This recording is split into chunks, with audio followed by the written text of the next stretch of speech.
If you press a leaf between dry sheets of paper, you can make an attractive and handy bookmark.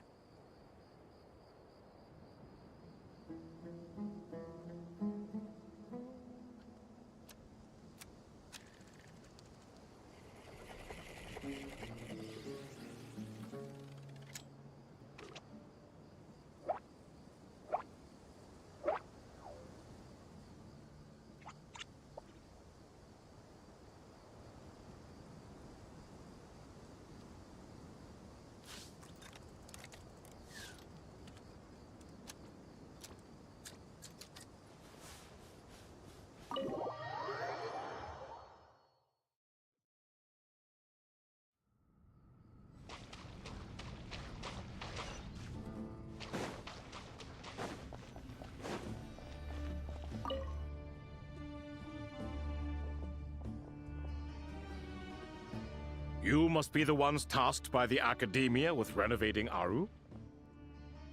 That's right. Good afternoon. I'm Kaveh, and these two are Termezi and Naisaburi. Hey, I'll hate them! Come and introduce yourself! We've met before.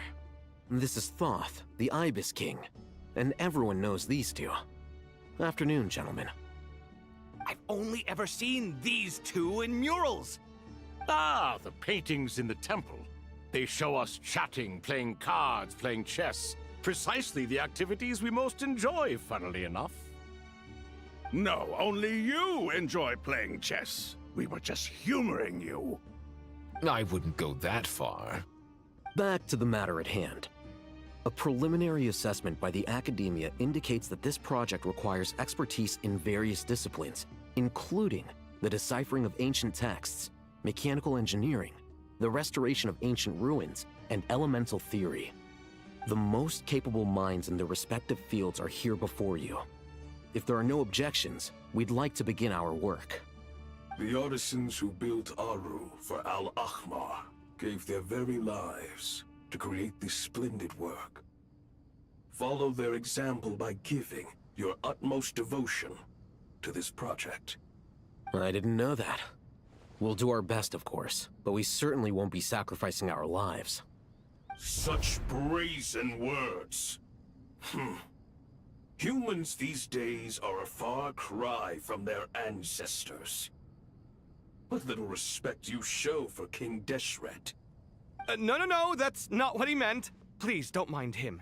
He shares your sentiments, just not your, penchant for hyperbole. Assuming that's what you were going for? I just think it's important to manage expectations. Forgive my lack of courtesy, but we simply can't sacrifice our lives to the gods on completion of the project like people in the legends of old. Here's a first draft of the project proposal for your perusal. Please let us know if you have any requests. Normally, I'd have made it look a lot more visually appealing, but we were really pressed for time on this occasion. I hope you'll forgive me if it's a little rough around the edges. Naturally. If my fellow ministers deem this meager display of respect sufficient, I suppose I can consider agreeing to their proposal.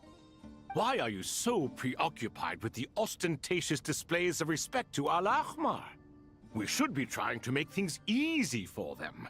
You never know. We might have to rely on these young people to look after us in our old age. Exactly. This is Aru's mainframe. Be reminded to use it with great caution. We certainly will. Thank you for your assistance. You may attempt to lay out punishment should you so desire, though I'm afraid it would be futile. You and I both know that certain components of Aru can only be operated by humans.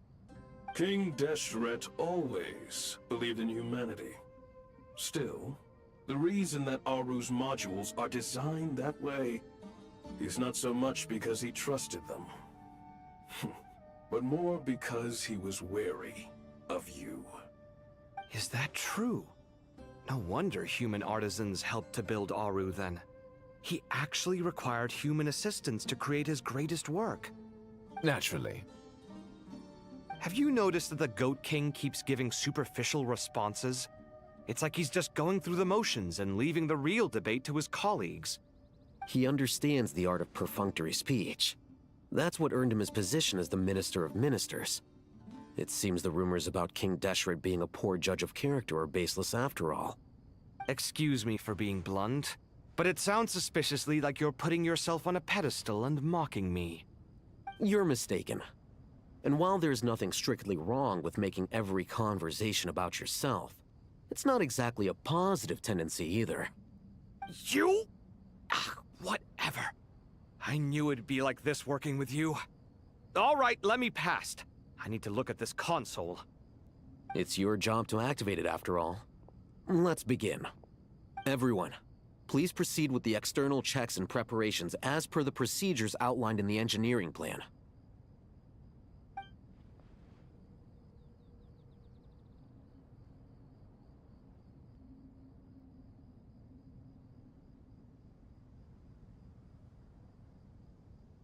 Hello there, youngsters. Whoa, the Ibis King came to life. What do you mean, came to life? I've been alive the whole time. You did say we could start our research, right? Are you having second thoughts now? I've reviewed the proposal. The work you're planning to carry out on this grand device is ambitious in its scope. You have ample confidence in your abilities, I take it? I wouldn't say I'm feeling hugely confident, but given how bad things are, I'd rather at least try something than sit around waiting to die. You are the top scholars of your day. I trust you are aware that there are countless links between Aru and the Akasha? Aru and the Akasha? But I thought the Akasha was the Academia's greatest technological accomplishment, created years ago by the Dendro Archon to help her people access knowledge. And you too? Do you not know either? You've read the instruction manual, right? You tell them. An instruction manual? The Akasha has an instruction manual? The Dendro Archon is a kind and thoughtful god indeed. It used to sit on a shelf in the corner at the House of Dana. Not the most popular read. If the manual is to be believed, Aru was in fact the original inspiration for the Akasha system. what? But there are so few records about Aru anywhere. And practically none of the scientific expeditions into the desert had anything to do with it. Ah, but this is something you could not possibly have known. You may have heard many stories about the desert, but what is the most important aspect of history? Consider this a quiz. Anyone from Vahumana present? I'm from Vahumana. It's, well, veracity. Precisely. And a large part of veracity is the chronological order in which events occur. I may as well tell you. In the beginning, Nabu Malikata, the goddess of flowers, descended upon Sumeru. The glory of the heaven was within her. She brought life, oases, and knowledge to this land. Then she created the Jinn, enlightened them, and ordered them to serve her. Two other gods also walked upon this land where wisdom flowed in abundance, and the three met beneath the great green trees. It was the first and greatest alliance. We should speak with reverence of this covenant between the three, which transcended both time and life. For they promised that in Sumeru, wisdom would be shared with all. All the great changes in Sumeru's history began with the goddess of flowers. For King Deshret's sake, she pried into the secrets of Celestia, and for this was burned to ashes by the flames of wrath. So grieved was King Deshret by her passing, that he lost all interest in state affairs, and devoted himself instead to the knowledge that she had brought back. It was after learning of the technology from that floating island in the sky that he first conceived of Aru. And so, the Akasha was inspired by Aru, while the basis for Aru itself came from Celestia's technology. Well, if the two share a common technological origin, then connecting one system to the other is an entirely feasible idea. Unbelievable. Have you no reverence at all for celestial technology? No, I do, but there's no time for that. The schedule is too tight. Blame it on the deadline. Perhaps you could try coming up with our cutoff dates. You know what it's like having to turn around 5 different drafts in one day? I wouldn't wish it on my worst enemy. Yeah, also, Sir Ibis, King, you don't plan on getting directly involved at all, do you? Yes, well, you strike us more as having come to give a popular science lecture. Or, wait, does this count as more of a first-hand witness statement? Neither. Anyway, this sounds like far too much work for me. Still, if Aru is so powerful, why didn't King Deshret use it for more ambitious ends? Because it was never fully completed. King Deshret had grand plans, but he perished before they could come to fruition. In the beginning, his wish was to create something that could rival the very world itself. The Lord of Flowers sacrificed everything for that ambition. What he desired, she bestowed, and thus was knowledge brought into the world. Her courage and sacrifice had to be honored with the most splendid of monuments, or King Deshret would surely have deemed it a grave injustice.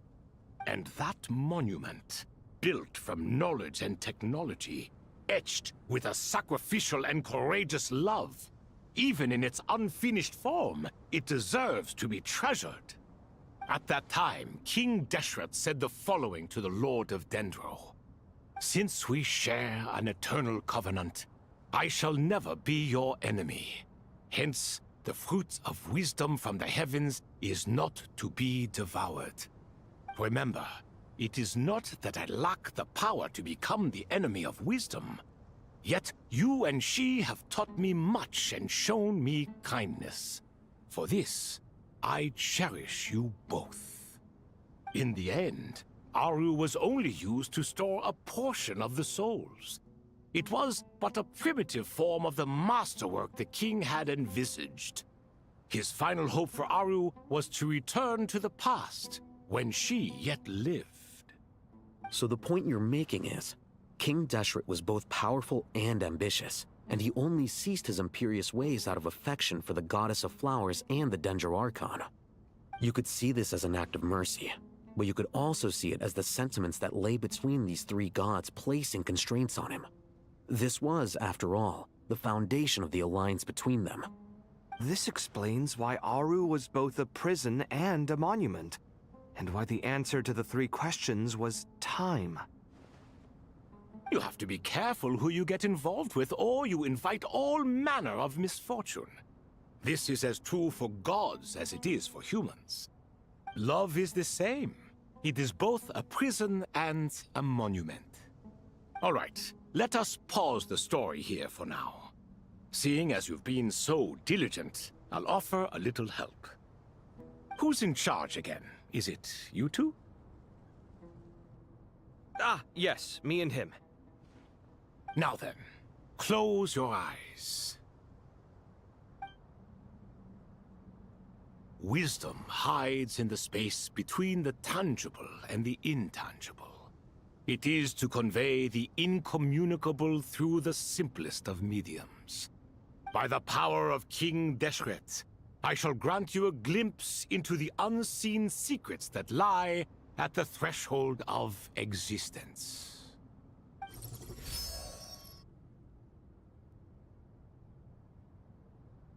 Where did this come from? Is it a new mechanism? It looks more like some form of externalized information. You've rendered it visible? Just as the Akasha allows you to access a greater range of knowledge, the power of our king permits one to perceive ingenuities that do not belong to this world. This is no ordinary mechanism. It reflects the internal structure of Aru. Whether you choose to increase or decrease, keep or discard. Come, Use these to achieve the outcome you desire. Looks mechanical to me. Better let me handle it, just in case. But wait, how do I get up there? Turn around. So that's where the elevator is.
Obelisks were used to record important information in the ancient desert civilization. Hey, Alhaitham, there's some writing here I'll need you to decipher. I've sent it to your screen. Do you see it? Got it. It's a little blurry, but I should manage. Take a look and tell me what it says. Oh, and I'll send any other similar text directly to you from now on. Let's start with this one. It's a variant of an older script. Herein lie verses written for the Yellow Sands. Looks like cultural information from the age of King Deshret. If so, I suggest you delete it. Words thrown together merely for fun. I had no idea Aru kept a record of this. Well, as long as you're certain that this is strictly private information, that's fine. It is unimportant. All right, well, I guess I'll start now.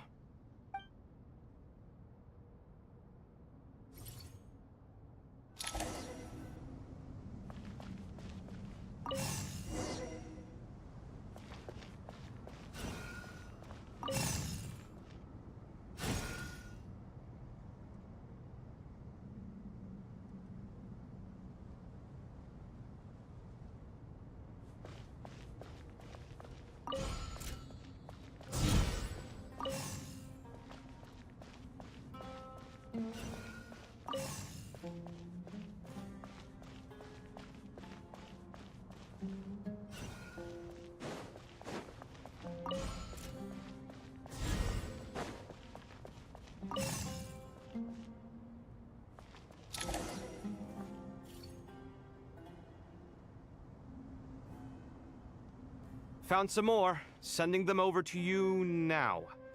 These are all reports about the Gurubad conflict. Can we delete them?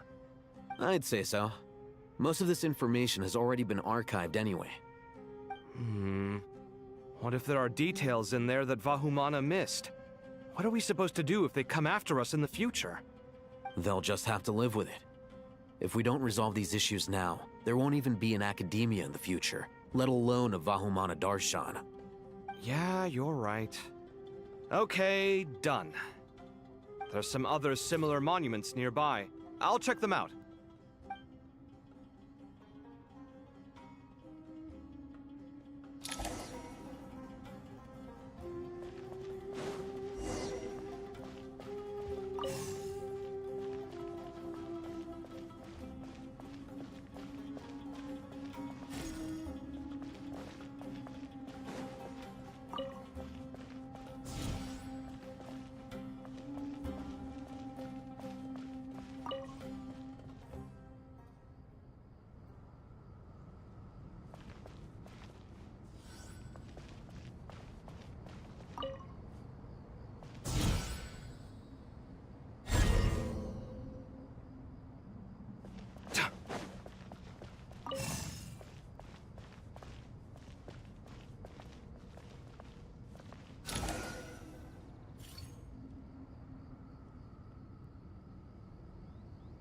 Another monument. Hold on.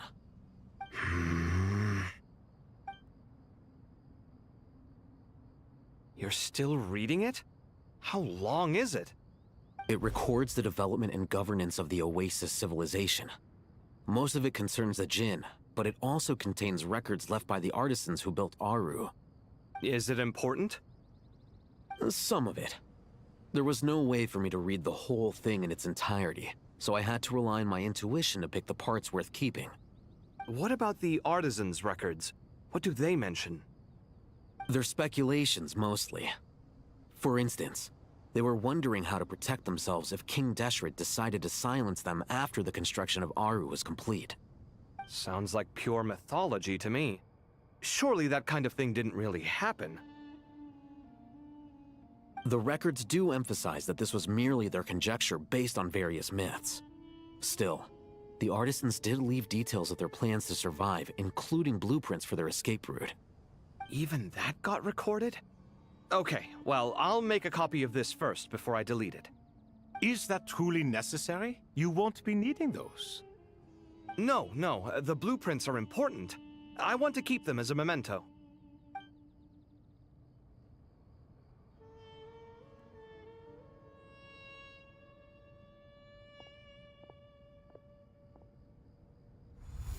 I think that should just about do it. It meets the requirements of the contingency plans, so we should be good. I gotta say, it's the strangest feeling, this cross between reality and the intangible. It's like drifting between life and death, or in and out of a dream, using my own hands to manipulate illusions that are forever out of reach. Chasing dreams in the most literal sense. Definitely a novel experience. What happens if my spirit just floats away? That won't happen. Anyway, I wouldn't celebrate just yet if I were you. There's likely to be a phase 2 of this project. All right. I'd better keep my wits about me then.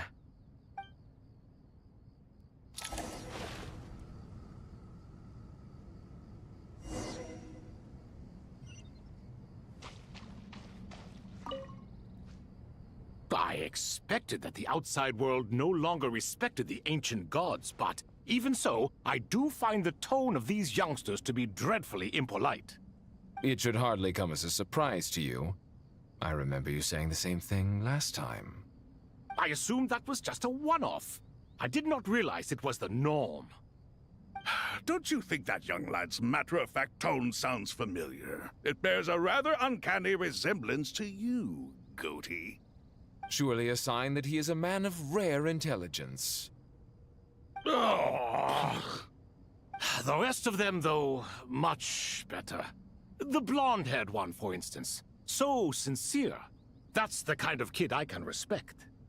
Oh, really? Well, what about your disciple, Nefer? She's about the furthest from sincerity that a person can get. And now you hit the crux of the issue. Thoth is spouting lies again. He cares nothing for sincerity. He likes Nefer simply because her personality is just like his. Thus, in giving his approval to Nefer, Thoth is simply validating himself. The rest is but smoke and mirrors. You have some nerve saying that. There really is no helping you two. Shut up, chess rookie. What nonsense is this? How dare you tell me to shut up? How can you engage in such banal chitter-chatter at a time like this? Aru has been opened. The glory and splendor of a bygone age is about to sweep over the earth like a flood. And you're here squabbling like petulant children. All three of you are insufferable. King Deshret was merciful, indeed, giving you a chance to be released from prison. I say, you should have been locked up for good. Ah, but Bennu, look on the bright side. Had they not been released, we would not have been awoken. Oh, you've been here this whole time. You should be scolding them along with me. I miss Hermanubis. It's not a real reunion without him here. And now you're avoiding the topic and talking to yourself. Why King Deshret designed your personality like this, I will never understand. Isn't this simply proof that our king supports my free will? Oh, look at those two rust buckets. Suddenly, you two do not seem so bad after all. Here, here. If being stuck together for thousands of years fosters no friendship, I cannot say what would. Naturally.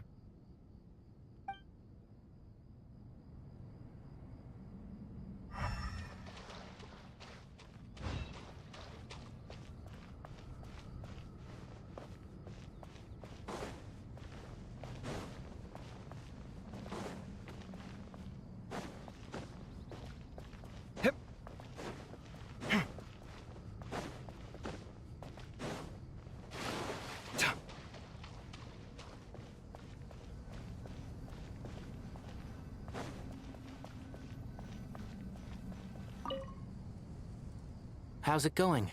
Are things progressing smoothly? Well enough, I suppose. You know how it is. The work itself is only half the problem. The other half is having to work with Al-Haytham. I'm sure the feeling is mutual. Honestly, though, I thought you two had already worked things out. As if. Turns out working closely together is the best way to expose any tensions lurking beneath the surface. Besides, I just think that some people never change. Agreed. Case in point, you didn't make sure I was out of earshot before you started complaining about me. Old habits die hard. Actually, this is for your own good.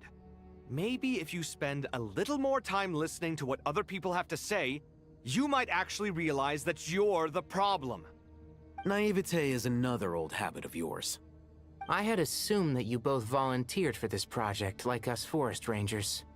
But now I'm getting the sense that wasn't the case. Definitely not. We were assigned to it by Lesser Lord Kusanali and Nephis. As much as I'd love to be doing normal work for normal clients, these Titan projects are all that's on offer right now. Though I'm sure they wouldn't be roping us in if they had any better options. Just goes to show how short-staffed the academia really is. I'm sure you've prepared yourself mentally, but I still feel the need to advise you to lower your expectations. It might make the process of working together a little less intolerable. I know! Same to you! But if you already understood that, you should also know not to say the quiet part out loud. Why don't you come help me with my forest patrols? Might help you avoid any further disagreements. Good suggestion, but unfortunately, differences of opinion will always exist. Changing the nature of the work won't get rid of them. For once, I actually agree. There is zero chance of us ever resolving our differences. Zero! But even so, the work must be done. Care for some coffee? I'm glad to see you making progress. Don't act so smug! It'd be nice if you made some too! I feel like even I've made some progress today. In the past, I never would have dared to try and mediate a conflict between you two while you're both right there in front of me. Apologizing probably makes it sound like I'm in the wrong, but... I'm sorry. I was just kidding. Truth be told, I don't have any work to do at the moment, so I'm just here to kill some time. How's Kale? She's studying with Nicole. I'm not sure how she's getting along, but she seems to be in good spirits at least. I wouldn't worry. Angelic affairs are probably above your pay grade anyway. I know what you mean, but Sino and I are still a little concerned for her. He said he'd go keep Kale company after he's finished training the mercenaries. I'm planning to join them myself shortly. Kale will be okay. Have faith in her. Even we can see how much more confident and outgoing she's become in these past few years. Thanks to you and Sino being there for her and providing guidance every step of the way, she can finally stand on her own 2 feet. On her own 2 feet. Does it feel bittersweet? Watching the younger generation grow up and move on? No, not yet, at least. I was just thinking, I wish there was more I could do for everyone. She'll be fine. Yeah, she will. Just try to relax.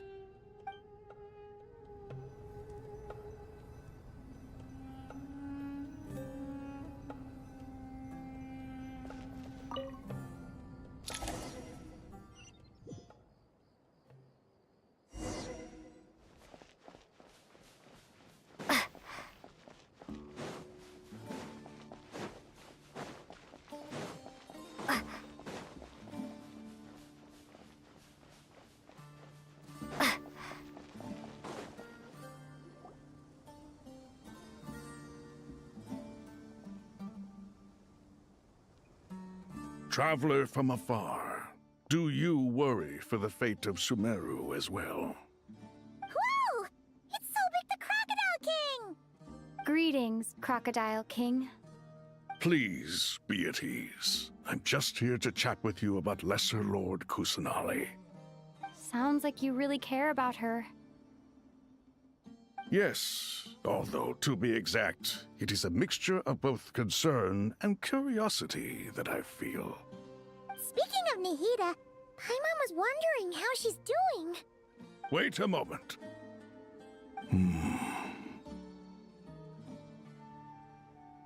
What is it? I tried calling out to a pep, but there was no response. This can only mean that she is focusing all her energy on taking care of Lesser Lord Kusanali. All the gods who served King Deshret seemed super surprised to hear that Apep agreed to help Nahida. Guessing she made a bad impression on you or something. Are you aware of the history between her and our king? The story begins a long time ago. Al-Ahmar was always a wishful thinker where the Dendro dragon was concerned. Without consulting her, he decided to list her among the 7 pillars, and declared his own power to be far superior to hers. That was when our king was at the height of his power. Ibis Goti and I were no match for him, and so we chose to submit and serve as his ministers. But not Apep. No, she never thought much of him. To Apep, Al-Ahmar's pride and sense of superiority were nothing but ignorance and hubris. In fact, they fought numerous times, but usually the battle ended in a draw. In the end, King Deshret coveted the power of Celestia, only to end up corrupted by knowledge. His final act was to trick the dragon into swallowing him whole, leaving her to bear the torment of his sins. The Dendro dragon stands for the glory of a bygone era. She hated Al-Ahmar and what he represented. All the gods, all the power they wielded. And so, her willingness to help the Dendro Archon through this crisis comes as a great surprise indeed. It makes one wonder whether, perhaps, the Dendro Archon assisted her in the past. Yep, Nahida did her a huge favor.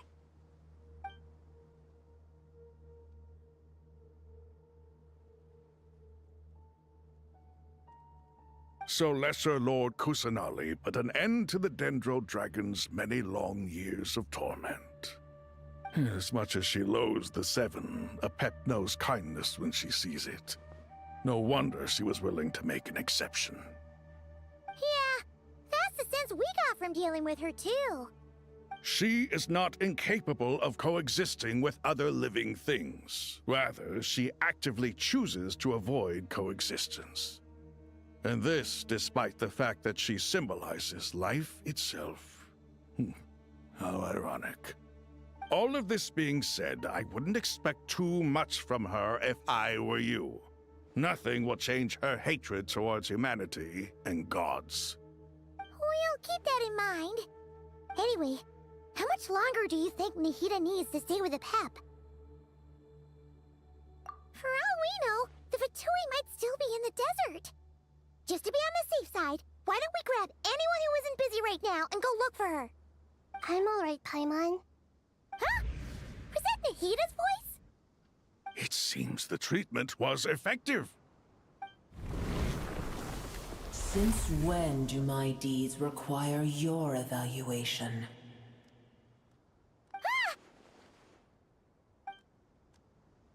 Here will do just fine. I had no intention of taking you any further. One ought not expect greater generosity than they have earned. You always hide your kindness away like an oasis within a sandstorm. Only those who make it through the swirling winds can know just how beautiful that oasis is, and how much hope it brings. You dare appraise my being? No, I'm expressing my gratitude. I want to thank you for sharing your precious life force with me.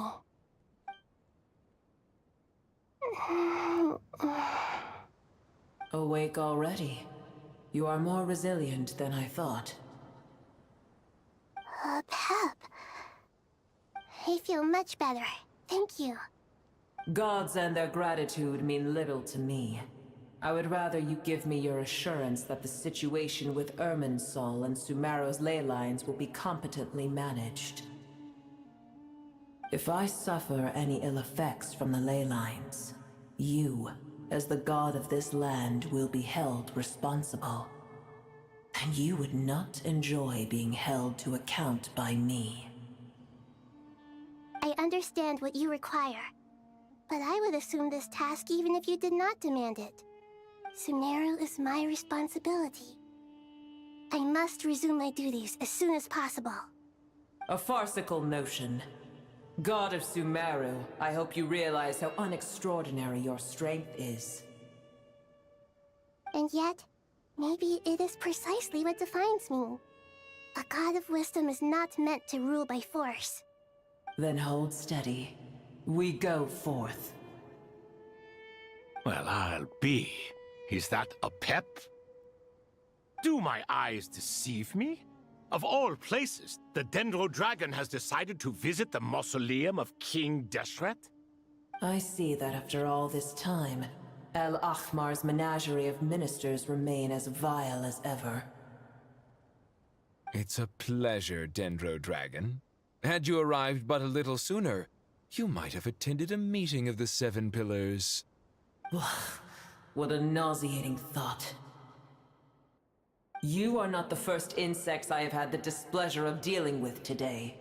A swarm of them tugged on my tail on my way over. Goodness knows what hovels they crawled from. Why do all the creatures of this world remain so lowly after all this time? What did you do with them? I cast them away. What would you have me do? Keep them as trinkets? Boer, this is where we shall part ways. To be clear, I do not wish to see you or anyone else here ever again, unless absolutely necessary. Then I wish you peace as you return to your dwelling place. It matters not to me. Simply refrain from bothering me again.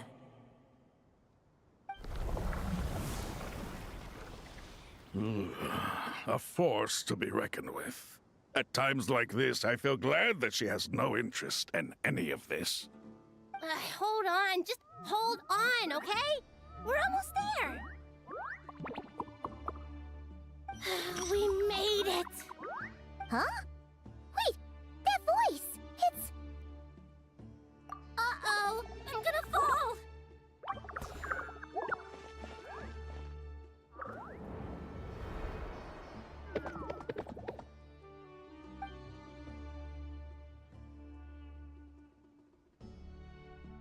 Well, that's a relief. A pair of safe hands indeed.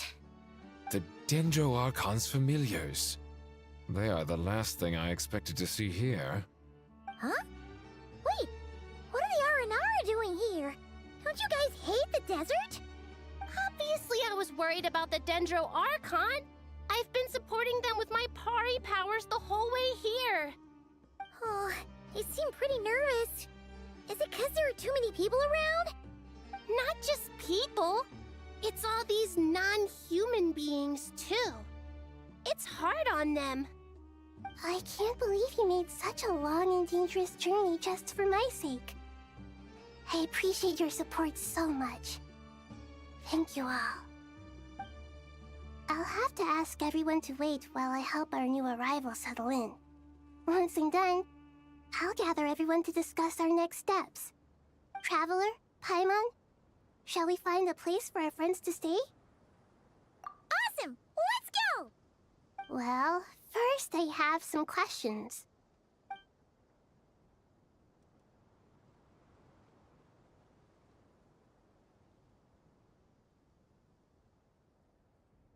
Okay, I think that covers everything. Thank you. We can get going now.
Hello, everyone.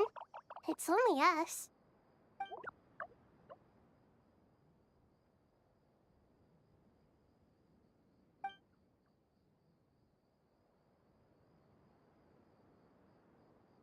It must be very tough for you coming all the way out here, especially since you don't like the Voluka.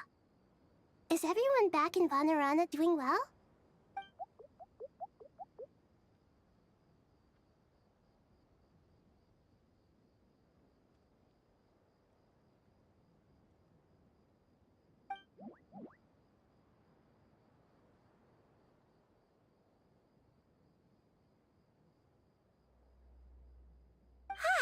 Everyone's here. Good.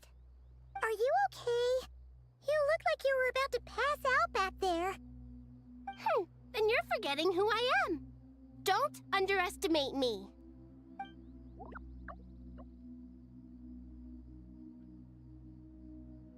Red Oh, excuse me! Are you comparing me to Paimon?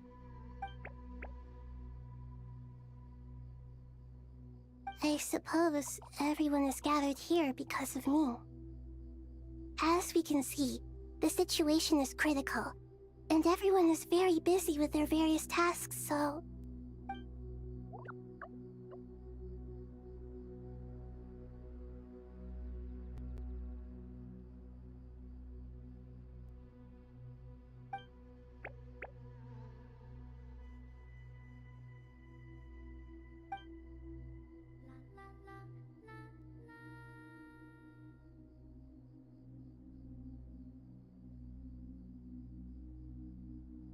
I can't thank you enough.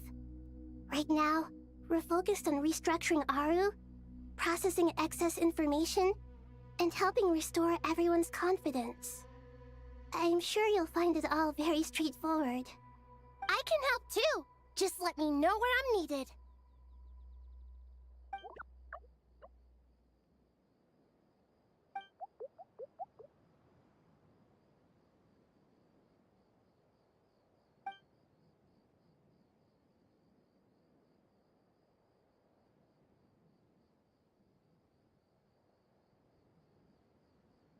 Up to no good?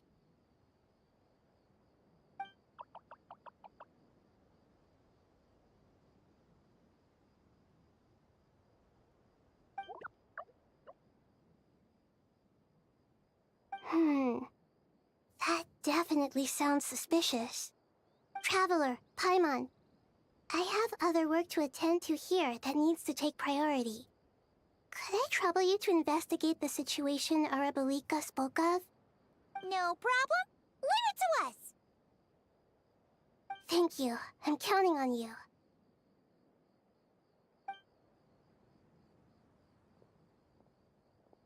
There's one other thing. If you are to work alongside the people of Sumeru, you will need to make yourselves visible to them. Is that acceptable to everyone?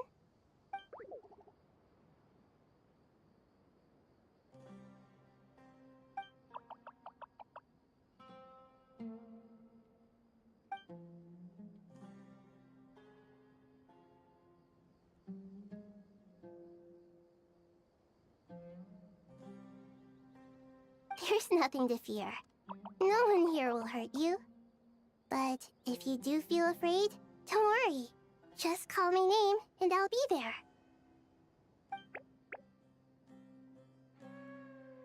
Very well. Now, I shall bestow a small blessing upon you all. Whenever people see you and interact with you, from the moment their gaze meets yours, they will experience the most beautiful of dreams.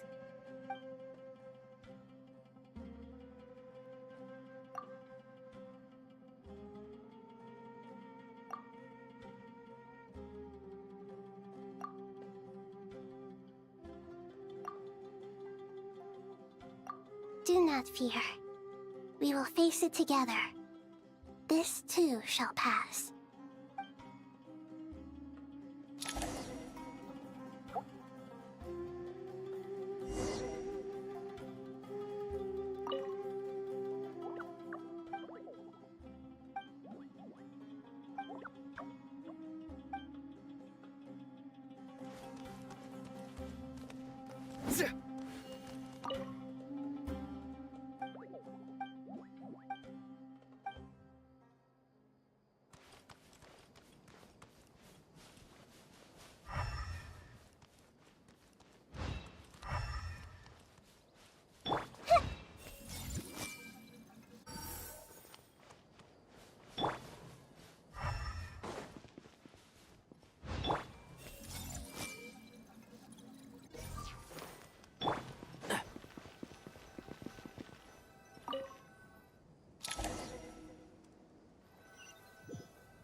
Everyone's here. Wonderful. Dendro Archon, you're back. Are you recovering all right? You mustn't push yourself too hard. I'm doing very well. Thank you for your concern.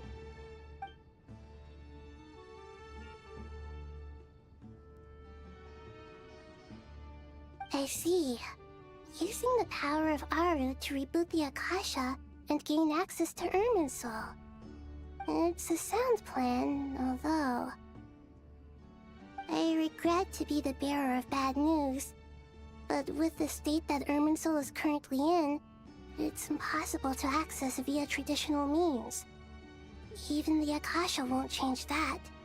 Alas, we had feared this may be the case. And what about non-traditional means? Non-traditional means? Are you saying... Desperate times call for new measures.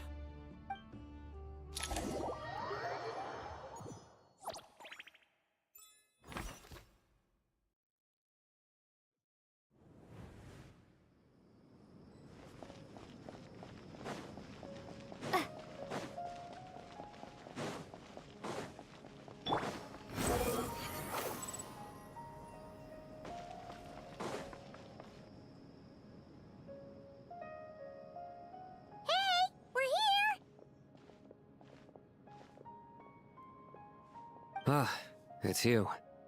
Is there a situation?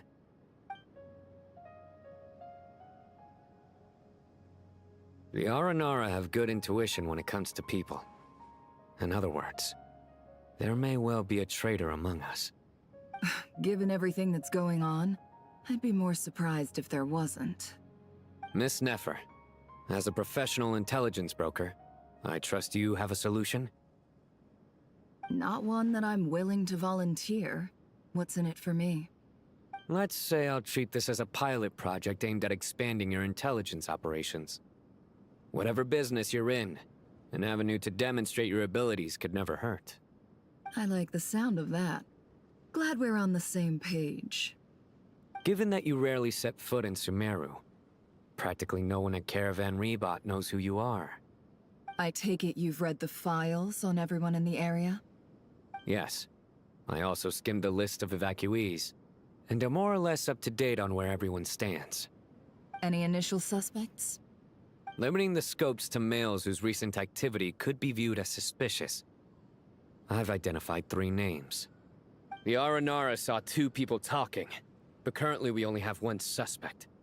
The other person was probably just a messenger, and in all likelihood has already left Caravan Rebot. Everyone is heading for the desert per the evacuation order. Anyone willing to turn back at this stage is almost certainly with the Fatui. There's no way it was a spur-of-the-moment decision to act at a time like this. This spy must have been planted long ago. We need to smoke him out from wherever he's hiding. Sounds like you have the beginnings of a plan.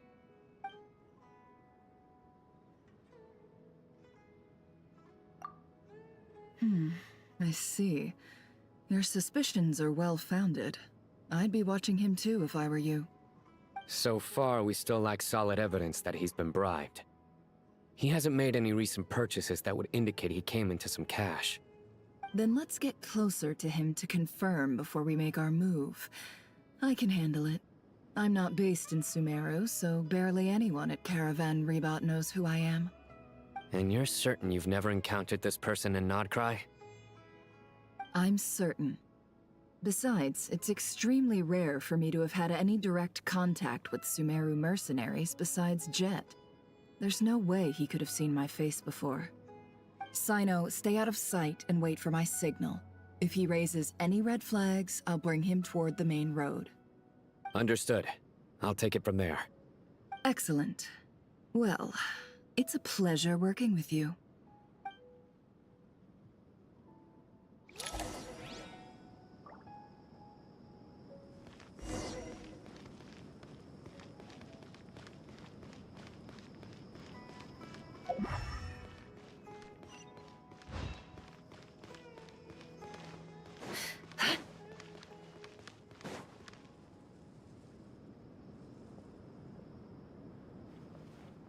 Darker skin, scars, frequents the desert and has ample combat experience. Nothing unusual about how he dresses or acts. What's that he's looking at? A coin. Interesting. Could that be how his contact paid him? Conveniently discreet for someone trying to hide any unexplained income. And yet it could be highly valuable. Sorry to bother you.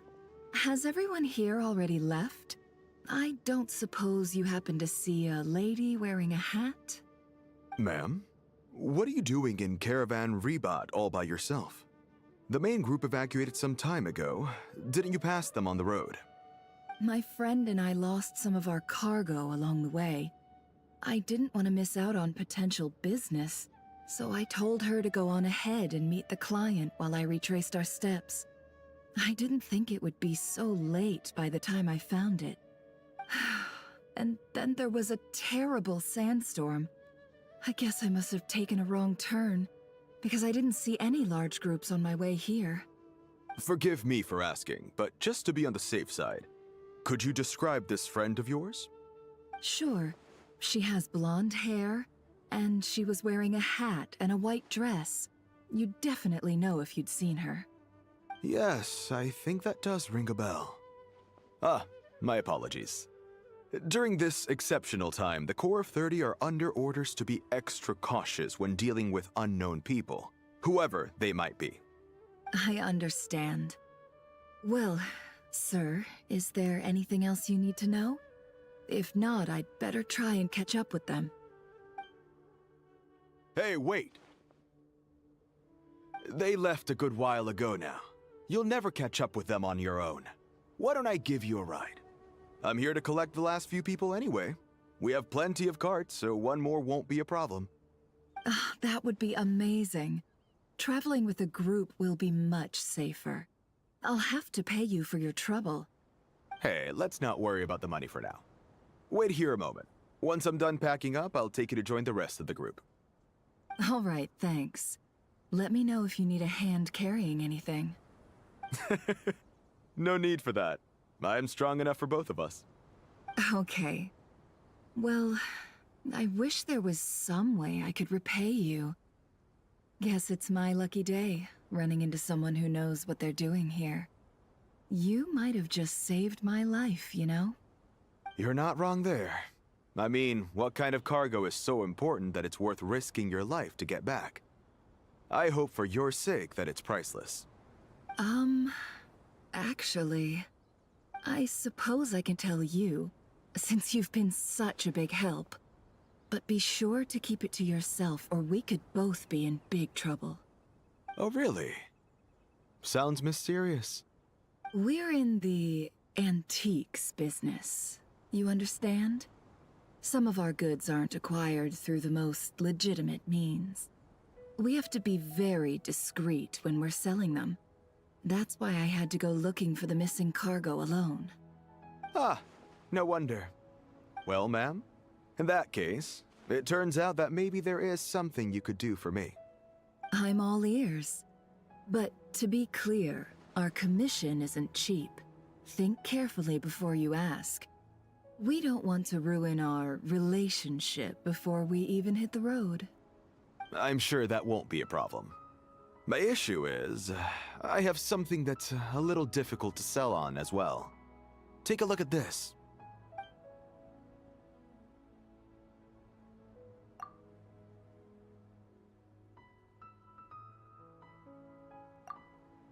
Pure gold. That's quite something. How'd you come across it?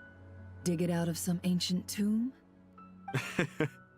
If you look hard enough, there are many treasures to be found in the mausoleum of King Deshret. It has no distinct Snezhnayan markings. That'll be why he's going with that story.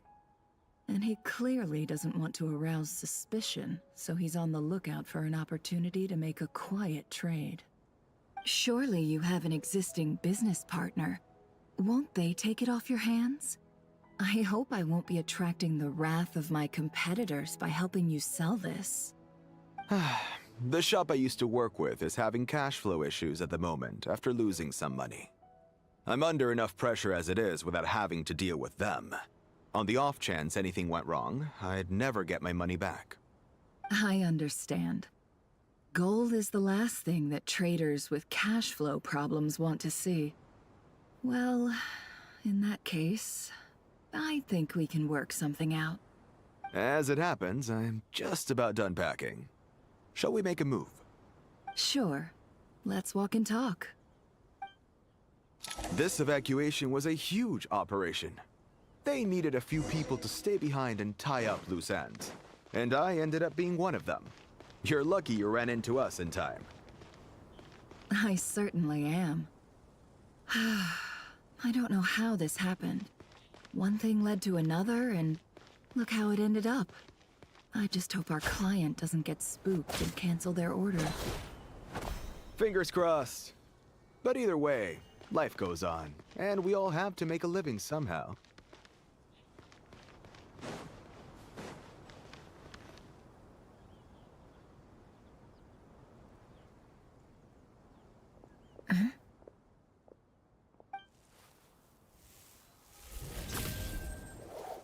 Hands where I can see them. General Mahamatra! No, wait! What are you doing?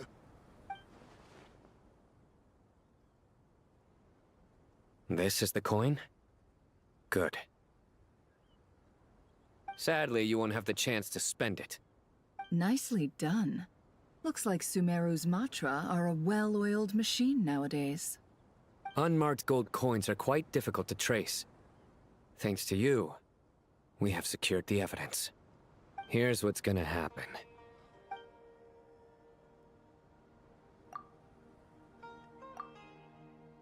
Southeast from here, leeward side of the hill. That's where he's meeting his contact. Great work. Candace tells me your interrogation skills are highly effective. Hers are quickly catching up. She's improved a lot in recent years. Looks like it's over to you for the next step. Because I'm quickest on my feet? Because you know how to trail a target. Plus, it'll be easier to monitor their activity from the air. Fine. I'll be quick. One more thing. The Traveler just brought a message from the Dendro Archon. Once you're done with this, we're to meet up at the mausoleum of King Deshret. Got it. Will do. Are you sure you'll be okay on your own? Gee, I don't know. Maybe you should come with me. Okay. Then Paimon's coming with you. Really? You do know this is a stealth operation, right? Meaning, you have to be quiet? Paimon? Are you sure about this? Well, Paimon at least wants to give it a shot. Like everyone says, if you never try, you'll never know. Besides, being the best guide in Teyvat has to count for something. This should be a piece of cake. Fine. Join me if you want. But be warned. If anything goes wrong, I'll have to gag you and shove you into a bush. No need! Paimon will be super careful. Promise! Good. Then what are we waiting for? Let's go. Ah! Coming!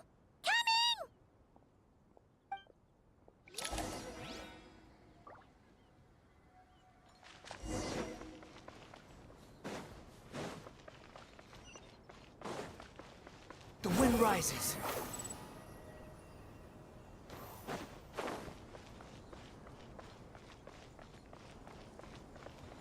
Behold!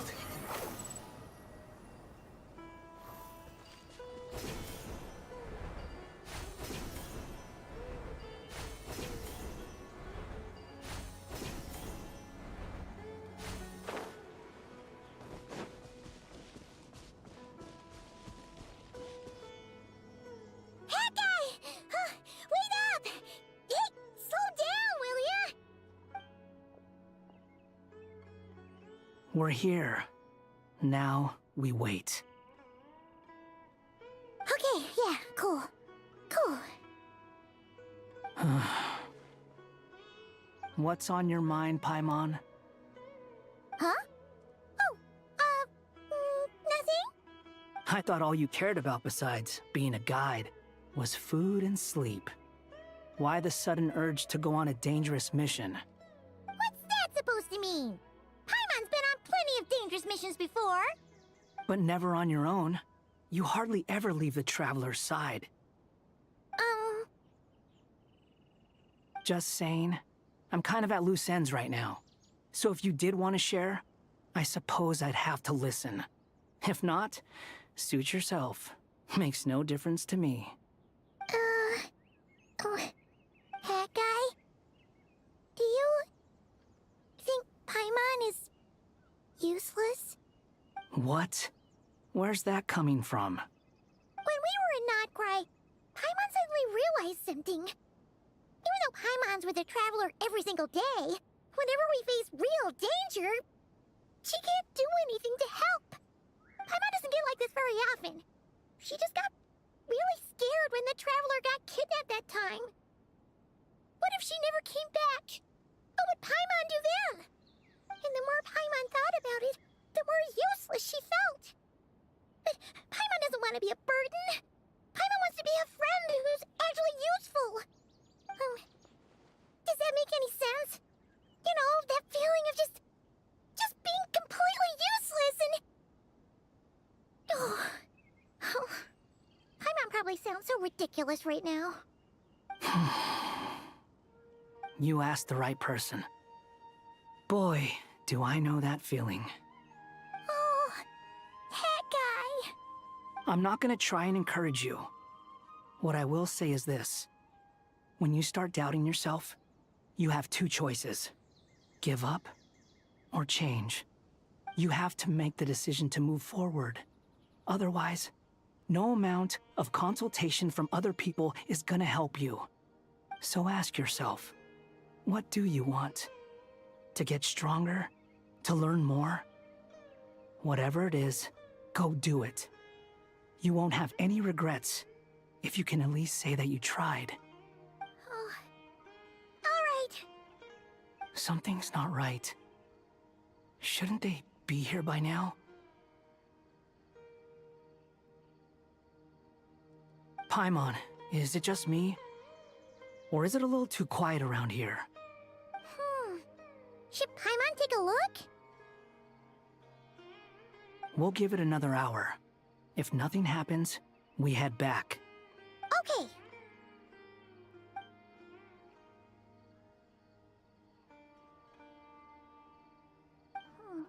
How strange.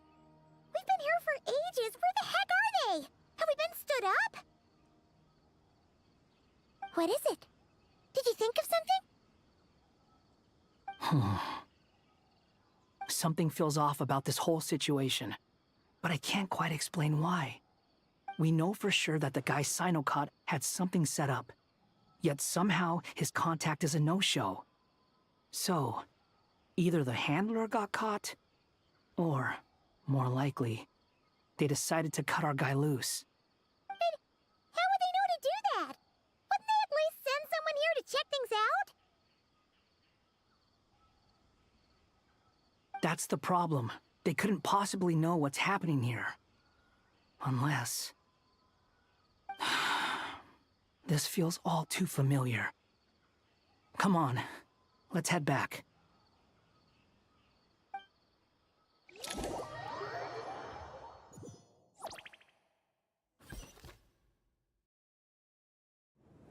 Even though this isn't a formal meeting, I'd still like to start by saying how grateful I am to each and every one of you. Thank you all for coming here and standing by our side. Shesipank and Bennu are currently assisting the scholars with the maintenance of Aru. Please forgive their absence. As for Hermanubis, may he rest in peace. We remember him with great fondness. There have been times when I imagined what it might be like to meet you all.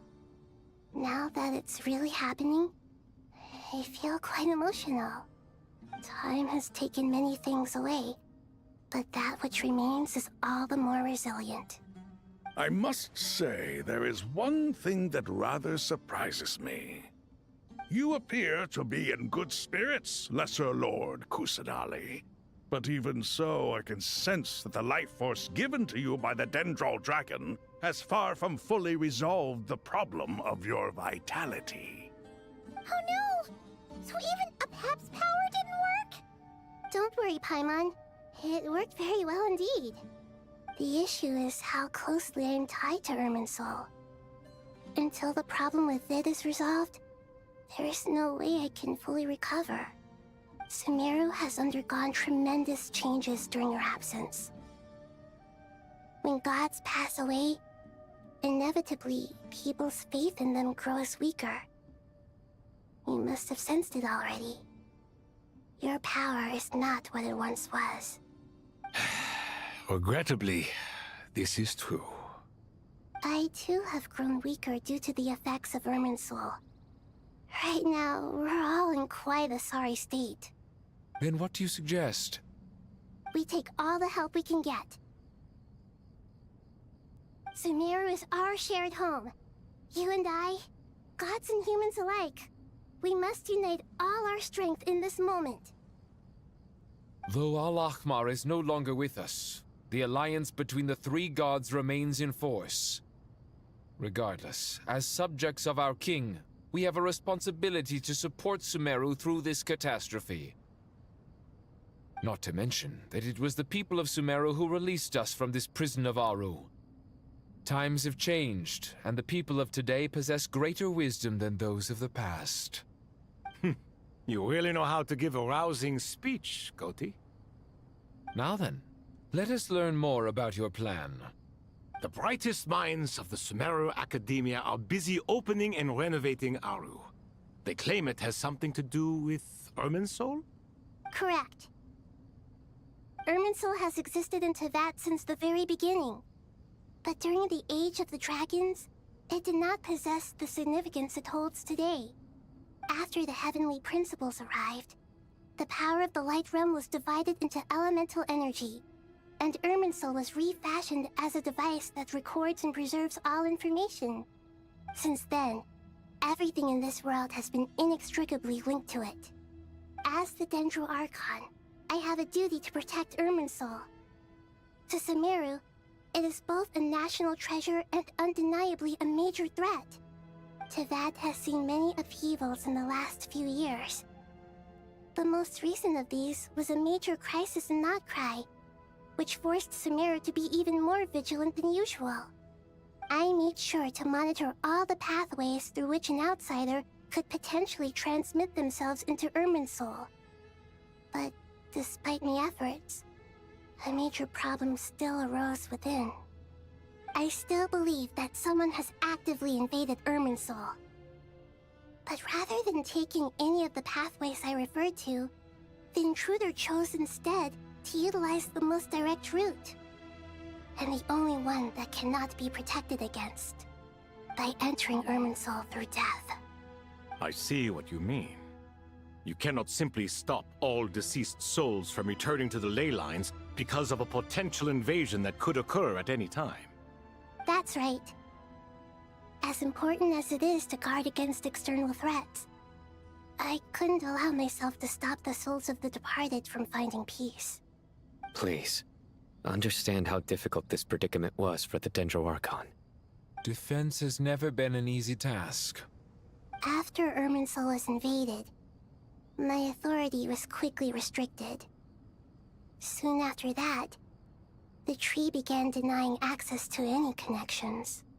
I'm sure you feel responsible, but you are not to blame. No one can predict every possible disaster. There will always be trials and tribulations for the world to endure. But the people of Sumeru should not have to endure this. We must find a way to break through the lockdown and connect to Irminsul. And this is why you need Aru. Yes. The only thing in Sumeru capable of rivaling Irminsul in terms of overall function and performance is Al-Ahmar's legacy, Aru. All I managed to do before falling into a coma was make some minor adjustments to Irminsul. Using Aru is a last resort, and a move that comes with enormous risks. The Scholar's initial plan was to borrow Aru's power to reboot the Akasha, then use the Akasha to connect to Irminsul and investigate. Unfortunately, Irminsul has suffered far greater damage than they first thought, rendering that plan futile. To rise to the challenge, we had to resort to a more extreme and far costlier means. This has led to a number of new contingency plans. To reclaim Irminsul, her brightest scholars have made further modifications to Aru with multiple goals in mind. I thank you all for giving them your blessing in this endeavor. Human wisdom has clearly improved over the millennia. You have not only our support, but that of the Jinn, the Aranara, and the Pari. Together, we will do everything in our power to save Irminsul. By the way, when you spoke earlier of an intruder, it almost sounded as if you knew who you were dealing with and what they were capable of. Well, since you ask.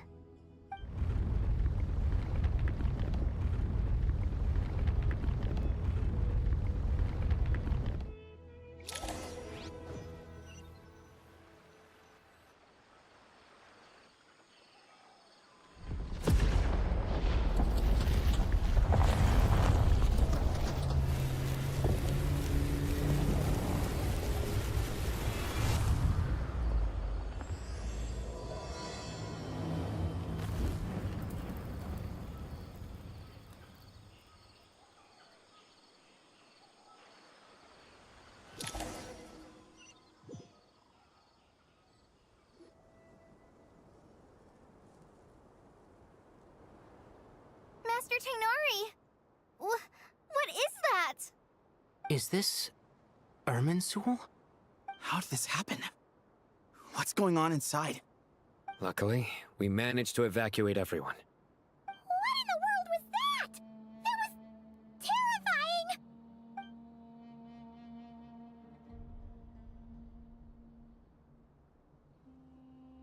Oh my.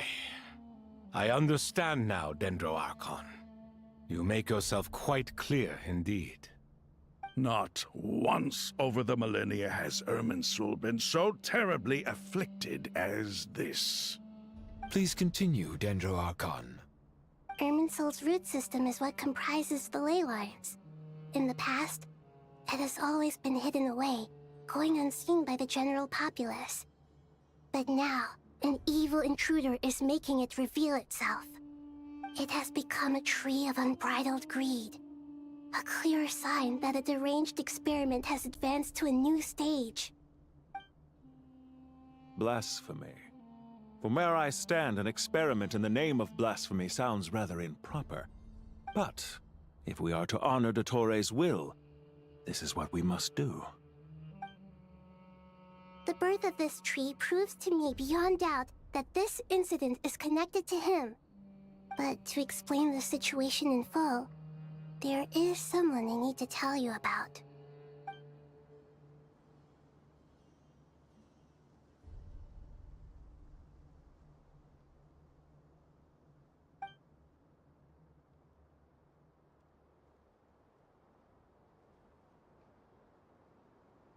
Zandik. So it was him. I saw him in the desert once. A man of supreme arrogance. So this is where it has taken him. But didn't Dottore die and not cry? How is he still able to do all this? He must still have loyal followers amongst the Fatui. Even so, I'm still unclear as to how he has been able to wield such a profound influence over Irminsul. I can confirm that Fatui forces have arrived in Sumeru City. Furthermore, Irminsul seems to be undergoing some kind of mutation. Evil branches are beginning to grow. Things that do not belong to this world are slowly but surely materializing. Sorry, I couldn't think of any other word to describe it. They don't seem to be fully formed physical entities yet, after all. But they are gradually becoming real. A baleful tree, climbing up into the heavens. Speaking of Dottore, I have some information on that front as well.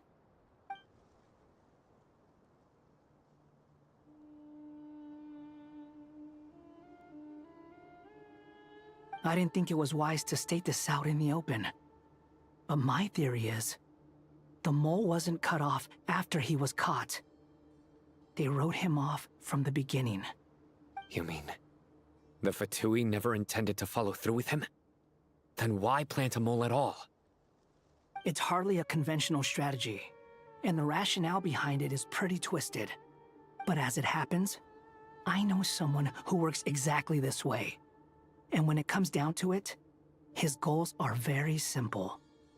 He just wants to confuse people, so they can't figure out what he's up to. He's been a collaborator of Dottore from the outset. That fact alone confirms that Dottore is involved with this somehow.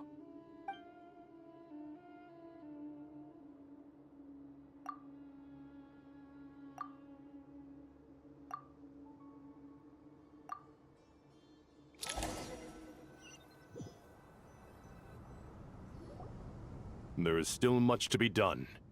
Everyone, please remember our core strategy. As per the discussions, the following groups must act immediately. Mr. Alhaitham and Mr. Kave, the next phase of the Aru renovation project must begin right away. Godspeed to you both. We'll give it everything we've got. The plan looks feasible, but the implementation will require certain resources. General Mahamatra Sino and his team will help to procure the materials required for modifying the terminal. No problem. I've already spoken with Sethos and Hat Guy, and they've agreed to assist me. This kind of thing is best left to the fleet-footed, right? Hat Guy? If it's efficiency you're after, we're the right people for the job. Following up on the elemental energy amplifier we discussed, Ms. Dory, I assume you're the one most familiar with the status of this project. Aside from the Dendro Archon, of course. Yep, that's right. Leave it to Lord Sangama Bay. Got it.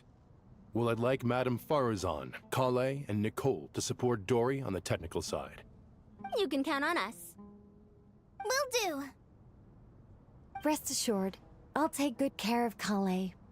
Dia, Candace, and Nefer, you'll be in charge of negotiating between the various parties. I trust you remember our goal. You bet. We can handle it. Good. I believe that covers everything. Tainari will provide ad hoc support as needed, if that's okay. Poor Tainari. Must be tough being Nephis' student. Getting bossed around all day, every day. Hey, don't try and drive a wedge between us, you old rascal.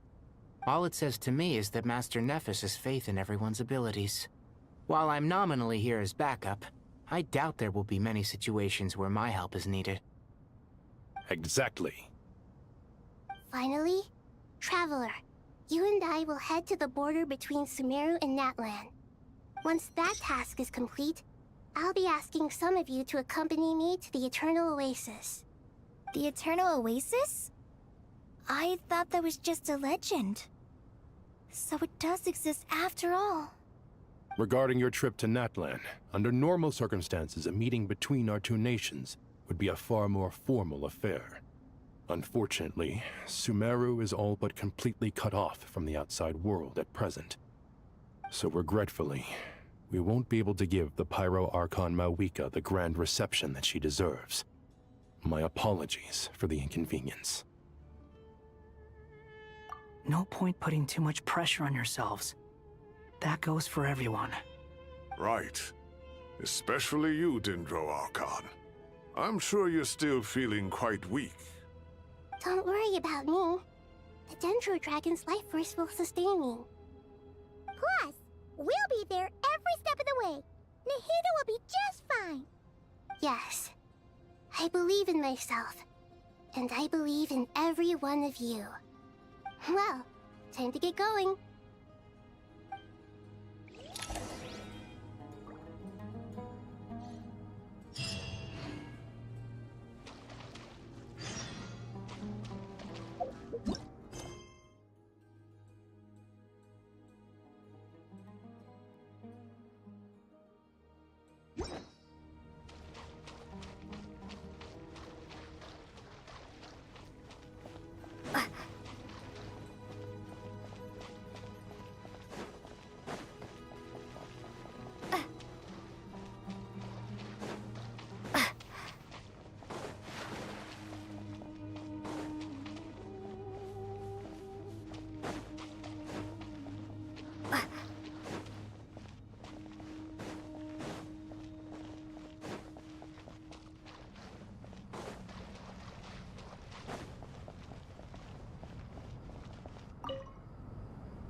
To what extent we can implement the final plan depends on how successfully the Akasha can be modified and configured.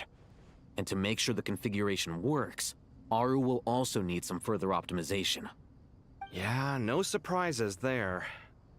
Once we roll this out, any Sumeru citizens who already have Akasha terminals can simply continue to use their existing devices. This still leaves us with a significant equipment shortage, though. Many groups of people were never issued Akasha terminals, including mercenaries, the desert folk, and many others. We'll need a supply of rare materials for the renovation of Aru and the production of new terminals. Right now, the best place to source these locally is from the primal constructs within King Deshret's mausoleum. Time is not on our side here. It's gonna be a race against the clock. The Aru merge and renovation project will have to be carried out by you two. Everything's riding on this, so failure is not an option. Best of luck to you both. As discussed, General Mahamatra Sino and Mr. Hatguy will source the required materials. Mr. Sethos is quite familiar with the layout of King Deshret's mausoleum. With him accompanying them, things should go quite smoothly. I have every confidence. In the meantime, we may as well take a breather. Makes sense. There's not much we can do until the materials arrive. Get information and stay close. What is this, boot camp? Knock it off. It's just Sino being Sino. You know what he's like. Everyone clear on our mission objective. Look at the excess primal constructs, dismantle them, and extract the required materials. And King Deshret's 7 pillars agreed to this? If they're just sitting there doing nothing, we might as well put them to use. Thoth's words, not mine.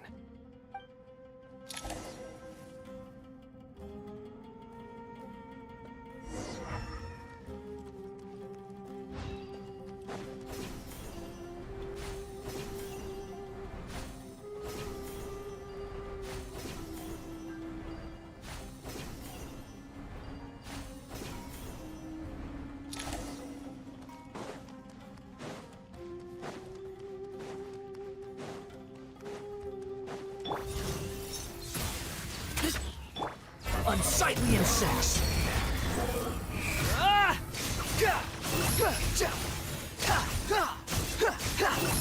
Search for it! Excuse me? Squall and Fury!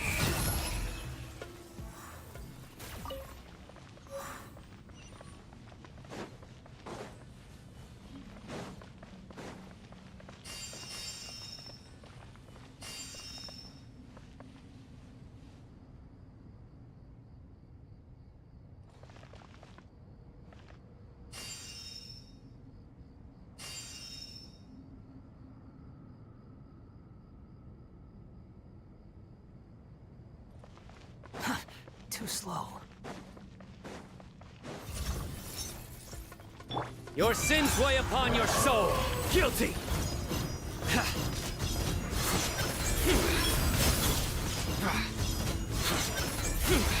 You stay condemned.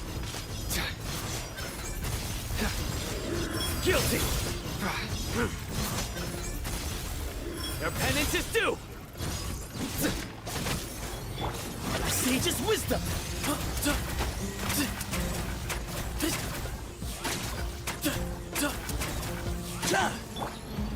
Wretched vermin! The wind rises.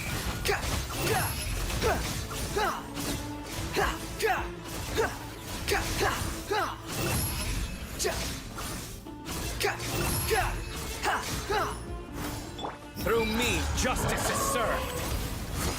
These devices should still be usable even though they're broken down. Let's take them back for the others to review.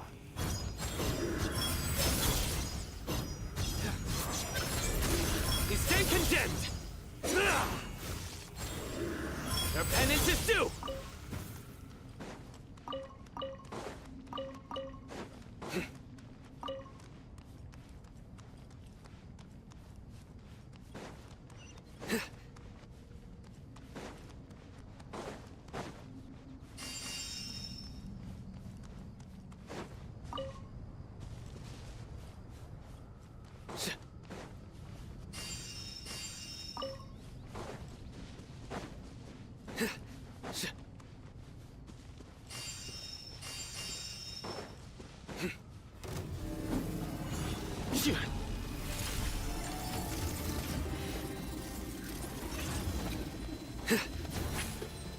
Surrender! Glory to Al-Akmar! Way ahead of you!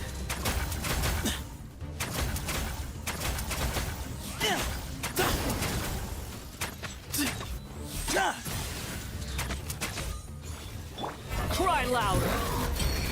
Squall and fury!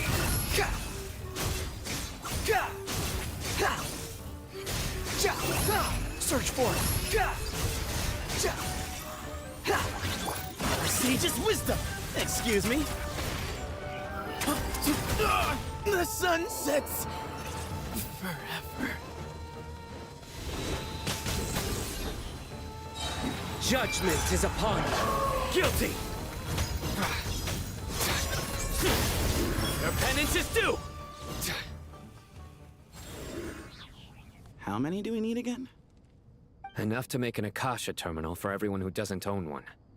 I remember you telling me how revolutionary these Akasha terminals were. You've used one before, right? The Academia declared the Akasha to be the most powerful and comprehensive wisdom dissemination system in history. That should give you an idea of how powerful it is. Certainly sounds impressive. Neither Hat Guy nor I have ever had an Akasha terminal. Well, if it all goes to plan, that's about to change.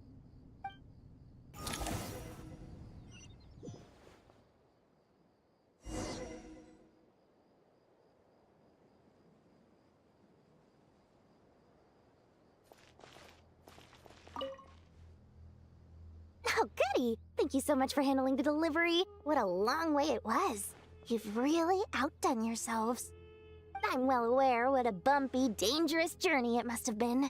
Now, I would have loved to oversee the process myself, but of course, those of us who know the plan can't leave the mausoleum. Oh, trust me, I'm patting myself on the back for my assembly work here. Simply flawless work. But will you really be needing all of this? According to our plan, yes, this is the quantity required. I have no complaints about the quality either. Only the price. So expensive. I heard you covered a lot of the funding out of your own pocket. Oh, that's an exaggeration. The Academia provided most of the funds. I just offered a small token of my goodwill. Of course, the real tragedy is how little profit I'm making on this. You know, it's a serious crisis when you can't even make money out of it.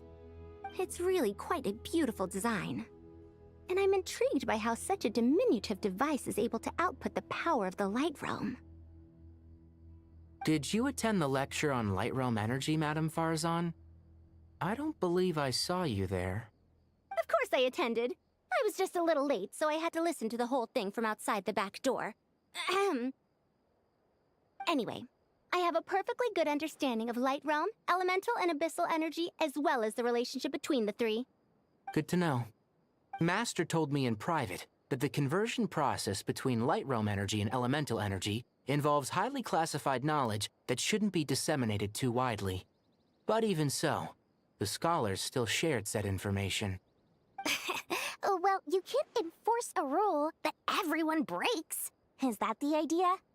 At first, the Dendro Archon was reluctant to explain it in great depth for safety reasons. Later, she came to terms with it, and simply informed my master that we would all have to face the question of survival together. To protect someone from such dangers means keeping them in the dark. But for someone to know and embody the wisdom within, they must understand its very essence. It's an information hazard. We're exposed to danger just by knowing the facts. And just like bait, it lures us in by offering us the solution to our problems. But if you're not careful, you'll end up pursuing it down a dark path. A tricky problem. But today, this big problem has been broken down into many smaller, more trivial ones. What do you mean? I get it.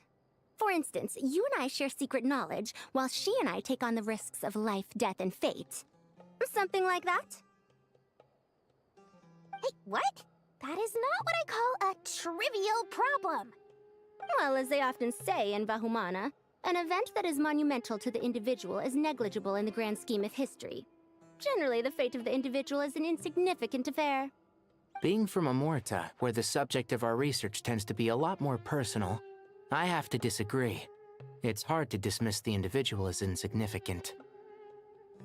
In other words, the big problem of survival has been broken down into many small, interconnected factors, and each one of us represents one of those factors. When the same secret is shared with a group of people, the same fate binds them together. Most people would find this unimaginable, but to us scholars, this is the path that has always beckoned to us. Sharing knowledge is a good way to fight against fate. I will always believe in that. All right, I think that's everything. Thanks a lot. But don't go anywhere just yet. I'll still be needing you to calibrate the equipment.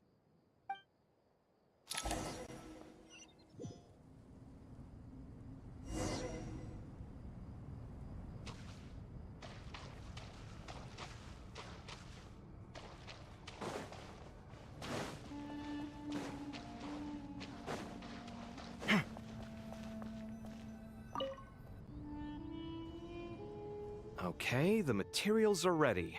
We can proceed with the next phase. Al-Haytham, how are you getting along? Most of the information in Aru is written in ancient desert scripts. Some of this is written in a tribal language, while other parts seem to be a variant of an oasis script, based on the glyph forms. Oh. Not lost to history, I hope. Some are. All we can do is infer the meaning based on the rules of related languages. Although, this section actually fills in some of the missing historical record. I'm transcribing it so we can bring it back to the academia.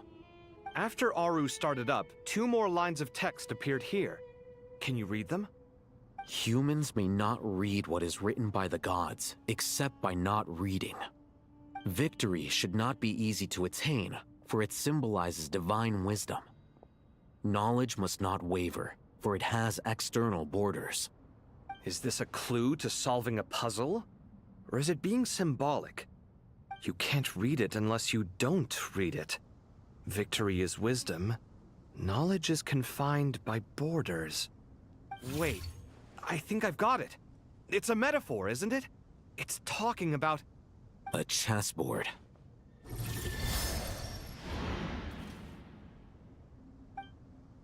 You were right. The youth of today are skilled at solving riddles. Have the secrets buried in the desert not been unearthed over the years all the same? Since Aru is a place reachable through wisdom, this day was bound to come sooner or later. Oh, I've always been against overly cryptic sentences. Don't you get tired of reading and writing all that? Ah, it's you 3. Just in time. We've been delving deep into Aru, and now this board has appeared. I've heard this was how you'd while away your free hours. You must be quite the experts by now in that case. It is true. King Deshret's chess games are some of the most well-loved of all his wonderful creations. If you have ever been to Safhe Shatranj, you may well be familiar with the chess pieces you see here. Is this chessboard supposed to be another visualization of the interior of Aru, then? Naturally. Visitors, everything is ready. Only by completing the challenge on the board in accordance with the rules will you be permitted to overwrite Aru. 1 second. It's not dangerous, is it? Dangerous? Why, yes, of course. I should be the one to go, then. Wait for me here. Sounds like the self-confidence of our present company has rubbed off on you. Don't be ridiculous. I'm your upperclassman, and that means I have to look out for you. I appreciate the sentiment, but a game of chess typically requires 2 players. Besides, I'm sure they won't let things get out of hand. Keeping things relatively safe is in your best interest too, isn't it? Fair enough. I mean, you guys are controlling the difficulty, so please don't go too hard on us, all right? Ah, but Bennu said he wanted to put some respect into these whippersnappers. All right. All right. Thank you. Obviously, we'll still try to be careful. This doesn't seem like ordinary chess. Is the goal to defeat the opponent? No, you must enter the board and pass the trials we have placed there. Ready? Let's do it.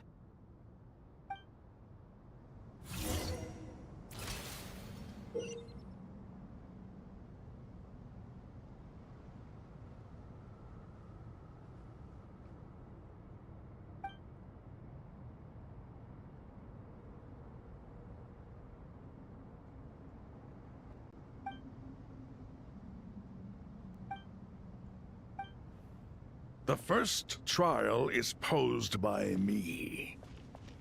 I don't think this is gonna stop us. Ah, but the key to this game lies in working together. Otherwise, you will be deemed to have broken the rules. Looks like it's up to me. Marak, can you open it? King Deshret's favorite primal construct.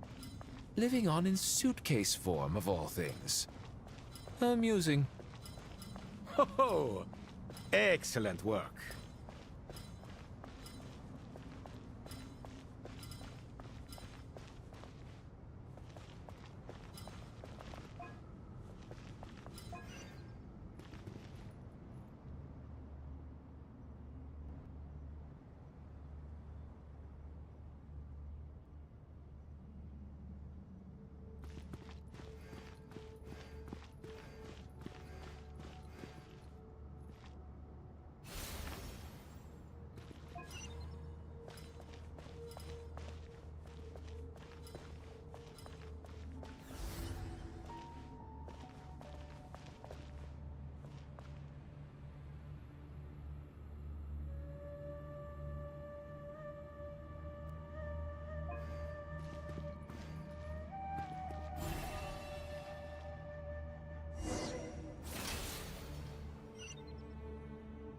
Now is the time for my trial. Now, don't be nervous. I'll make it nice and easy for you. Really? Thanks in advance. We appreciate it.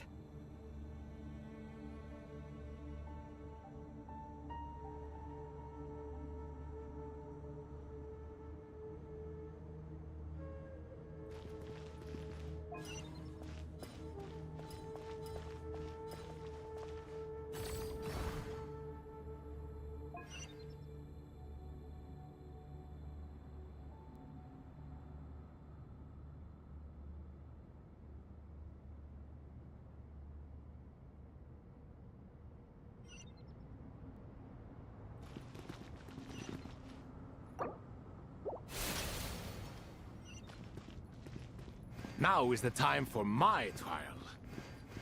Now, don't be nervous. I'll make it nice and easy for you. Really? Thanks in advance. We appreciate it.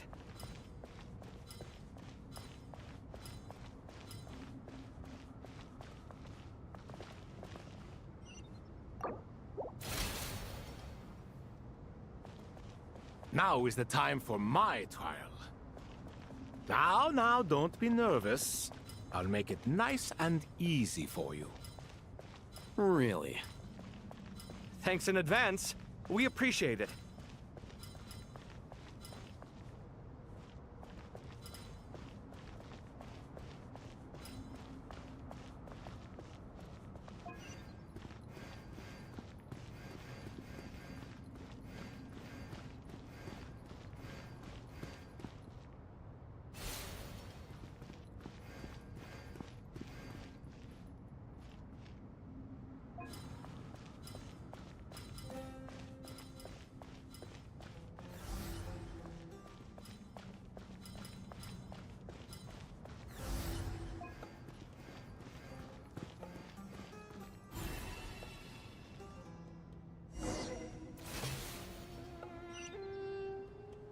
Ibis King, don't you think this all rather inappropriate? You may as well be handing them victory on a silver platter. Do not expect me to follow your lead. Ha! Suit yourself.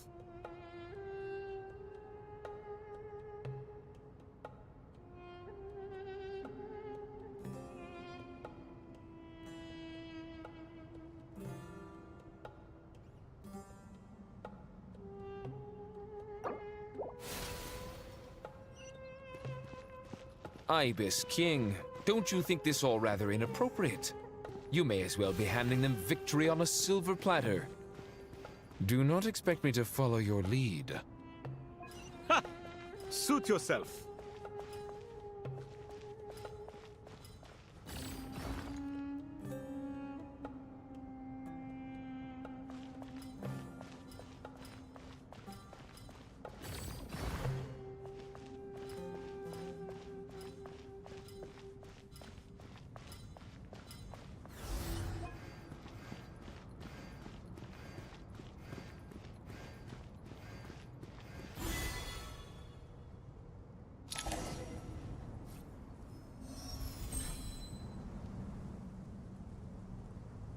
Done.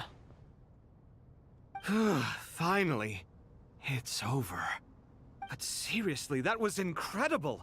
Standing on the chessboard felt completely different from standing on solid ground. And also... Oh, sorry. I'll save my thoughts for later. Thanks to the three of you for helping us out with this.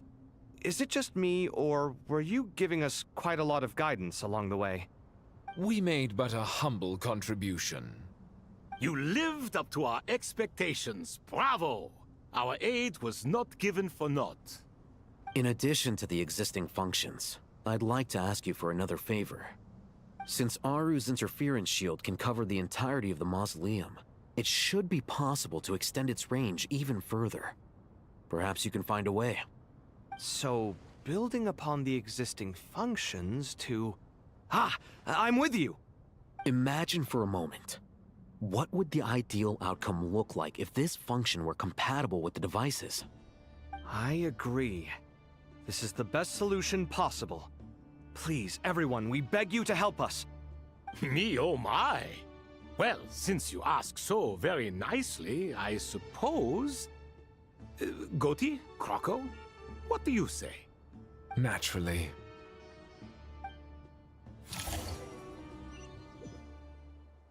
Time to go! Let's go find Nahida!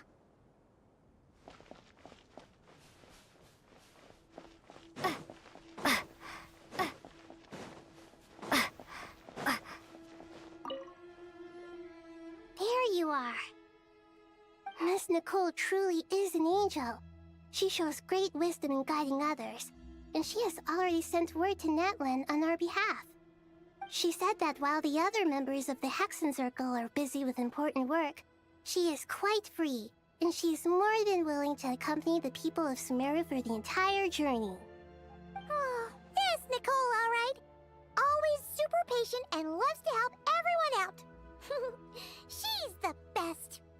She is. So kind and enthusiastic.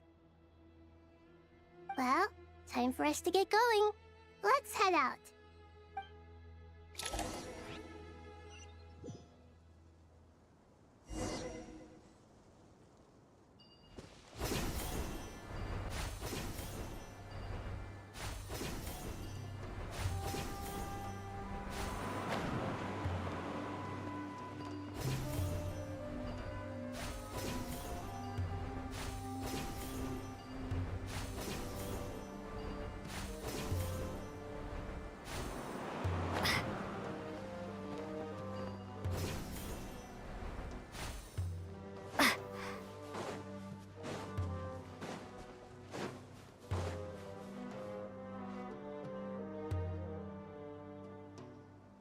This should be one of the closest places to Natlan in all of Sumeru.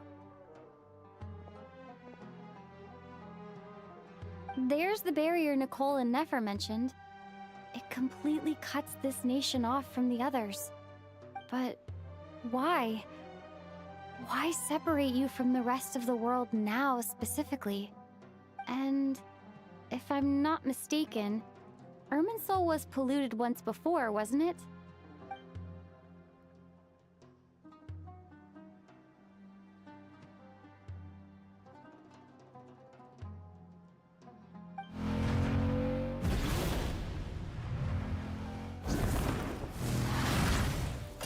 Good question.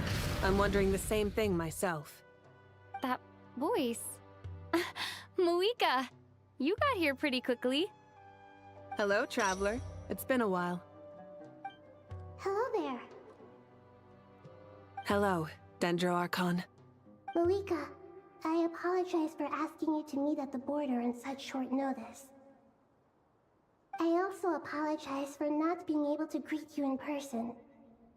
The form in which you see me now is one carried by the Traveler. The real me is inside the mausoleum of King Deshret, and I am reaching out to you with my mind from here. Irminsul has been infiltrated by the Doctor. We must be on our guard, as he can spy on information in the world from within the tree. Fortunately, there is no record of the Traveler in Irminsul, and you are still within Natlan's borders. My records will be preserved in the Night Kingdom, rather than the ley lines. As long as the Night Kingdom remains disconnected from the ley line cycle, the Doctor has no way of knowing my movements. Exactly. So by meeting each other in this way, the meeting essentially never happened. No wonder Paimon didn't come. You were concerned that her activity would be recorded by Irminsul. The Natlanese have heard about the situation in Sumeru. With the borders sealed off, merchants have been forced to stop their shipments. It's pretty serious, and you're the ones bearing the brunt of it. I'd like to address the question you raised at the beginning. I can offer a brief explanation, although it will sound rather cruel. I don't reach this conclusion gladly, but Irminsul predates the Heavenly Principles. It existed long ago, when the dragons of Natlan were at the height of their power. So even when the people of Sumeru became ill because of pollution, it was not a critical issue from the perspective of Irminsul itself. As long as it continues to function normally, the barrier will not be activated. But this time, the Doctor's invasion has directly affected the tree. That is what caused the barrier to deploy. The Heavenly Principles established a rule that when Irminsul is plunged into grave danger, a portion of power will be reserved to isolate Sumeru. That way, even if Sumeru is destroyed, the outside world at least has some time to catch its breath. We'd certainly need it. The Heavenly Principles created almost everything that exists in Teyvat today.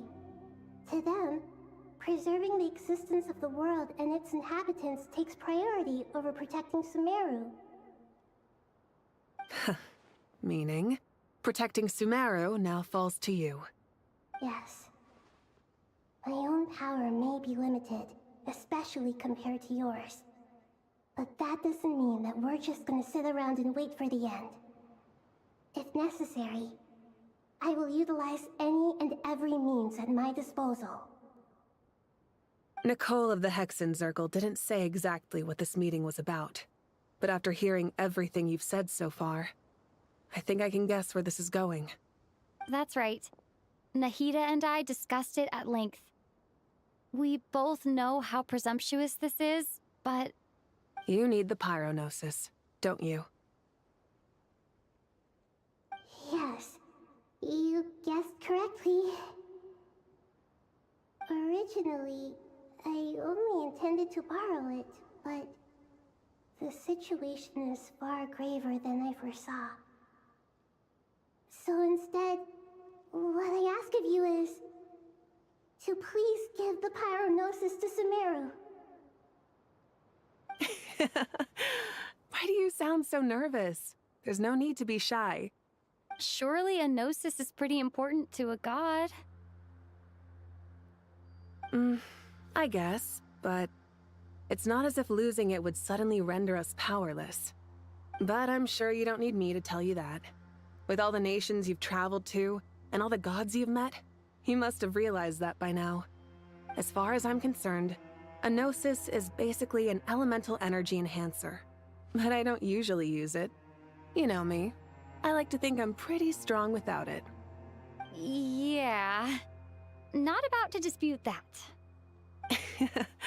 So you see, you don't need to sweat it. Here, take the pyronosis. Uh-huh? Just like that?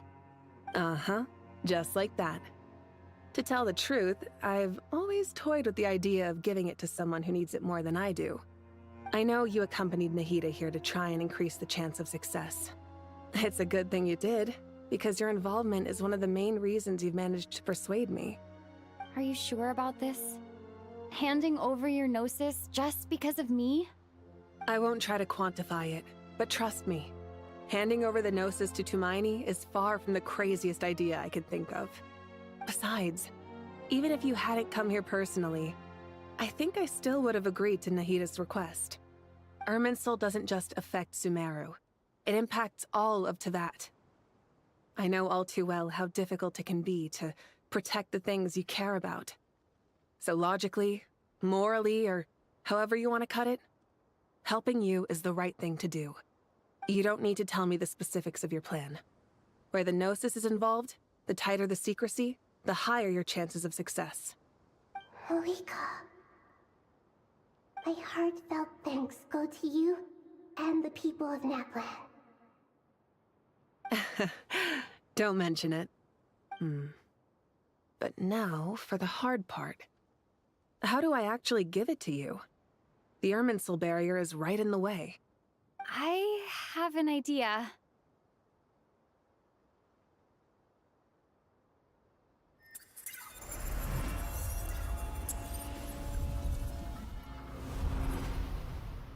Just as I thought. Incredible. What did you do? Just made a lucky guess. This seems to happen quite a lot. Things that apply to everyone else don't seem to apply to me. I figured the same might be true here. Irminsul usually produces effects based on the records it holds. Since the Traveler is a Descender, Irminsul contains no records of her, and thus has no way to impede her. Is that right? You really are full of surprises. Catch. Whoa! Thank you, Moika. Thank you for trusting us with something so important. All right. No need to get so formal. It's not like we're strangers. Besides, there's still one problem. You might be able to pass through the barrier, but I don't know about the Gnosis. Any other surprises for us, Traveler? Let me try something. I have the Pyronosis in my hand. It feels strangely ordinary. Not particularly heavy. And yet, this tiny thing symbolizes the mighty authority of a god. I need to think hard about my memories of Pyro. My memories of journeying through Natlan. All those important experiences I've had. The Gnosis disappeared. Traveler, are you alright? I'm fine. The Pyronosis disappeared into my body, just like phlogiston. Maybe it resonates with you because you've mastered the power of phlogiston. You might not be recorded in the ley lines, but you're still our Tumaini. Whew.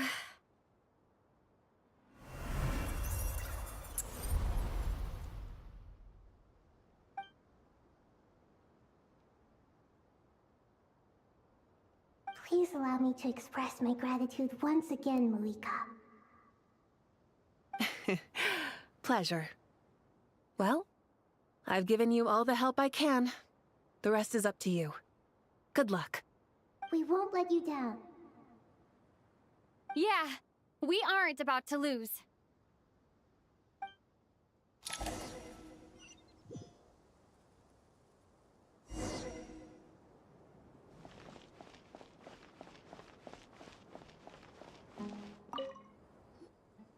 Traveler, Paimon, how are you feeling? Paimon's a nervous, but only a teeny tiny bit. Seems like she's gotten way braver over the last few years, huh? Of course. After all the adventures you've had with the Traveler, I'm sure you've gained a lot of experience and grown as a person. I'm doing all right. What about you, Nahida? How are you holding up? With the negative effects of Irminsul, I'm a bit like a piece of fruit that's been burrowed into by hungry insects and left to rot. I'd be lying if I said it was nothing. But please don't worry. We all know what we're getting into, and we've prepared as well as we can. I believe in everyone. I believe in you. And I believe in myself. Stoking the fire inside oneself is certainly one way to live, but knowing when to rely on one's companions is also a form of great wisdom. I've been quietly learning little things from everyone, like plucking tufts of fur from a sumpter beast. Me too. With the constant traveling, I'm always learning and growing. That's the journey of life. I think there's someone else here who would share that sentiment. Don't worry about what I think. I was just passing by and happened to overhear your conversation. What are you talking about, Hat Guy? This is the top floor. No one passes by the top floor. Says who? You can fly just like I can. I would have thought it makes sense to you of all people. I don't know why, but I feel a little more relaxed now. It shows that you feel comfortable laying down your burdens in our presence. It means that Sumeru is a place you can trust, where you know we have your back. And we feel exactly the same way around you. That's what it means to be friends.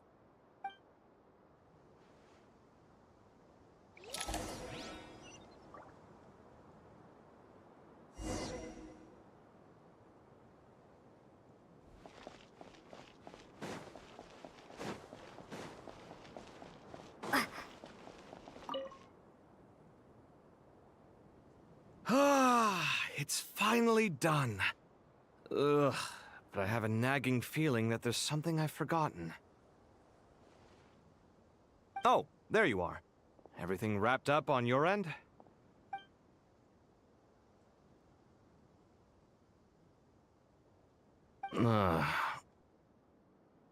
Okay, fair enough. That was a pointless question. We were working in tandem, after all. You must really be exhausted.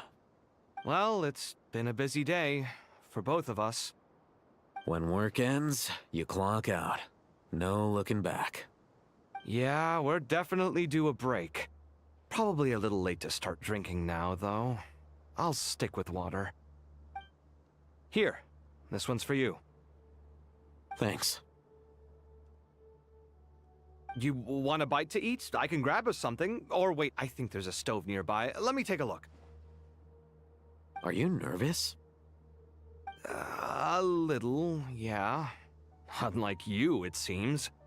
How are you not feeling at all nervous?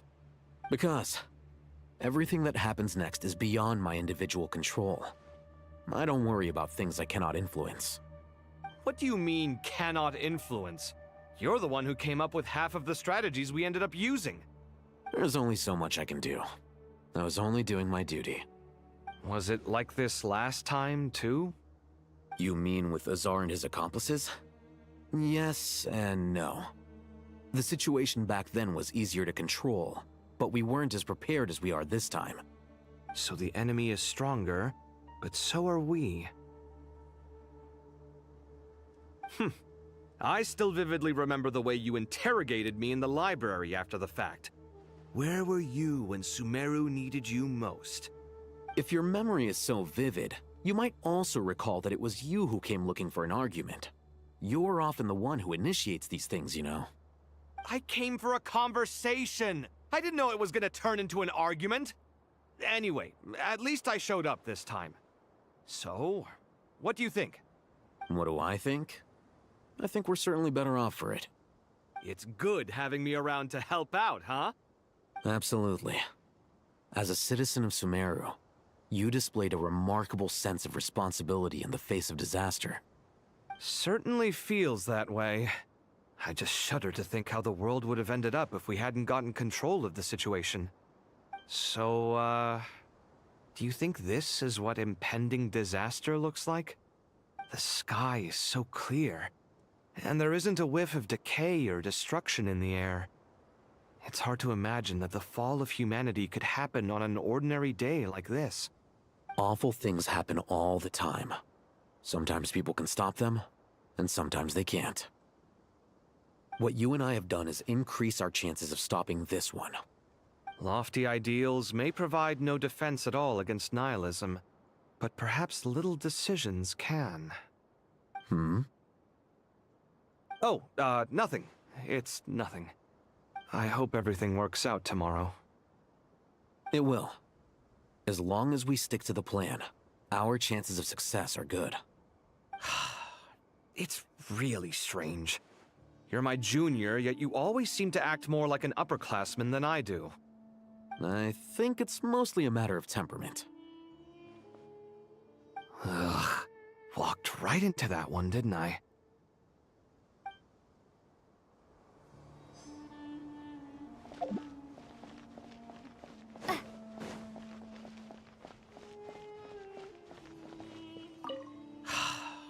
It's really strange. You're my junior, yet you always seem to act more like an upperclassman than I do. I think it's mostly a matter of temperament. Ugh. Walked right into that one, didn't I?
Feel free to mingle if you'd like some time to catch up with people.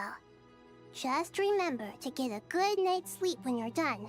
Tomorrow is a very important day.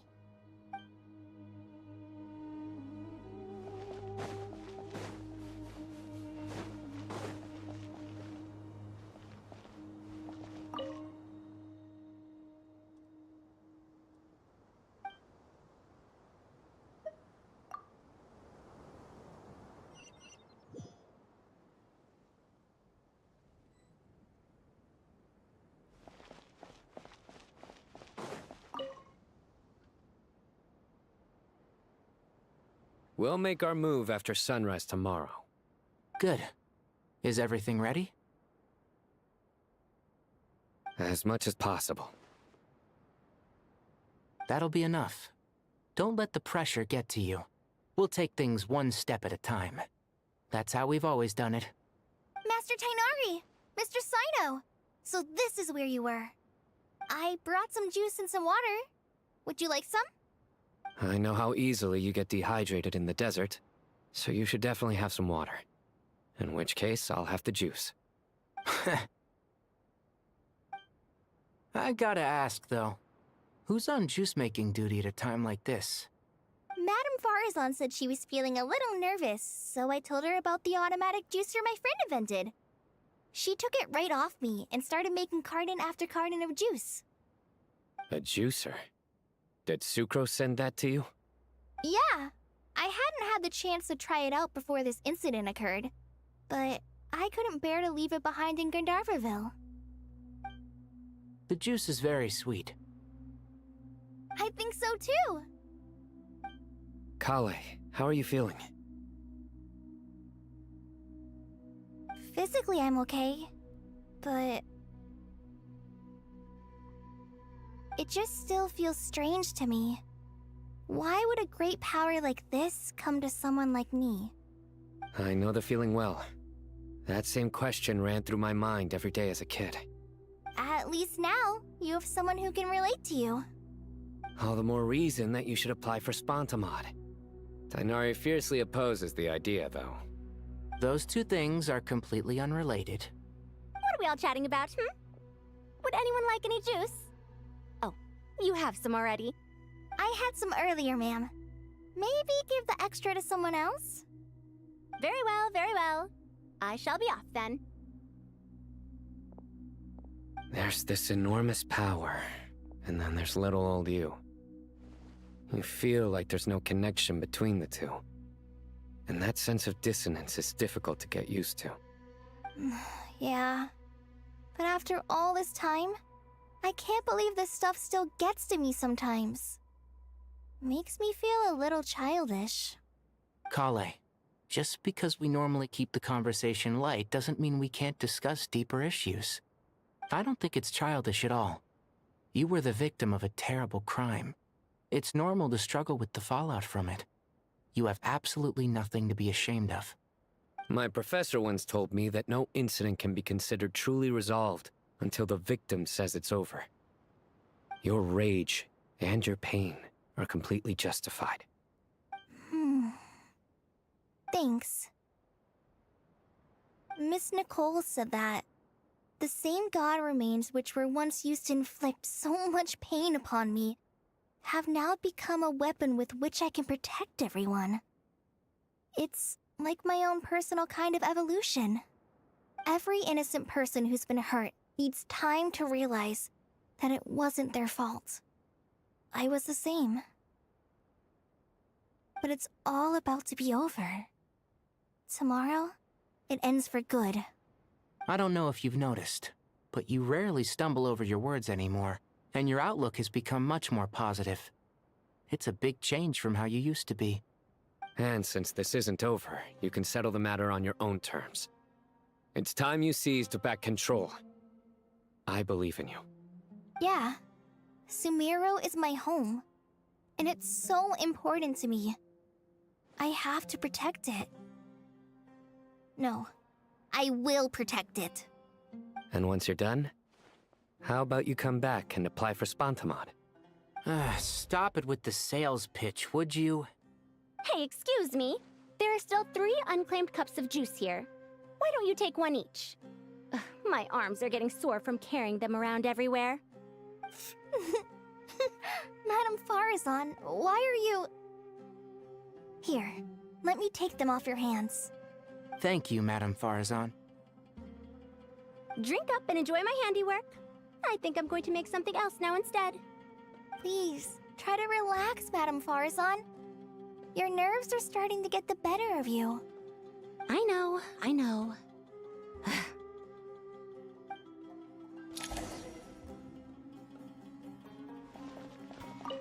Drink up and enjoy my handiwork. I think I'm going to make something else now instead. Please, try to relax, Madame Farazan.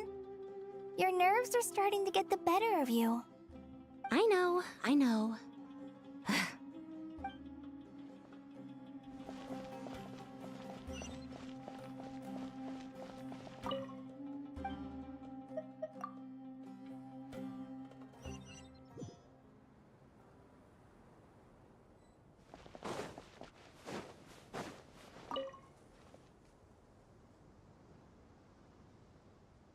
Something on your mind, Miss Nefer? Nothing in particular. It's just... right now, the future feels strange and unfamiliar. But the future has not yet arrived. How can you say how it feels? Some people know that there's an impending disaster. Others remain blissfully unaware. Each group is imagining an entirely different future while walking towards the same one. But when they get there, they'll still find they feel differently about it. People are shaped by their circumstances. Different circumstances create people with different perspectives. I've always found the perspective of the Vahumana Darshan to be a particularly incisive one. Even at the height of the crisis in Nodcry, people held diverging opinions. But things are different this time. Indeed. Regardless of faith, gender, wealth, skin color, or eye color, everyone in Sumeru knows what will happen tomorrow. The world has never been an especially fair place. Yet now, against all odds, a moment of unprecedented unity and equality is about to take place. It's fascinating. If only my father could have lived to see this era. Era. To me, that term represents a much greater span of time. It can be an unsettling word. I would even say I'm afraid of it. Do angels even feel fear? Yes, at least I do. I fear the gap that grows wider with each passing day, and the never-ending flow of time. Time renders all memories insignificant, and reduces all splendor to nothing. But those memories are the one thing I do not want to lose. You're very human in that regard. If angels draw too close to humanity, our wings burn away in the bright flame of awareness, and we fall to the earth. After spending so long among humans, I have lost much of my former glory. Maybe that's a good thing. You're more human than some humans are. I've been talking to Kale a lot in recent days. We seem to be in completely opposite situations. I suppose that makes us good case studies for comparison. Case studies for who? Myself, I suppose. After comparing the two of us, I suddenly discovered that I desired more than before. It was a gentle, pleasant sensation. Just as most people pursue glory and miracles, I too am pursuing miracles of my own. Guiding humans to make the miracles in their hearts a reality. That is my miracle. It doesn't sound so bad, does it?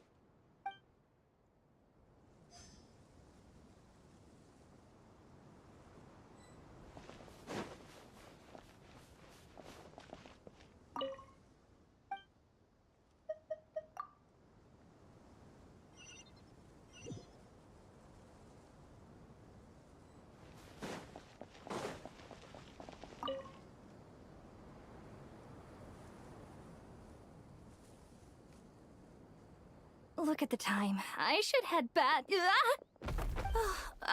I'm so sorry. I was in a hurry and didn't look where I was going. Are you all right? I'm fine. Wait, you're... Have we met? Not exactly. I think we may have crossed paths by the house of Dana before. Oh. You're Hat Guy! From Vahumana, right? You recognize me? The clue's in the name, Mr. Hat Guy. Fair point. It's getting pretty late. What's keeping you up? I could ask you the same question. If I'm not mistaken, all the workload for the Ratawa Histarshan wrapped up a good while ago. Well, I have something of a background in Satyavada life, so I was helping the Dendro Archon make some preparations. But I must have lost track of time. Did you find the experience enlightening at all? Honestly, it was tedious and uneventful at first. But eventually, I think I did sense some profound truths. But they also brought a lot of suffering with them. I was told that I even shed tears while I was meditating, though I have no idea why. Sorry. I hope I'm not scaring you. Not at all. It just proves you're very accomplished in your research. Good night. I wish you all the best for tomorrow. Thank you, sir. You too.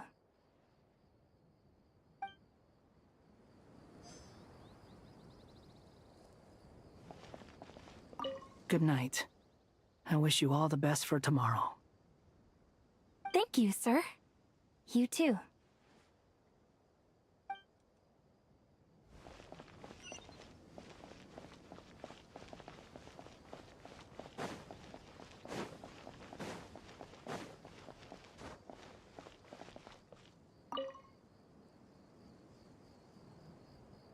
Too bad we've got a fight tomorrow. I could really do with a stiff drink. Let us pray instead. Prayer. How nostalgic. Lord Sangama Bay. Came to get some fresh air too, did ya? That's right. Actually, I was hoping I might run into you, Dia. I wanted to let you know that I've stocked up on that perfume you said you were so fond of. No, really? I'll take 2. Any chance of a friends and family discount? I knew you'd ask that. And I'm afraid to say that... Surprise! It's free of charge. That's very generous of you, Lord Sangama Bay. Does this mean you've made a fortune in Notcry? Nope. Turns out, it's not that easy to turn a profit there. I even ran some assorted losses. But anyway, that has nothing to do with why I wanted to give you and Dia a small gift. Remember that merchant caravan you two rescued in the desert last month? That was transporting my goods! No way!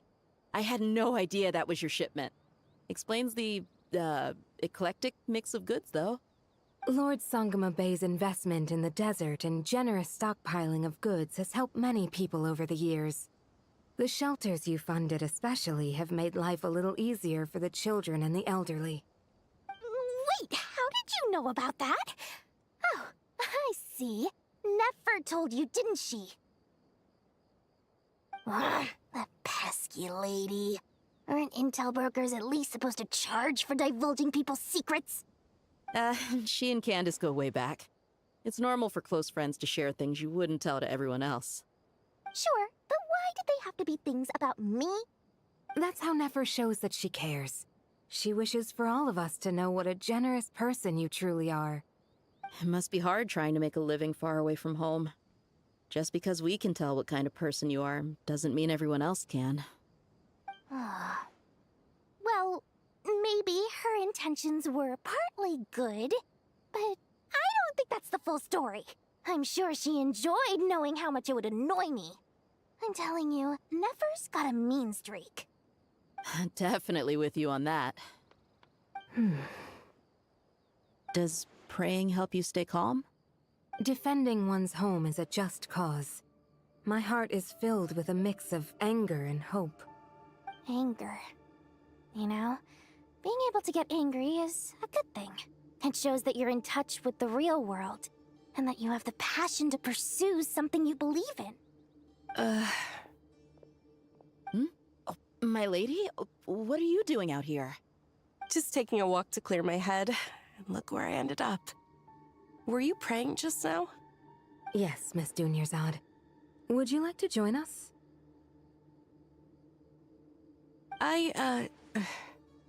Come on, it's fine. She won't mind who you pray to. Oh, then sure. I remember you, Miss Dunyarzad. You visited my shop before. If I recall correctly, the god you worship is the Dendro Archon, correct? That's right.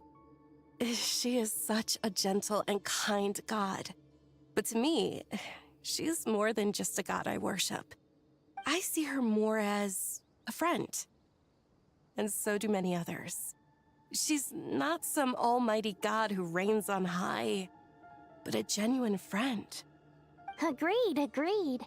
She's a wise teacher and a good friend. I spoke with several people during the evacuation. Everyone's aware that tomorrow's battle is one that ordinary people can join too. A battle to fight for our friends and our homeland. Oh, it makes me glad. I can finally do something for those who protected me. You've grown so much since we first met. Oh, a compliment? Ooh, more please. Thank you.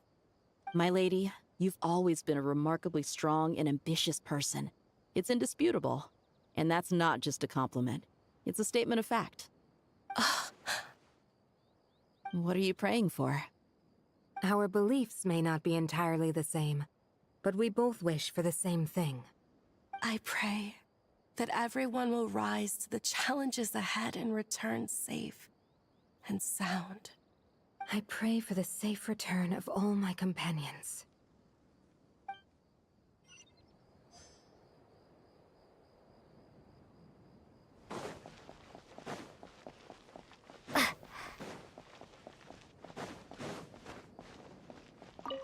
What are you praying for?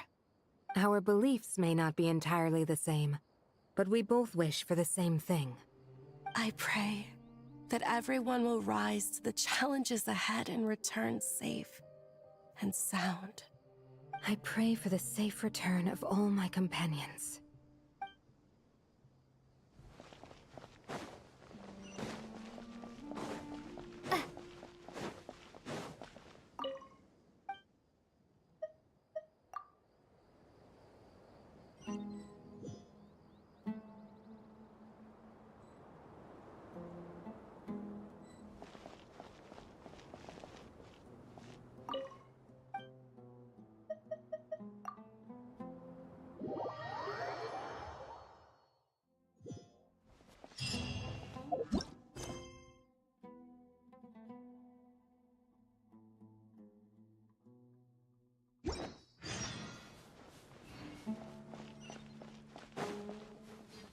Time to go! Let's meet the others at the mausoleum of King Deshret.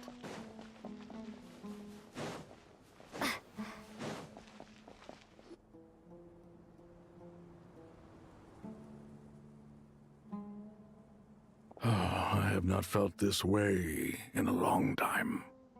Standing up high, gazing out at the rolling dunes. One cannot know what freedom truly means without first losing it. The Golden Slumber truly lives up to its name as a dreamland. Though desert sands exist there too, no mirage, no matter how glorious, can compare to true beauty. Dendro Archon, what is on your mind? I was wondering whose counsel I should seek on the questions in my heart. What kind of questions? So many. More than can be put into words. As I once said to a friend, we look, we see, and we comprehend. But the question still troubles us. What are the many disasters that this world faces, but the sum of all irresolvable questions? The biggest question you should be asking is how to seize victory. Yes. Although, I would express it differently. I must not fail. And so the question I am most curious about now is whether the path to victory will be an arduous one. What we declare to be a young sapling, we may, in fact, find to be a towering tree, if we would only cast aside our ignorance and look beyond the veil of time to see her true form. Nahida! We're here! Just in time. The preparations are almost complete. Ready when you are. We're here too. Miss Nicole! Miss Nicole! You run so fast! I thought I'd get a lot of exercise as a forest ranger, but I can barely keep up with you. Sorry, I got a little carried away. Lesser Lord Kusanali, the equipment is ready, and the modifications to Aru are all complete. As discussed during our meeting. Accessing Irminsul via the Akasha is no longer feasible at this stage. There are other options, it's just... they're a little more extreme, and more technologically demanding to implement. Maybe you should take it from here. The architecture and functionality of the Akasha terminals overlap considerably with Aru. There is reasonable evidence to suggest that one was developed based on the other, or that they both utilize technology of the same origin. As long as the transplant and merge operation succeeds, Aru should theoretically work on a scale greater than the Akasha and approximately equal to Irminsul. It will become the largest active computing device in all of Teyvat. A system this powerful is capable of a lot of different things. In the past, the Akasha was primarily used for one-way information transmission, but I suspect it could also serve as a central bridging hub.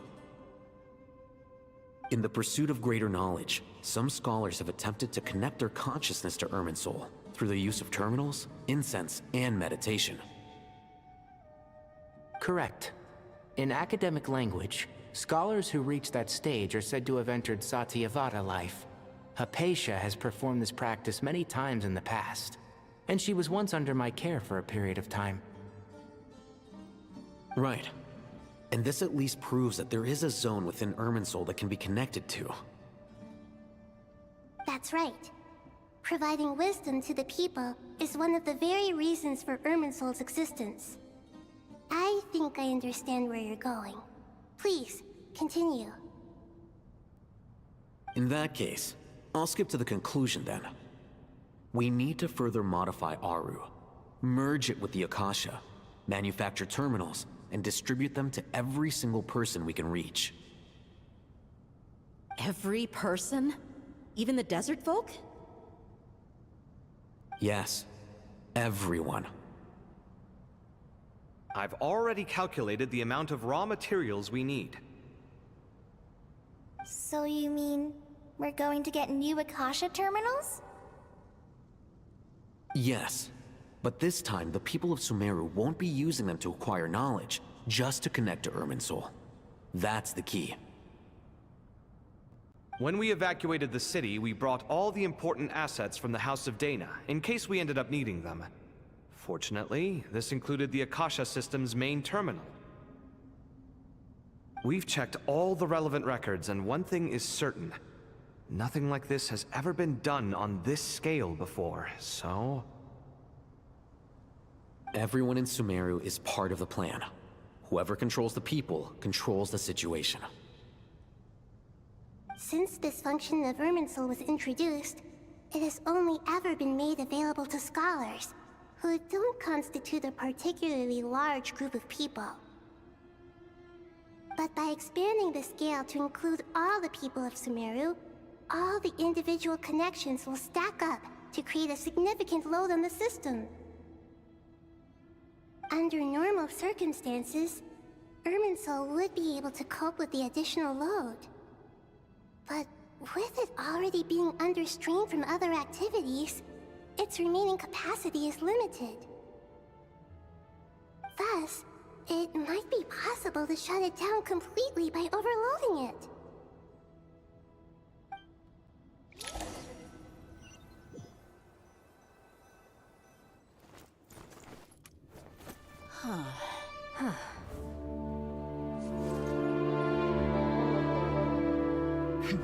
Counting down. 3, 2, 1. Are you ready? Ready.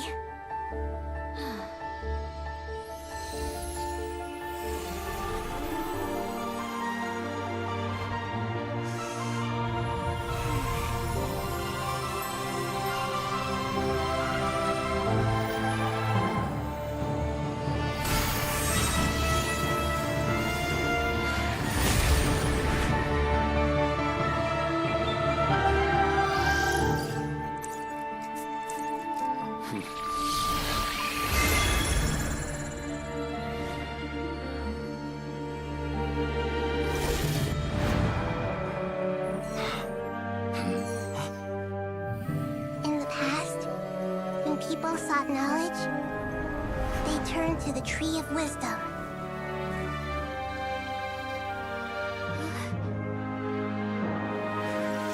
Today, we use it to save Sumeru and the whole world. These boughs that nurtured learning must not become tools for destroying the world.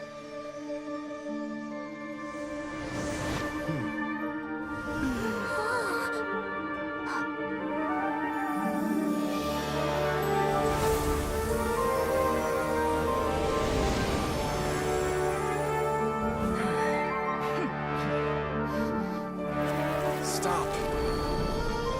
Please stop. End this transformation.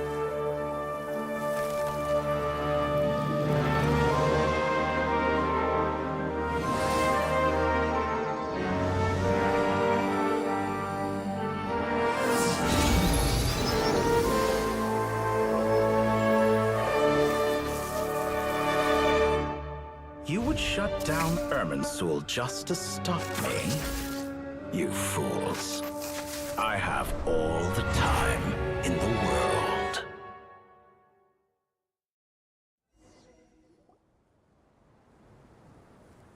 Success! The evil Irminsul tree has stopped growing! Great.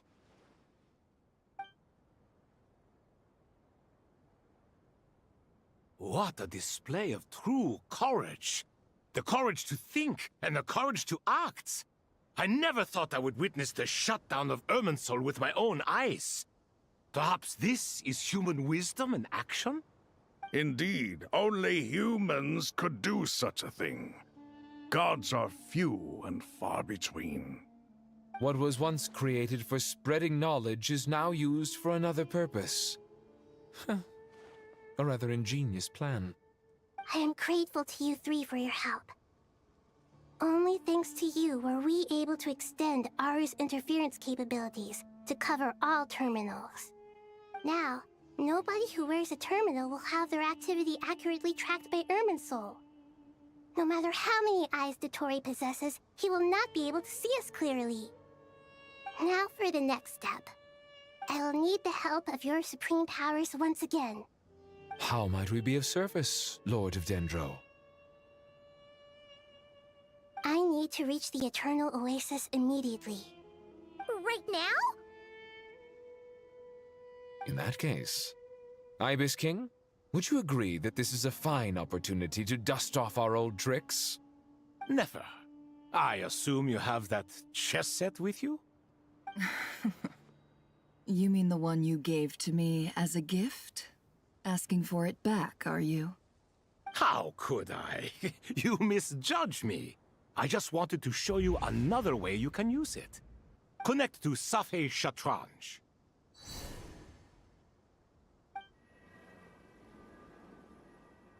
Safei Shatranj? You mean that place in the desert? Thoth's chess set gains its power from the chessboard laid out in the desert by King Deshret and ourselves. All ceremonies conducted using the chess set must be activated via Safei Shatranj. In other words, the chess set is an extension of the chessboard. In the past, moving a chess piece was a sacred and momentous act. Transfer initiated. Entering live combat mode.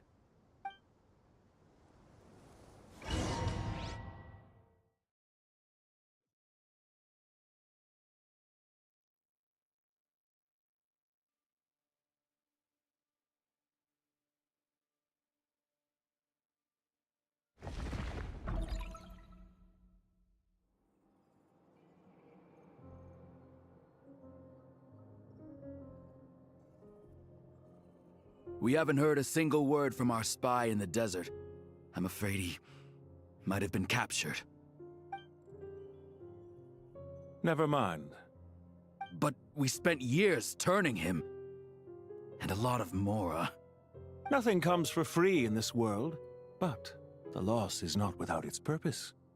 For a small price, we have wasted a precious amount of the limited time they have.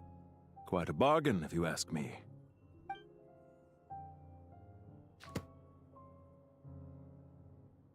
Understood. Weighing profit against loss is a necessary part of life. But to tell the truth, I have been operating at a loss since this all began. Since many centuries ago, in fact. For instance, why would a banker act as the executor of a will? If you hadn't deposited your personal belongings at Northland Bank, I would have no reason to be here right now.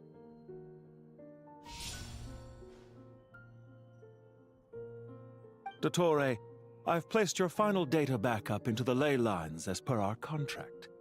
I trust we are now square for the safe deposit fees you paid.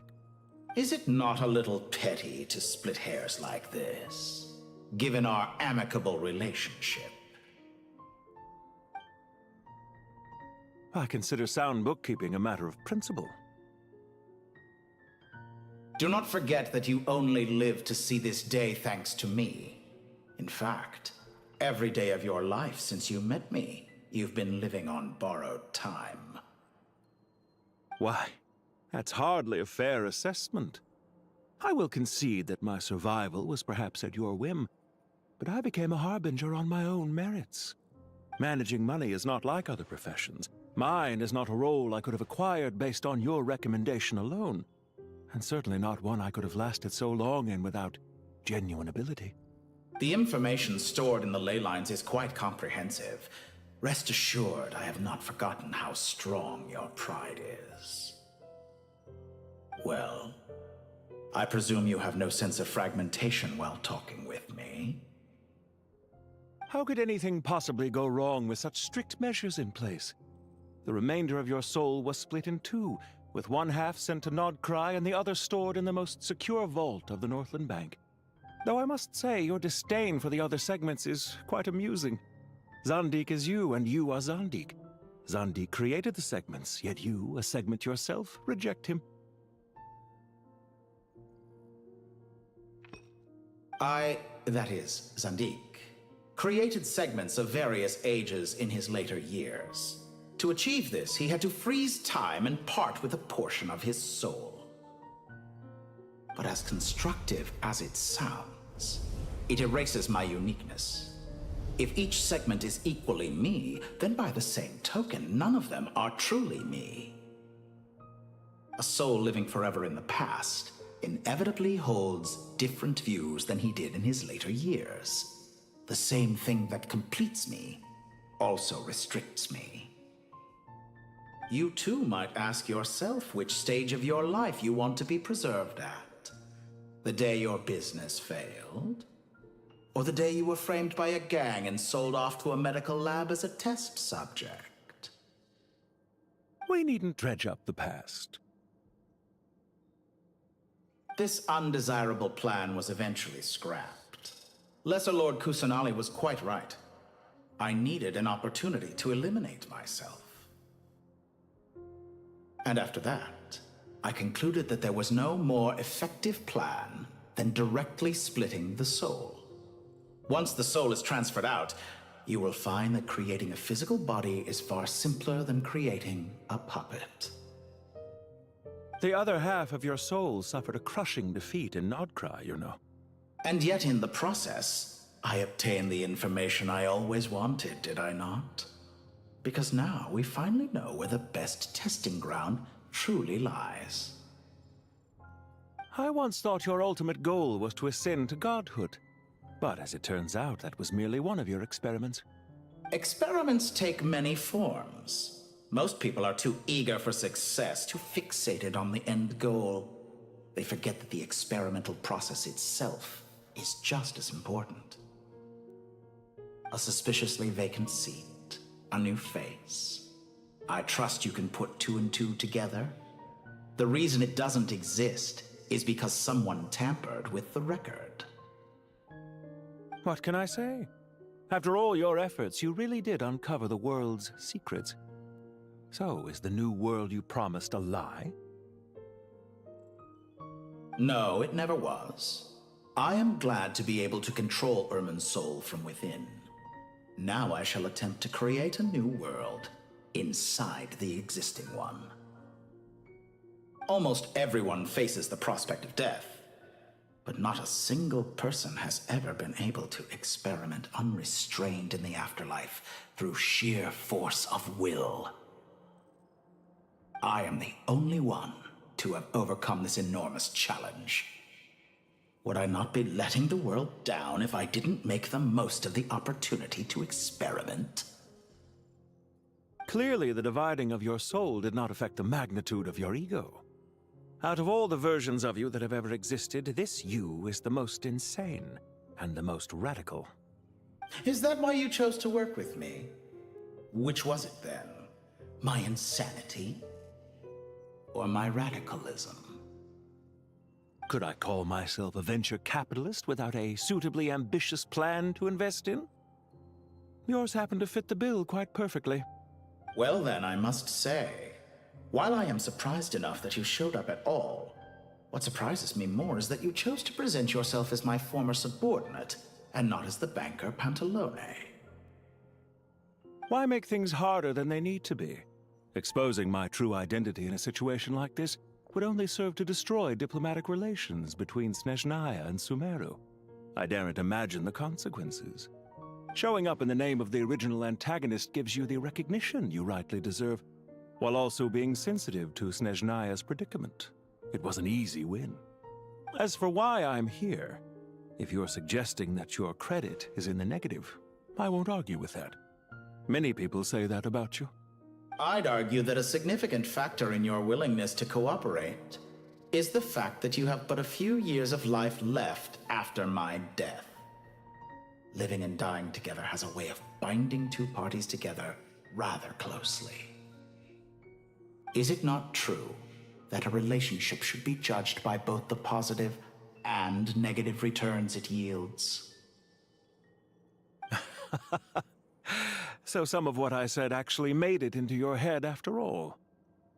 It's true that I hope you don't die too soon, but don't you find that a strange thing for me to say?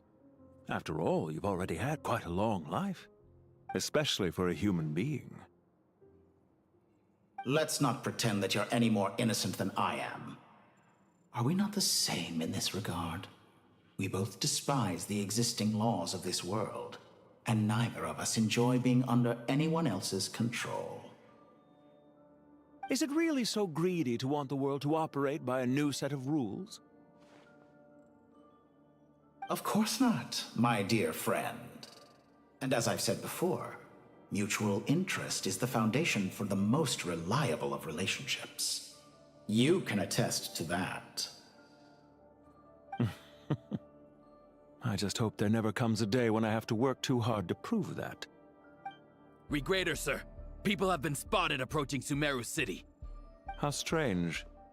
Despite your access to Irminsol's data, it appears the soldiers noticed before you did. They must have found a workaround.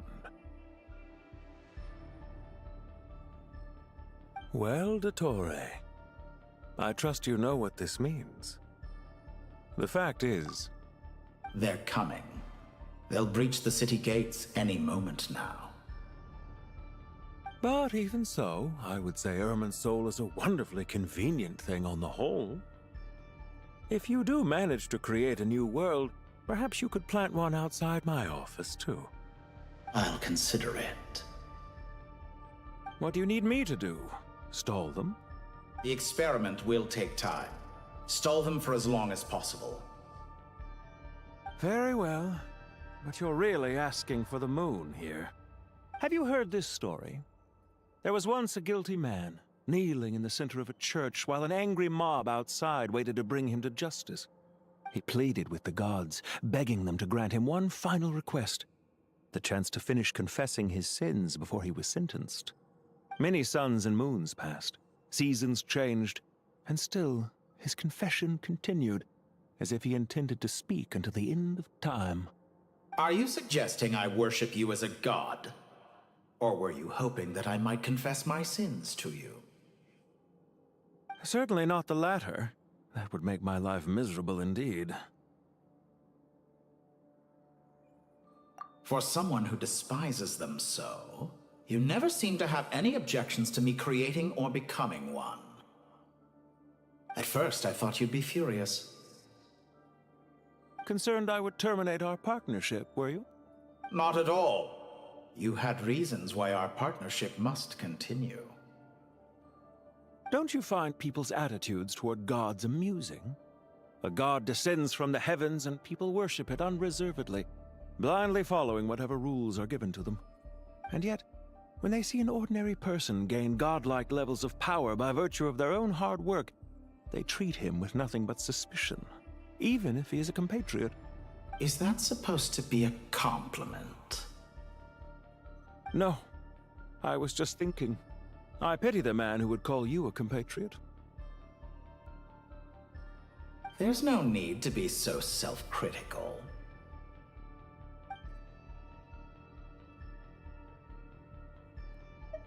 I know it's a little late in the day to be asking this, but how have you been keeping?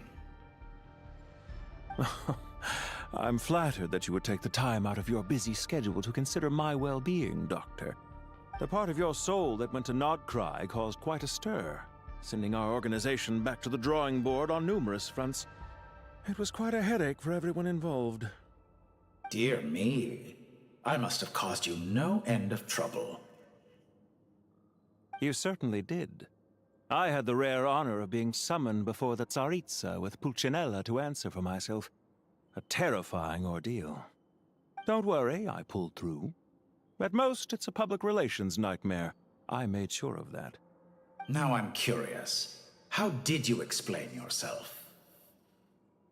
Oh, it was quite simple. I just pinned the blame on someone who wasn't there to defend himself. I could hardly be expected to defy the demands of someone as insistent as the Second Harbinger, now could I? How you slander me. You know full well that I am perfectly amenable to reason. There's no question that you are partly to blame for the ruin of my reputation over the years.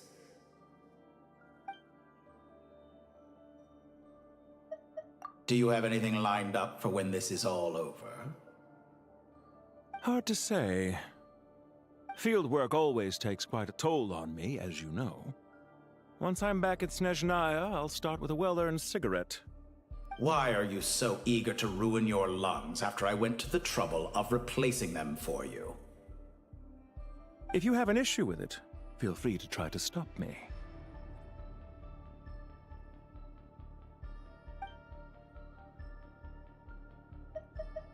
What's on your mind? The limits of humanity. It's a pity.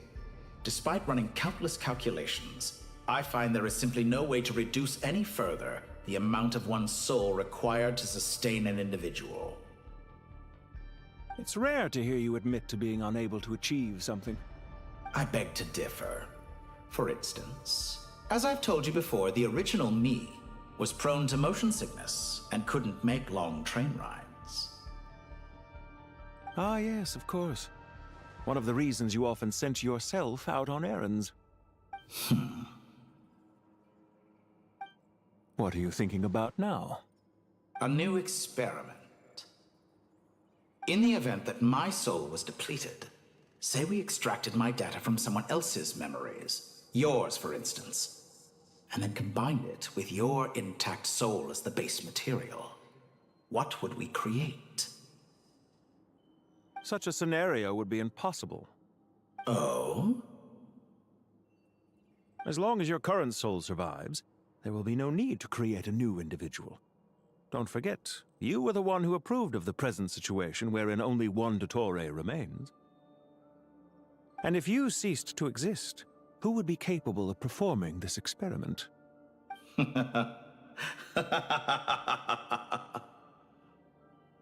Since the day I met you, you've always excelled at talking your way out of a quandary.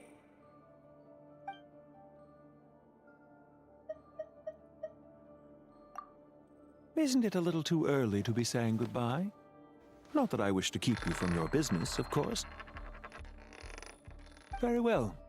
Let's leave the conversation there for now.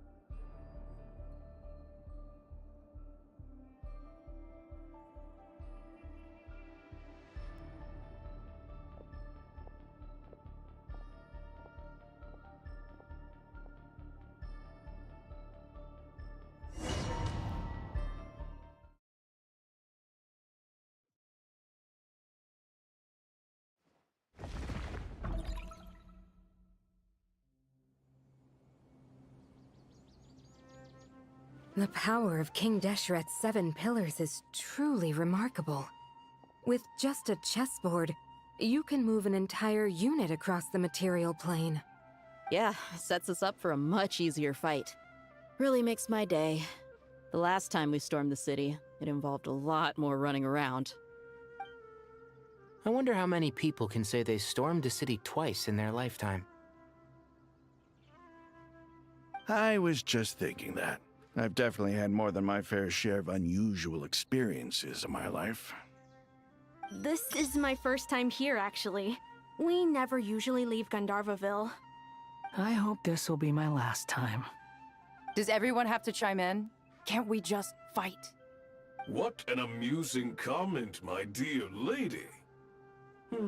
Yet humans often alleviate tension via small talk, do they not? Well, why is Candace's shield talking? Because the image on her shield is one of me. And I, of course, can appear wherever I wish to. Huh. Well, la-dee-da. Isn't that fancy? Could I get in on this? You wish for your gauntlet to speak? Why, certainly. Ahem. I think you'll find that it is I whose image is carved hereupon. Thanks. Definitely feel stronger now. You're welcome, my lady. I am glad to lend you my power. Sino, what's the situation? There are troops stationed at every entrance. As we expected. A frontal assault will suffice. Everyone, stick to the plan. We'll take the main entrance. You head for the House of Dana's side door. Move out.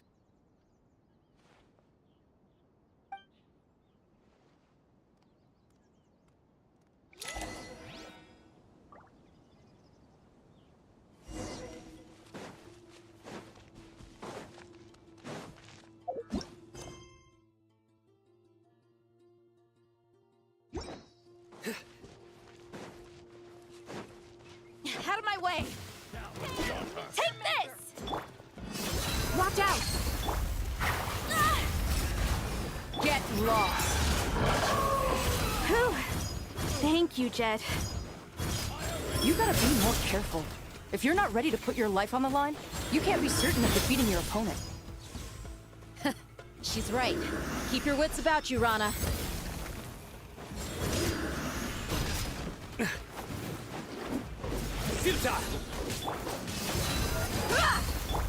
Do your worst! Grant us your blessing! Surrender!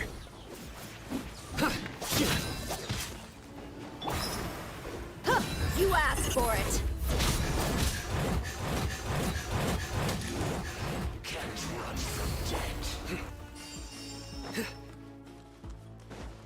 Take them out and secure the harbor. Reinforcements will arrive by water. Consider it done.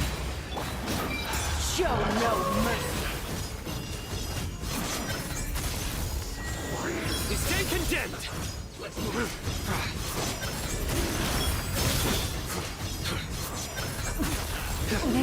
Guilty! Your penance is due! Please!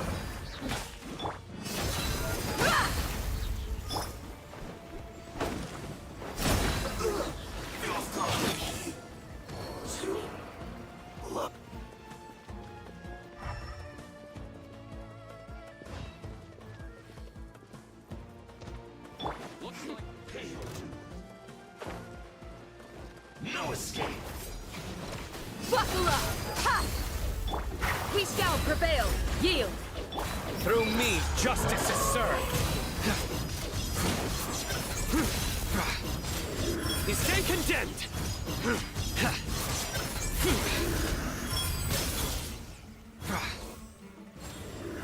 Your penance is due! Use the stay condemned! Hear my prayer! Resistance futile. Look alive! Hi! Futile! Gloves off!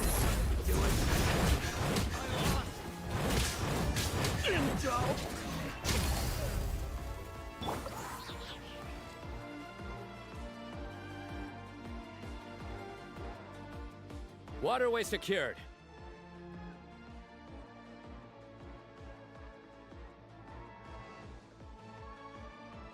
Brothers! Sisters! Perfect. Just in time. Welcome. Once we've linked up, we'll continue the advance. The team has arrived at the north entrance, as planned. Good. Press on.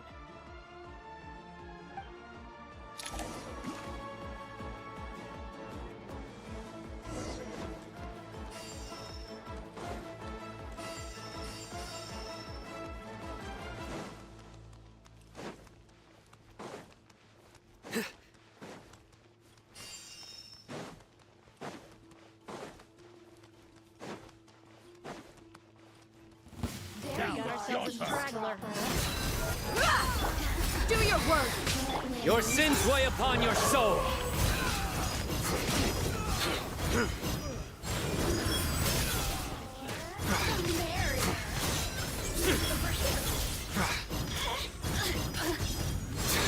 Your penance is due! You stay condemned! Yield!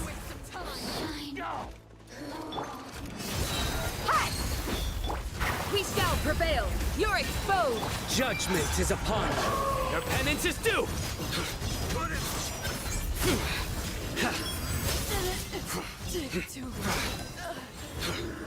Guilty! You stay condemned!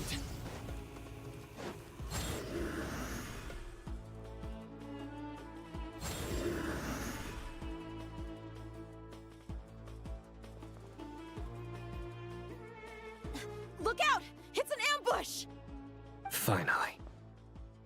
We need to hurry. Take the middle road now. Mahamatra Sino, area clear. Don't relax just yet. More Fatui approaching from the right.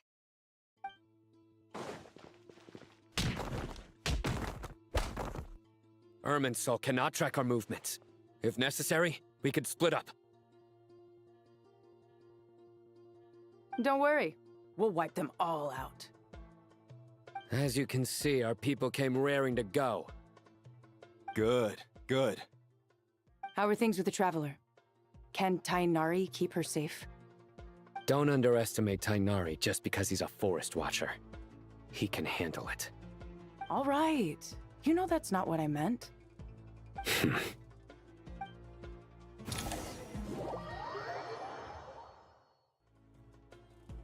Sino and the reinforcements have drawn the Fatui's fire away.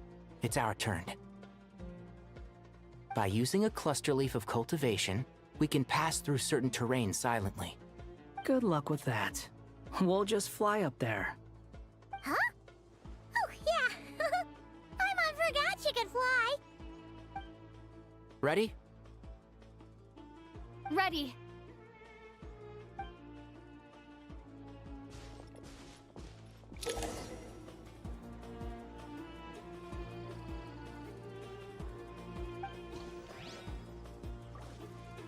Enshroud!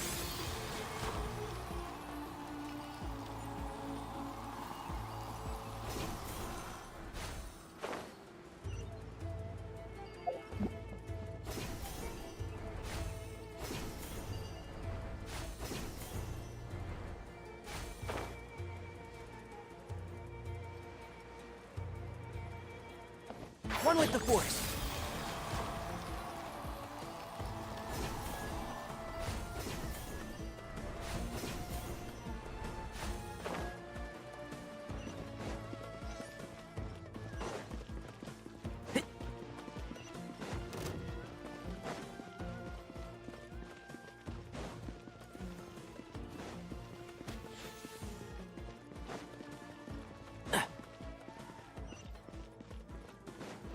Keep up.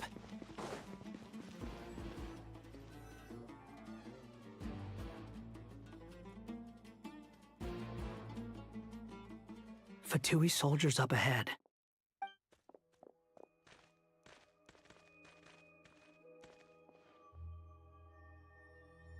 Careful. Prepare for battle. Hey! There's people over there. You have some nerve showing your faces here in the center of Sumeru City.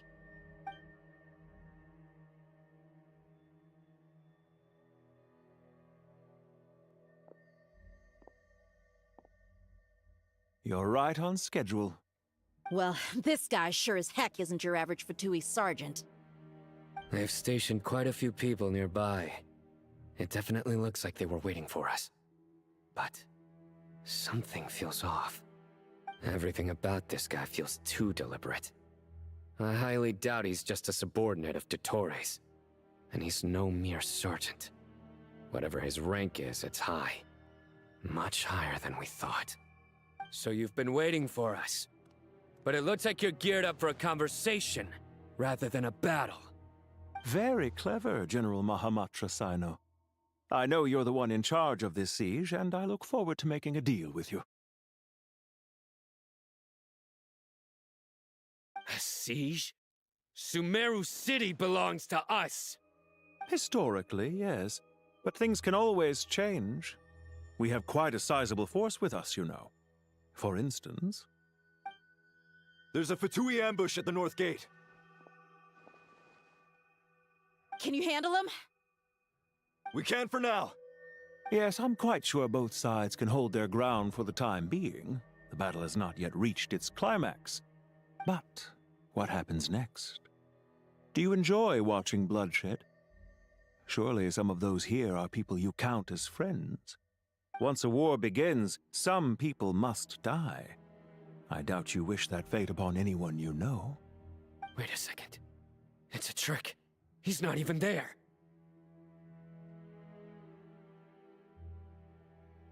Silence! He disappeared.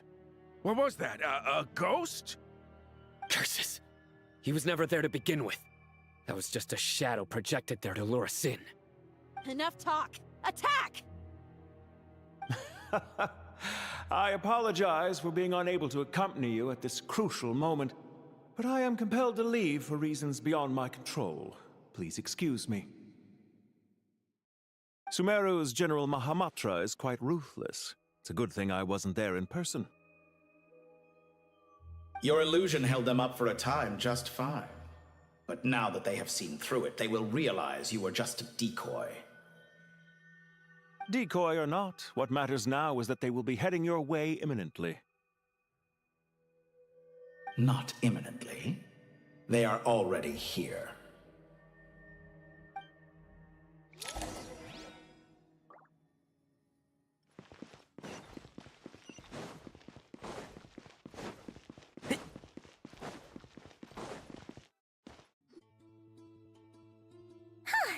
We made it! This is far enough. Tainari, you go help Sino. Don't worry about us. We'll manage from here. Are you sure you don't need me to stand guard? No need. Once the connection is established, we'll disappear from the sanctuary of Surasthana. Go help the others. All right. Goodbye for now, then. Please tread carefully.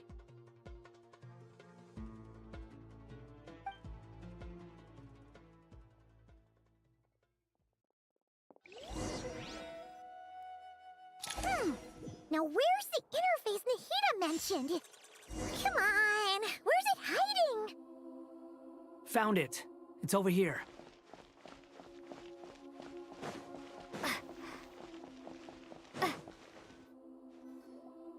We can connect to the inside of Irminsul through the Sanctuary of Surasthana's built-in security system.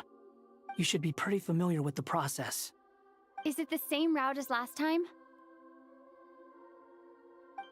For the most part, we don't need to adjust any of the parameters. Then I should be fine. And Paimon? Once you're both ready, we'll set off. Wait!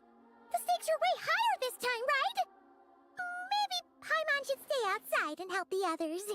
Then, you can focus on the fight without having to worry about Paimon! Huh? Why are you staring at me like that? It's nothing. I just suddenly realized how much you've grown. Hey, you've grown quite a lot yourself. Don't you two start getting into it again. Well, anyway, Paimon thinks she's pretty knowledgeable.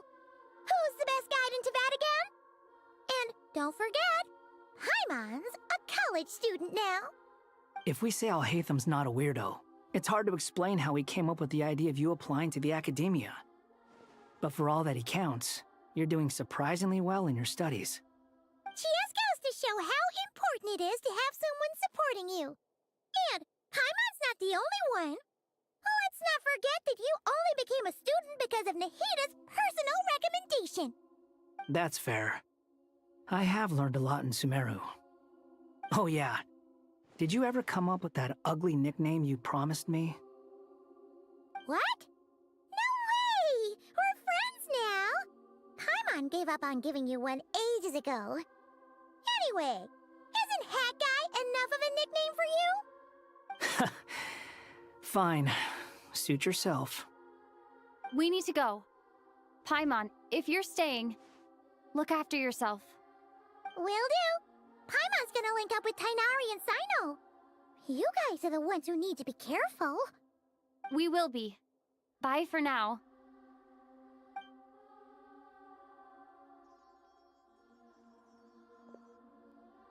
Initiating connection.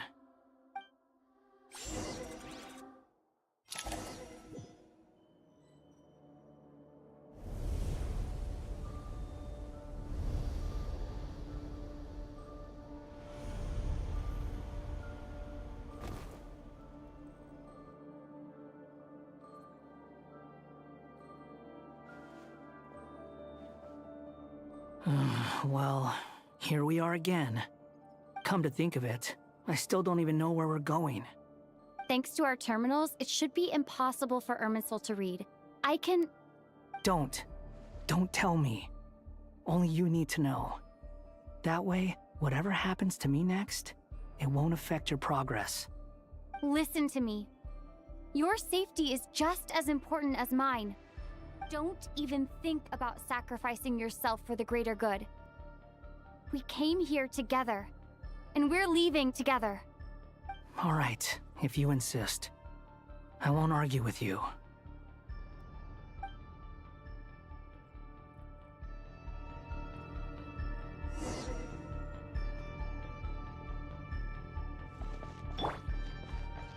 Quit following me. Too slow. This place looks so different from how I remember. It's unrecognizable. It's a complete mess, like someone's turned the place upside down. Must be Dottoro's doing. Either he's searching for some information he needs, or... It's still changing. He has to know we've entered Irminsul. But luckily for us, he can't pinpoint our location. Be on your guard. Don't let him find us. The red parts have probably been corrupted by Dottoro's power. Don't touch them, or you might alert him.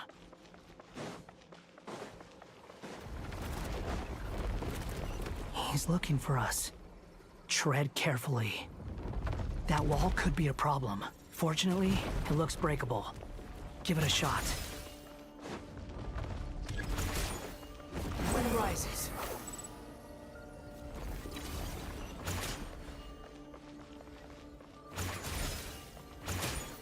Behold!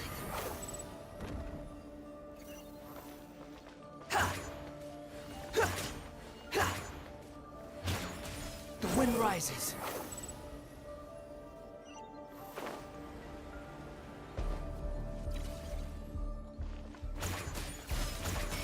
Behold!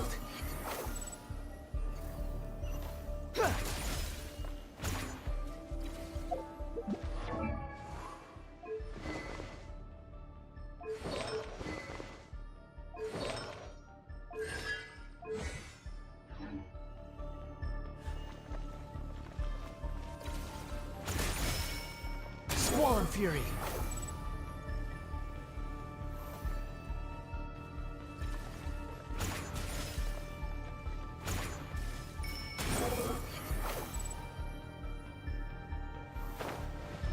The same old trick again? Are you kidding me? Let's handle it just like we did before. This cheap trick isn't gonna stop us. Oh no, it's... A trap!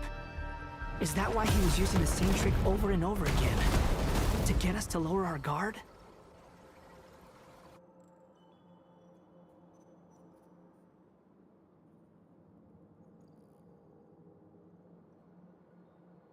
I'm trapped!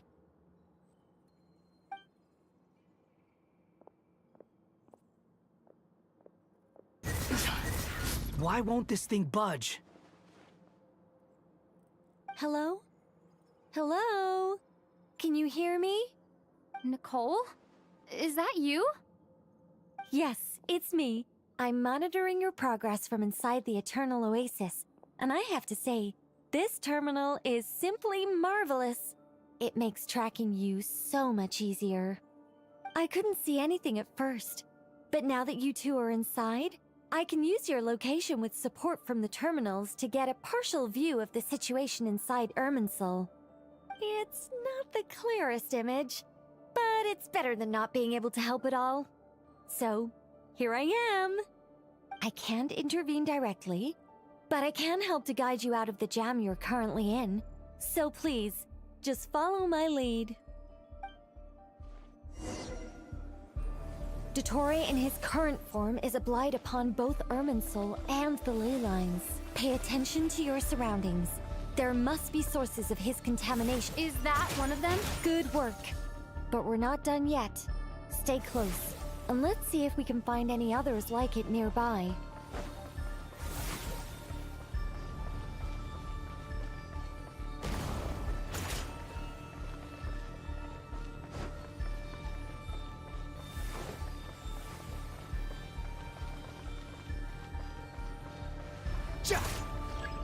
The wind rises. This must be another one. Agreed. Now... Wait! Watch out! It's Dottore. I think he's found us.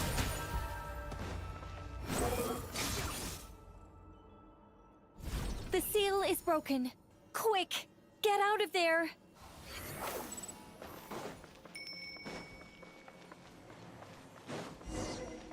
And where exactly do you think you can run to?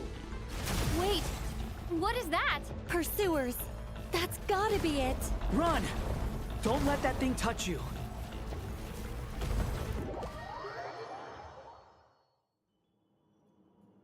And where exactly do you think you can run to? Wait!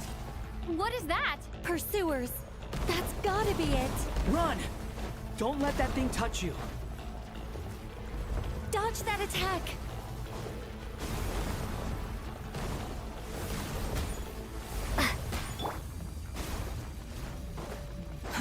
Too slow. There's more than one path. Which way do we go? To the left. Trust me. Fleeing like vermin. What a pathetic sight. Hey! Watch yourselves. Stay focused. There's a cliff ahead. Jump! More of those corruption sources. Destroy them as you did before, and open the exit as quickly as possible.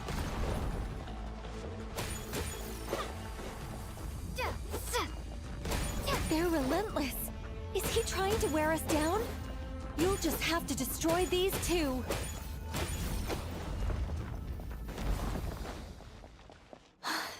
I think the pursuit is over. Hard to say. Stay alert.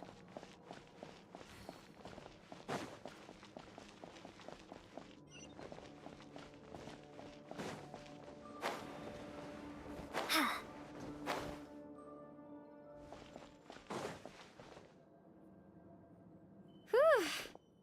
I think we've made it to relative safety. Phew. Goodness. That was tough. You doing okay? I'll be fine. Don't worry. Take a short rest, and then... Nicole? Nicole! The connection's been cut. But that means... Look at you supporting one another. How very touching.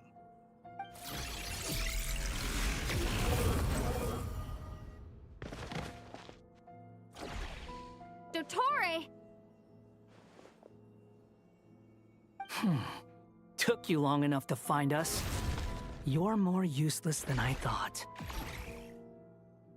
Oh, really? I think I deserve a little more credit for my methods than that.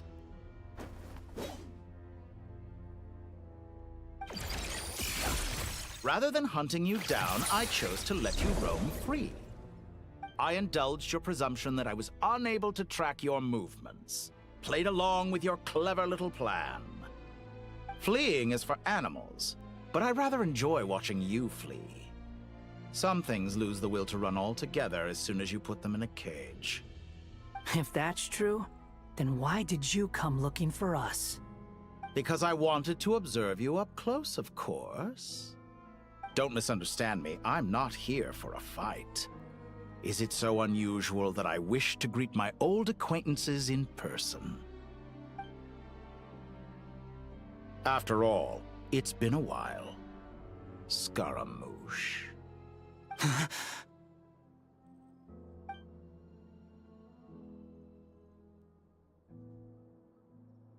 Why are you so afraid? I have done nothing unprecedented in discovering the truth. Nor did I go to any great lengths to uncover your story.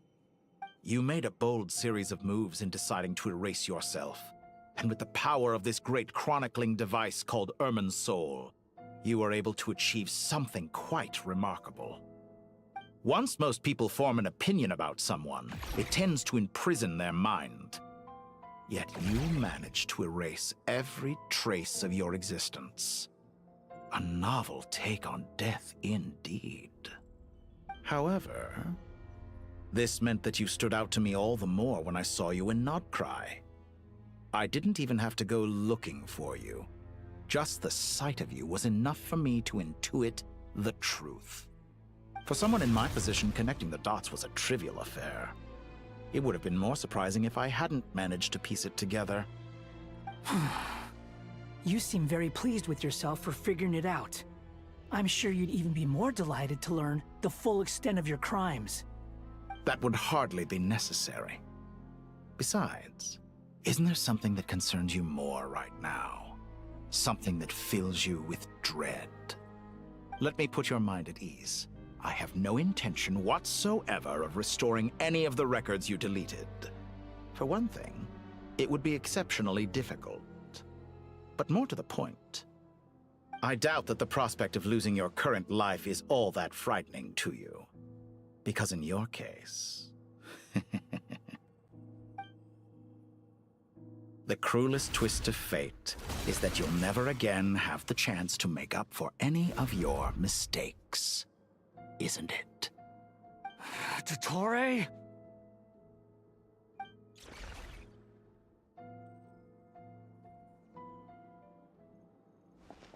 All here shall bend to my will.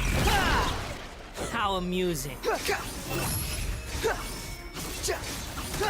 You're dead. I'm used to this. The wind rises. I'm afraid you'll need to do better than that to take me down. I expected you to have grown stronger. Ah, how foolish of me. I forgot that you lack any means to increase your power. You will pay for everything you've done. Oh, will I now?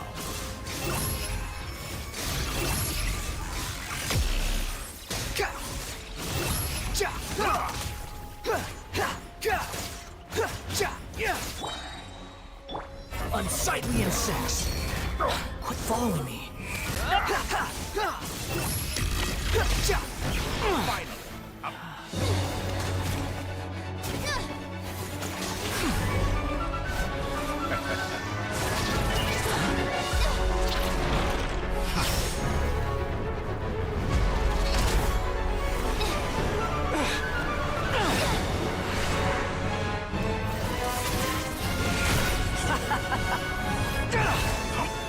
Does the prospect of death amuse you? I could ask you the same question! I'll distract Dottore. You focus on the mission. Got it.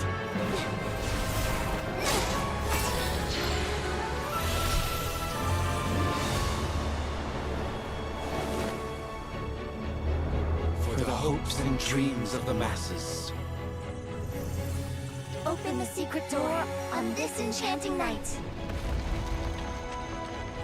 May wisdom's light eradicate ignorance and darkness, and hereby fulfill our ancient vow.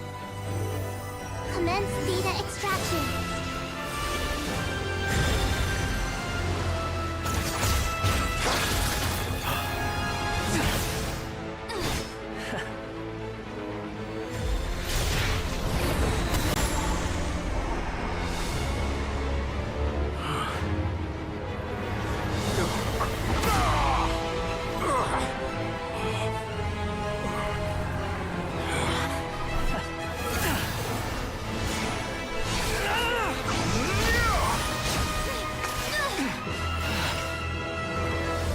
Cling to outdated ideals and stand in the way of progress. You will pay for interfering with the grandest experiment of all time.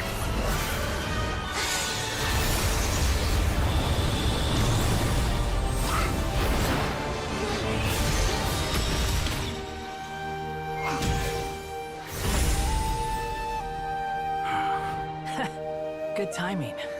Dottore, as clever as you are, you fail to understand wisdom. Wisdom takes many forms, but the path you have chosen eschews them all. Huh.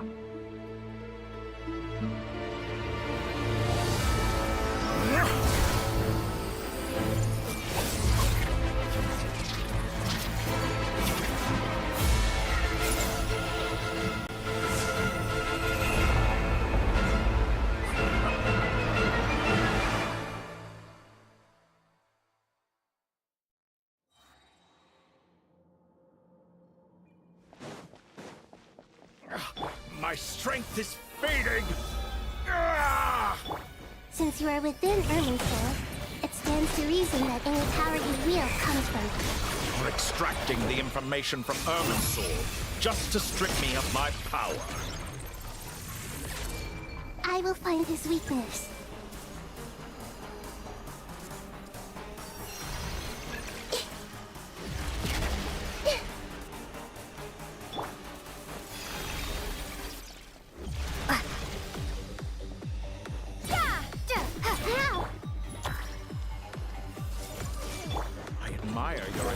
Introduce a new variant, but it's nowhere near enough.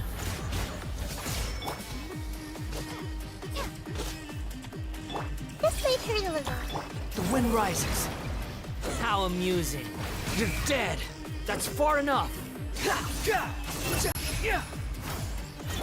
Time to ignite. A petty trick. Behold. Search for it.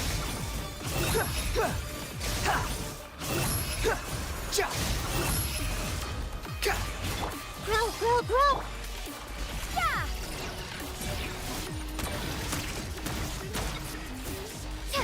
Squall Fury.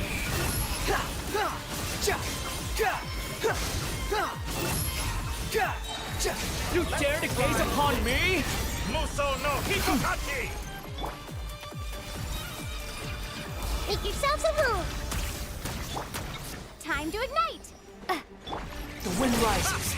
They're so close. Just hold on a little longer. I'll hold him up. Traveler, Hat Guy, the rest is up to you. We certainly have a knack for surprising each other, don't we? I'm just getting started. It's time. Say your prayers.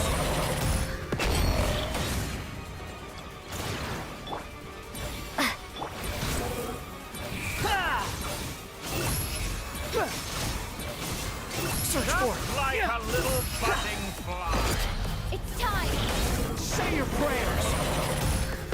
Stay on the offensive, but watch your back.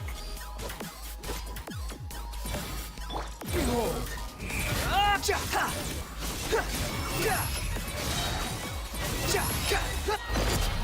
time! Say your prayers!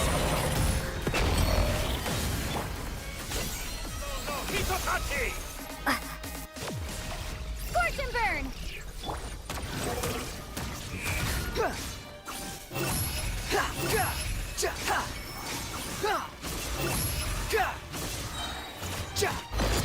It's time!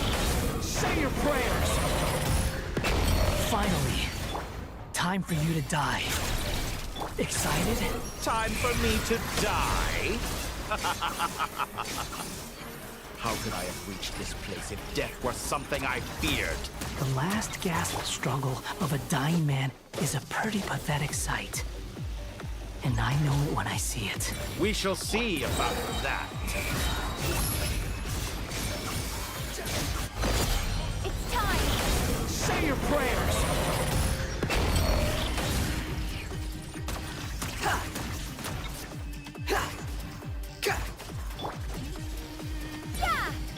The wind rises. Burn all before you! It's time! Say your prayers!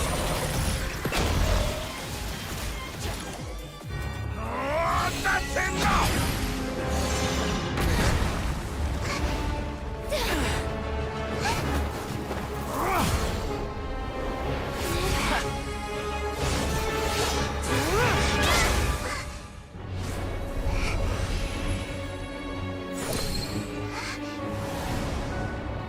It's all yours. Do with it as you see fit.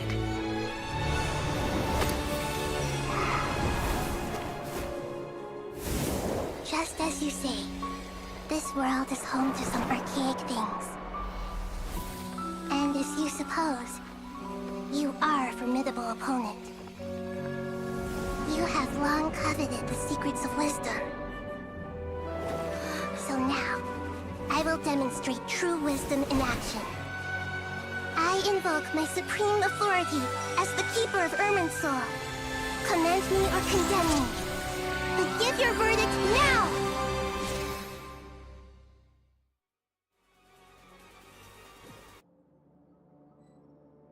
Blessed One of Wisdom, Mahakusaladhama, are you certain that you wish to exercise your authority to destroy Irminsul? It represents both your roots and your finest accomplishments. You truly intend to abandon the very thing you have always fought for? This is my decision. Irminsul has been corrupted beyond redemption. Irminsul is the original tree of Tevat. It is the means by which the heavenly principles maintains fate itself. The seven Archons should honor and revere it, for their authority was bestowed upon them by the heavenly principles. It is precisely because I honor and revere it that I fight for the humanity it exists to protect. Wisdom is knowing how to weigh the options and make the right decision. If you truly care about the fortunes of this world, then it is me you should seek to preserve. Planting a seed begins the chain of cause and effect. Since you have become a great tree yourself, why should the loss of another tree be anything to fear? Till we meet again, Lord of Dendro.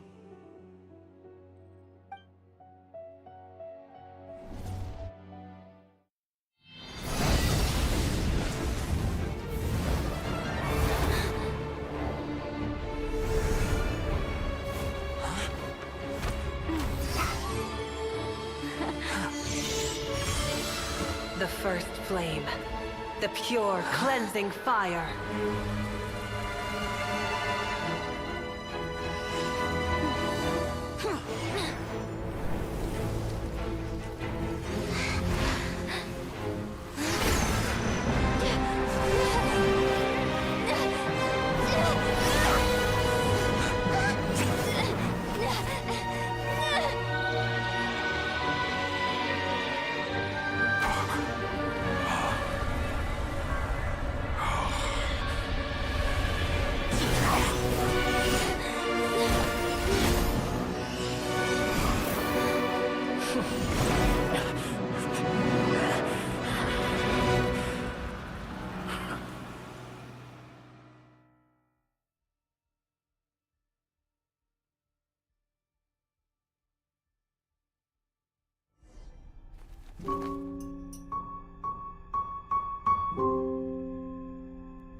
shall we?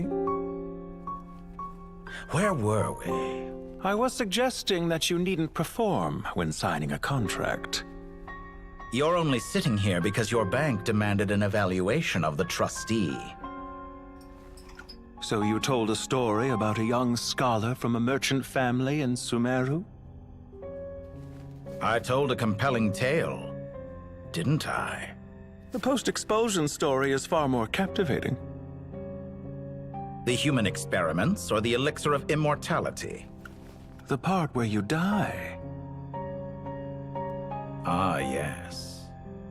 My favorite part. The 35-year-old Segment thought of himself as Dottore, reserving the name Zandik for the original specimen. Of all the Segments, he was the most selfish. After his expulsion, Dottore searched for a new direction. He joined the Fatui, studied Elazar in great depth, secured resources. He was rather fortunate in his career. Zandik turned to Conrian technology and successfully created his segments. But this was not immortality. Even with backup segments, his body would still age. Still, thanks to Snezhnaya, Zandik found the ideal base for his experiments. Then a perfect partnership materialized at a crucial moment. The year that both parties realized they needed more time. Fortunately, Zandik succeeded. In a miraculous turn of events, he gained the extra time he needed. I seem to recall it differently. All right, it's true. No matter how much elixir he took, Zandik remained human and continued to age. Then, on the morning he turned 85... Help me up! Call for help! Surely he would be rescued, Zandik thought. But to his surprise, no one helped him. Zandik was too selfish for that. Don't forget, you're one of us. Yes, and we're all waiting. Waiting for me to die. Pantalone arrived for a meeting and happened to witness what followed. He found it unsettling. I never said that. But the Zandiks were unfazed. It was a rare opportunity for self-dissection.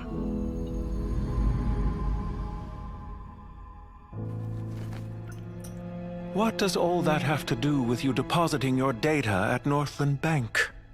It has made me cherish my time in this world all the more. Fair enough. So you do have a sense of self-preservation.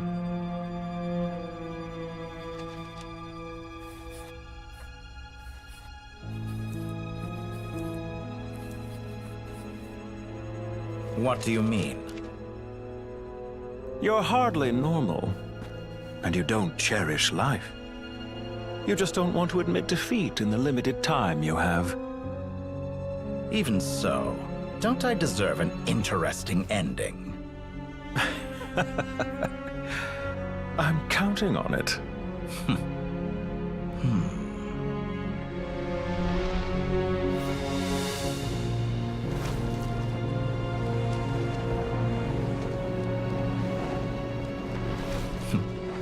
If nothing else, I expect my funeral will be a grand affair indeed.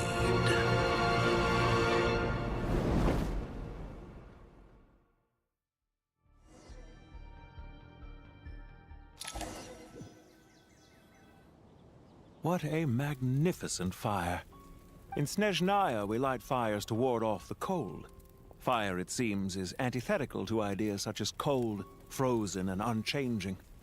Perhaps it has always been that way.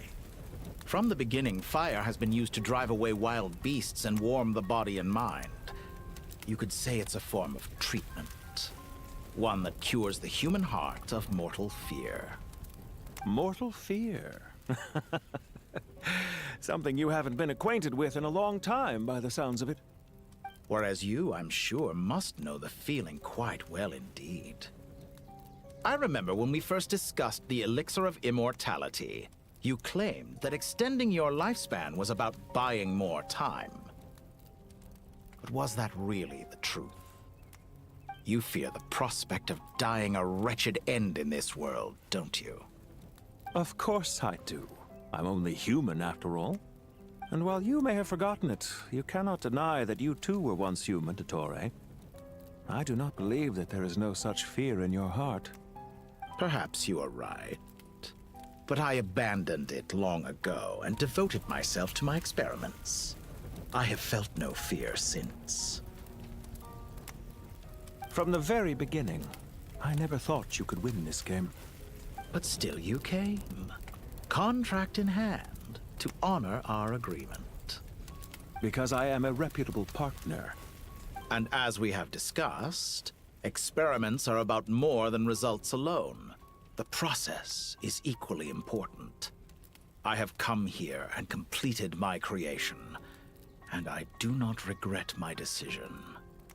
I'm afraid your journey ends here. After I die, there will be no one to make the elixir of immortality, and your remaining stock will only last a few more years. How then will you prove that you didn't perish in this incident alongside everyone else? When I feel optimistic about market environments, I never forcibly adjust them. They have their own direction. And I myself am one such environment. I have been quite particular about many things in my life. But where the manner of my death is concerned, I choose not to be. You make yourself sound so magnanimous. Oh, but I am. And I hope you will be too. It may have been a long time since anyone told you this, Dottore, but I recognize that you are a truly rare talent. Ha! I can see it. The experiment in blasphemy that I've been performing all this time. It has been a long process, and I do not care about the results as much as people might imagine. If the very goal of your experiment was to explore infinite possibilities, then there was never any reason for it to end. Indeed. Yet now, the experiment has officially drawn to a close. What should I call you? Zandik? Or do you prefer Dottore? Suit yourself. Goodbye, Feofan. This time, that's what it truly is. And don't I know it? Goodbye, Zandik.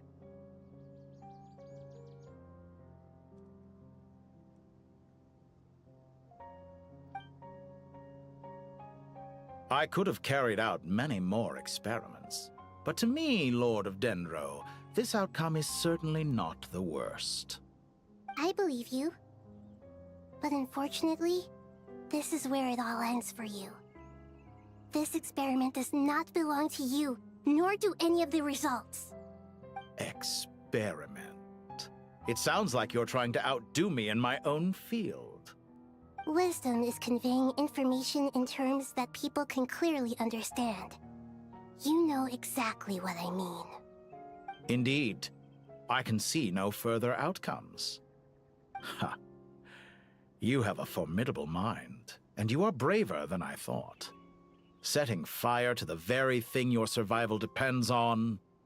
Your previous threat was empty, but this time, it is real. When necessary, wisdom can be as fierce as an inferno. Some of the flames that incinerate you come from within yourself. Perhaps you are right. You see what lies at the bottom of the human heart, and that is your wisdom. Here is where your journey comes to an end. All that is yet unknown belongs to those of us who will carry on living. It seems I have unwittingly been your arch-enemy all along. But now, it's all over. I do not deny your intelligence.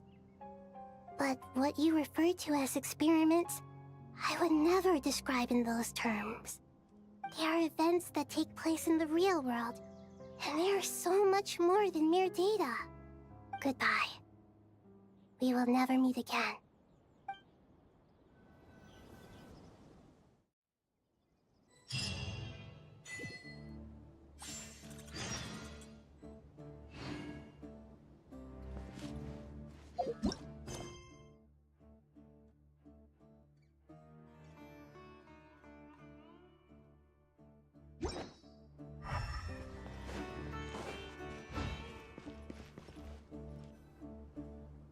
Well, that's the last of them. Everyone on the list is already back where they should be. It was a long, hard road, but we finally finished escorting everyone back. I just pray that we'll never need to leave again. I hope we can stay here forever in this peaceful paradise of our own choosing. Paradise. In the annals of the Temple of Silence, that word carries great significance. It represents the hopes and desires of the gods. They're longing for a place to rest. I wouldn't think gods need such a place. People always think they're the only ones who can lose their homes. They forget that gods too need a place to reside. As the Goat King once said, "A god without his people shall cease to exist." Gods need their believers every bit as much as their believers need them. Only we can truly understand how much the desert faith has faded over the centuries. But we still talk about the gods as though they're part of our lives. Given the myriad ways in which gods and humans interact, I'd say they really are. How else could Dunyarzad consider the Dendro Archon a friend? Well, that sounds about right to me. Describing them as friends sure makes us feel a whole lot closer. If you told me a few years back that I'd have this many friends, I'd have called you a liar. Belief is a choice, just like friendship. We've made our choices through battle. The right ones, wouldn't you say? I'll be heading back to the Temple of Silence. I heard the Goat King and the Ibis King decided to pay us a visit. How about you? It's back to Aru Village for us. Still plenty of supplies to distribute and people to help. Until next time, old friend. As long as you can find the time, you're always welcome to visit us in Aru Village. Right back at you. Make sure to drop by the Temple of Silence the next time you're free. Word is that 2 of the other 7 pillars, Shezapang and Bennu, might also be dropping by. Since you're wearing the symbols of their power, it'd only be fitting if you came to see them for yourselves. Dropping by? That makes it sound like they're visiting a neighbor's home. Well, the temple was founded by Hermanubis, so I guess to them, that's exactly what it is. Guess that's true. All right. We'll make sure to find time to stop by. Stay safe on your journey home. I will.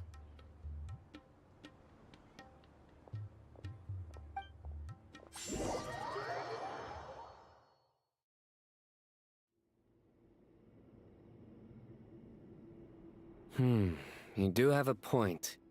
See? Retirement has always been a problem, especially for old-timers like us who've been locked away all these years. You finally step out into the light, and bam! You're face to face with a whole different world. Naturally. What do you think, Layla? Huh? Why would you think to ask me? How could I possibly be qualified to decide where the servants of King Deshret should live? Sorry if my question was unclear. Do you think their statues will stand out too much if we place them here? Hey, I never agreed to this. How could we possibly allow our statues to be left in Hermanubis' home? That would be like breaking into someone's house, then pretending it belonged to you in the first place. Different beliefs can coexist. We still need to respect one another. By which you mean, you two plan to stay at the Temple of Silence, for a while at least, but you have no intention of relocating your statues here. So, you see this as sort of a family visit? Is that correct? Family. Huh. You could say that. In a sense, Hermanubis would view this as his home. Just look at this place. Magnificent, is it not? The sad truth is, in the past, all 3 of us invested so much into misguided ventures. We failed to build what we should have, and wasted so much time instead. And what do you mean by that? I mean that for the most part, time spent associating with the likes of Sobek, and, let's say, Thoth, might reasonably be considered wasted. Why does that not surprise me? Go on. Anyway, given how much time we'll all be spending together, I'd say that the bonds we built will end up proving to have been a sound investment. Once Sethos, the current leader of the Temple of Silence, returns, you can discuss the matter of staying here with him. But judging by the expressions of everyone here, I imagine you'll receive a very warm welcome. This sacred ground houses untold knowledge, after all. What better place for the servants of King Deshret to appear in the mortal world? How about we share a meal together first? I imagine it's been many years since you last tasted fresh food.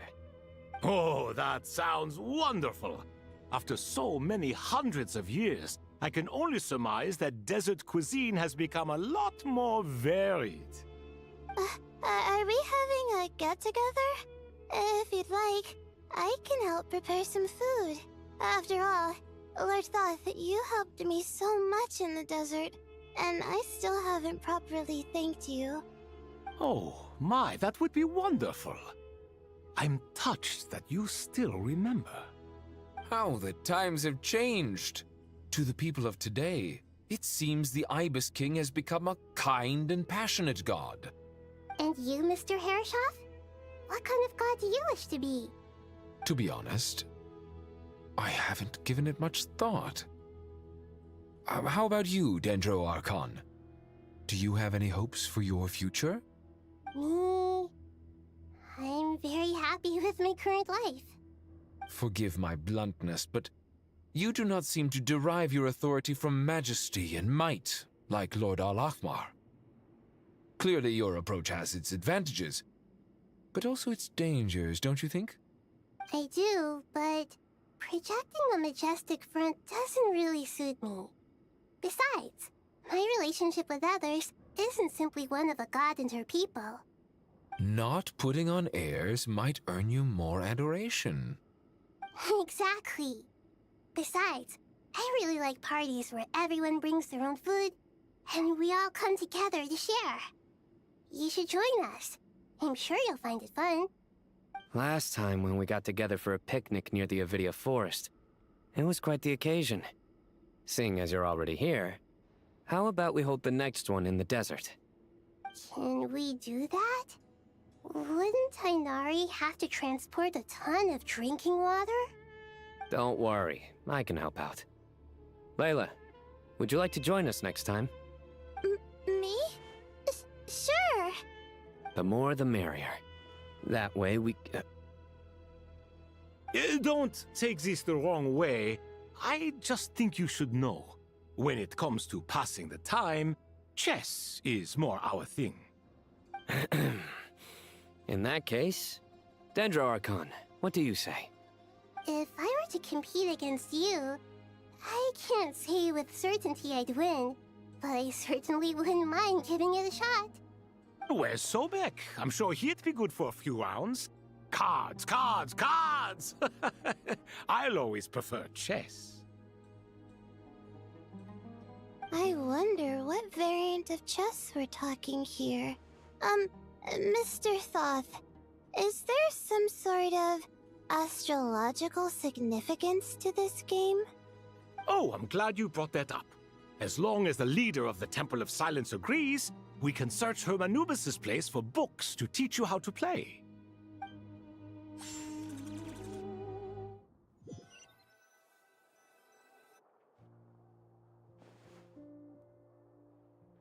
Such devastation visited on Sumeru City. So many houses destroyed or damaged in the fighting. Who could have foreseen this? Look at all of this. It's going to take me forever to tidy up. I suppose living below the academia doesn't always work out to your advantage. I would have thought a little appreciation of my sincerity and effort in helping to clean up this mess might be in order. Helping? Effort? This is your house! Of course you should be putting in the effort! If anything, I'm the one who's helping! So you see yourself as just a helper in this situation. I must admit, I'm rather shocked. If you're trying to say that since I live here too, I have an obligation to tidy up, fine. I suppose I do. Wait a second, stop changing the subject! Nevertheless... In the wake of a great storm, a missing roof is a predictable inconvenience. Can you stop making it seem like I care more about this house than you do? Doesn't it upset you at all to see your home in this state? I won't pretend it's ideal, but that's no reason to be upset. This is the roof over your head, your shelter from the cold. The furniture is scattered, the paintings have fallen off the walls, the windows are shattered. Don't you feel even a little disheartened? The way I see it, these problems are easily solved. Ugh, this is precisely why I hate talking to you about sentimental things. It's like banging my head against a wall. You simply don't understand just how much work goes into making a proper home. It sounds like this is causing you a lot of anguish. You mean the house or the paintings? I mean your sentimentality. Oh, well, yes. But I'd rather not dwell on such things right now. Generally speaking, when anguish becomes the norm, people usually make an attempt to improve their situation. But there are so many people and things in life that are difficult to change. It's not like you can force them. Besides, anguish can be a source of inspiration, and I'm not sure I could break my reliance on it. I'm glad you're able to make yourself think like that. What kind of a response is that? I was stating a profound truth about the very nature of art. Suffering is the cradle of all creation. Even you can't deny that. And I wasn't trying to. I'm just happy for you. Pure and simple. Can't you tell? Happy about what? Happy that you can always find an answer that backs up your views. You... More often than not, life is a process of running into problems and then searching for answers. Yours more than most. Not everyone's so good at justifying things to themselves. It's something that you've been steadily mastering. Huh. What about you, then? What skills have you been mastering lately? Pass me that box. Huh? Okay. You may consider this my progress on the path to mastery. What? Wait a second. Isn't that box mine? Hey, it is! It must have fallen off that shelf. I'll hate them. Those are my paints and inks. Would you like me to put it in your bedroom for you? Huh? I mean, sure, if you don't mind. What kind of progress is this? Does he think he can bribe me? Not that giving me back my own things is much of a bribe. These books on the floor, they're a complete mess. And this one, didn't he say it was an out-of-print collectible? It's completely covered in dust, and some of its pages have even fallen out. Ugh, guess I should help him repair it. This one too. And this one.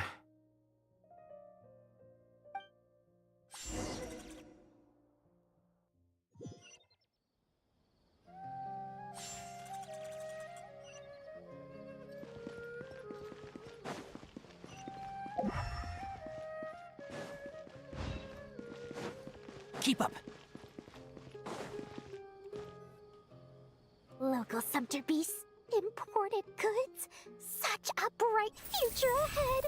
I can picture the Mora just rolling in.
You do realize you sound like a choking cow? It's called being imposing. Can't you feel it? Are you not intimidated? Oh, I'm positively shaking in my sandals. What commands do you have for me, oh mighty Lord Sangamabe? You've got a lot of nerve, Nefer. You went and told Candace and the others everything, didn't you? Seriously, do you have any idea how differently they see me now? Surely that's a good thing. I presume they're more disposed to actually like you now, maybe even view you as a friend. You traded my secret for sympathy! Thanks to you, I've lost every last shred of my mercantile majesty. How am I supposed to make anyone think I'm a big, scary investor now? The dark days of Lord Sangamabe are behind you. Why not take this chance to make a few honest friends? Speaking of friends, since when did the notorious Lady Nefer gain such an admiration for holier-than-thou types? A moon chanter here? An angel there? Who'd have thought it? A coming together of fates, nothing more. No need to throw around accusations of admiration. Forget it. You're right about one thing at least. Making friends is never a bad thing for a merchant. So, I really took a loss this time.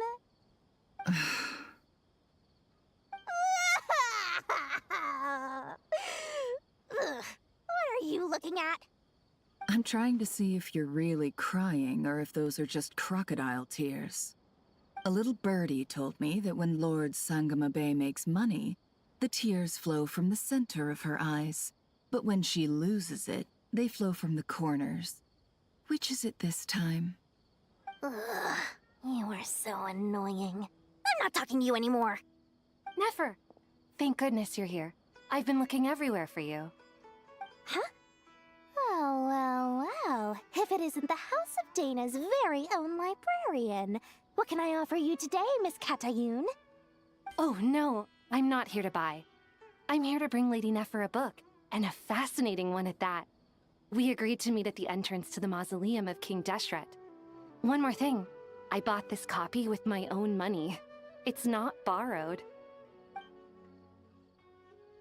Reasoning knows not time of day, but suspense always follows a blizzard.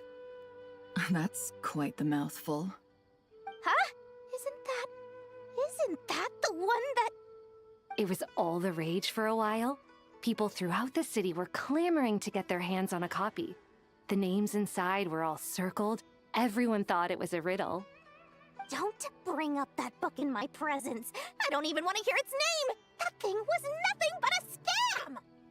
Surprisingly enough, I've actually heard of this book, though it doesn't seem of much consequence. So, what truth lies behind it? You're from the Vahumana and you're asking me what the truth is? I'd say the actual truth was about the least important part of the whole episode.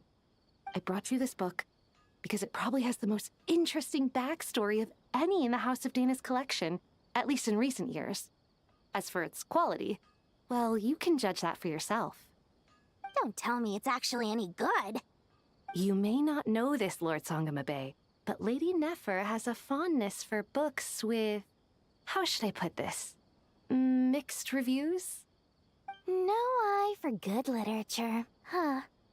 Perhaps she feels that bad books hide interesting secrets? But I shouldn't put words in her mouth.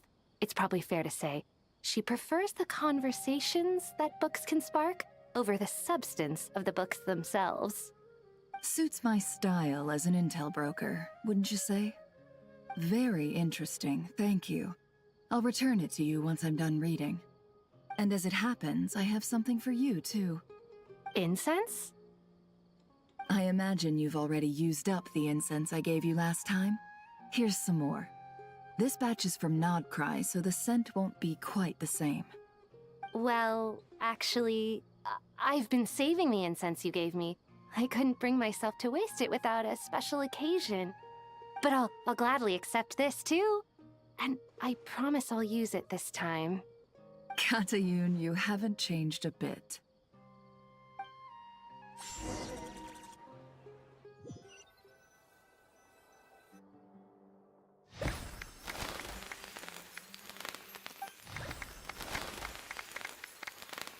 Congratulations, Kale. Well done, Kale. After studying for so long, you've finally become a full-fledged ranger. Sure hasn't been easy for you, huh? This really is fantastic news. All grown up.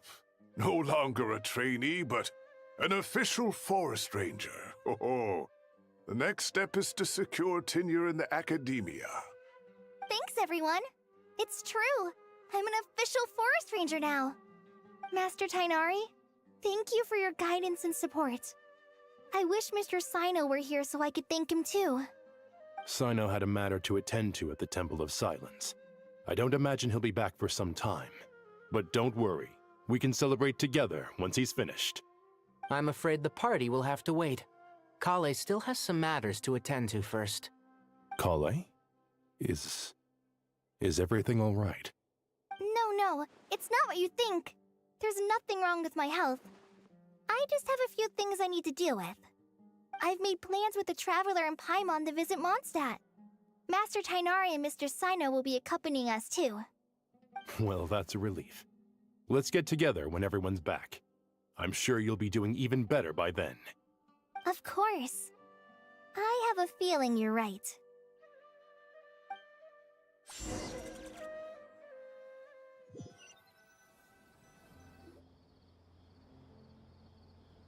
Phew!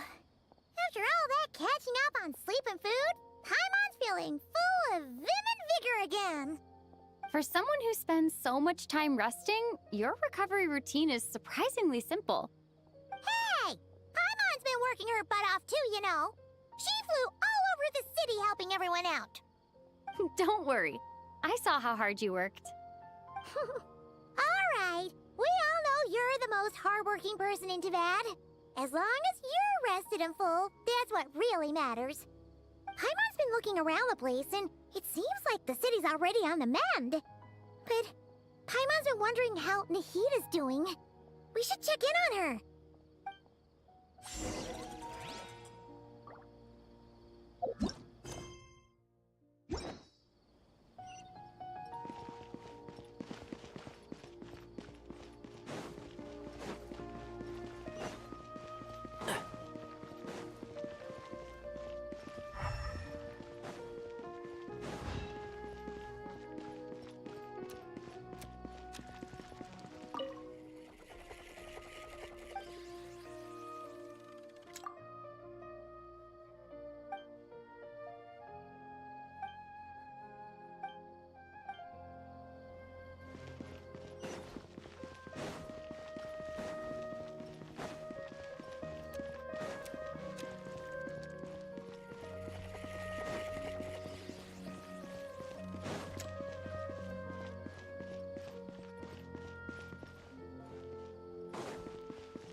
Keep up.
Keep up.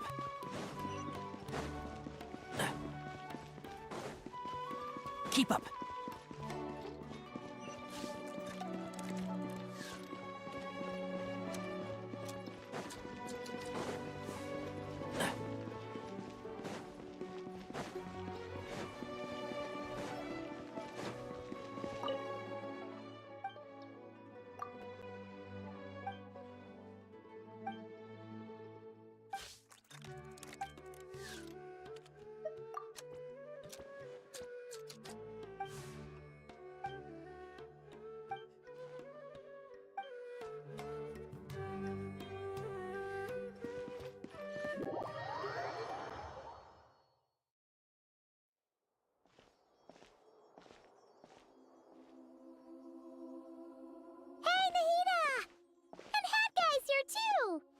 Traveler, Paimon! What's going on here? Nothing much. Nahida was just expressing concern for my physical and mental well-being. Oh, the Traveler told Paimon all about that. We've both been very worried about you. Are you feeling alright? You make it sound like I'm on the brink of some kind of breakdown. Truth is, I'm doing much better than you might imagine. If we can just get to the bottom of Dottoro's intentions, we can minimize his negative influence. That's the sort of thing I excel at. Just listen to that newfound optimism. It seems like having you enroll in the Vahumana was a truly inspired move. I can really see the positive influence. Observe, a classic Sumeru specialty. Chalking everything up to education and learning. To be honest, even I can sense the change in you. Everything Dottore said to you was a way to manipulate your mind. Fortunately, you're no longer under his sway. Can someone as old as me really continue to grow? If it helps, just think of yourself as a late bloomer.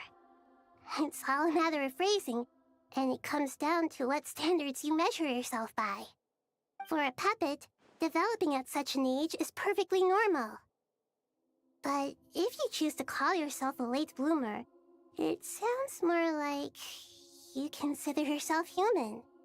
However you see yourself, well done. All right, I see what you mean. Anyway, what's your next step? What else can I do but complete my current courses? Everything else can wait. Anyway, that's enough chit-chat. There are still things in the city I need to help out with. I'll be heading there now.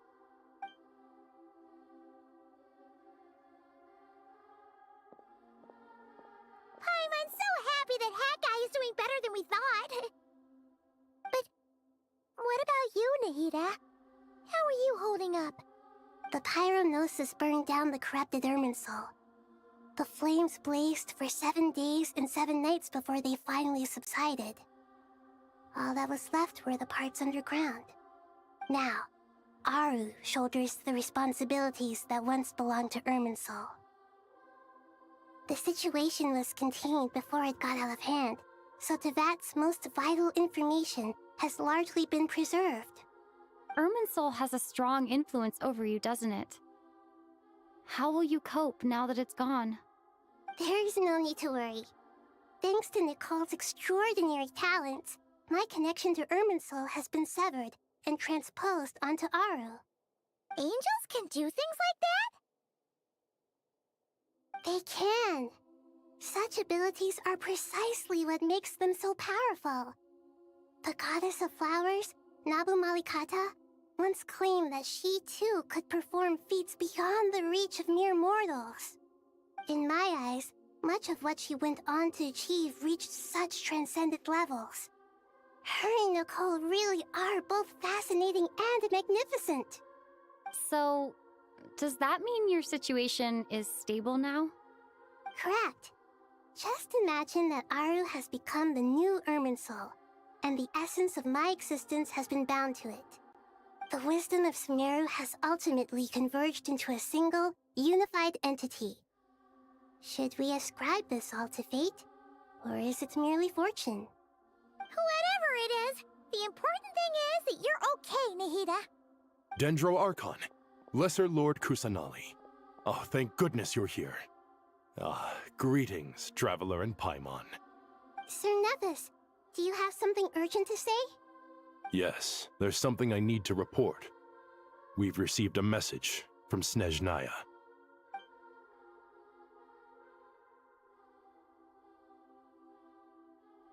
The Fatui Harbinger, the Rooster, sends us his sympathies, along with all the usual pleasantries. His stance is that, following the unrest and Nod cry, Dottore was subjected to internal censure. This madness was the act of a rogue element, one who cannot be seen to represent the Zapoliarni Palace. No less than can be expected. Snezhnaya paid a heavy price working to stop him. They even lost one of their own harbingers. The letter goes on to say that even so, Snezhnaya cannot claim to be blameless. Apparently, they will deal with Dottore's subordinates in accordance with Snezhnayan law, holding all those involved in his crimes accountable.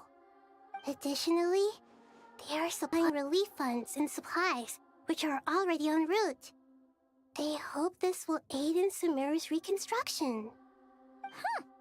Sounds like he's got an answer for everything. True, but as diplomatic rhetoric goes, it's highly effective. Completely watertight, both in logic and sentiment. This disaster has had a profound impact on Sumeru. There is much that I will keep in my heart. The matter of Dottore can be seen as settled for now. We are sure to cross paths again in the future, and in that light, Snezhnaya would do well to uphold their responsibilities and keep a tight rein over their actions. With Irminsul burned, the flow of fate now carries many more possibilities. I will be watching carefully. Perhaps we can move on to a less serious matter? Dendro Archon, will you eat with us once this matter is dealt with? Everyone wishes to celebrate together. Your presence would be most welcome. Of course! Junior Zod, Sino, and Hypatia all told me the same thing. If there isn't enough room for everyone, we can arrange back-to-back feasts. What a wonderful idea.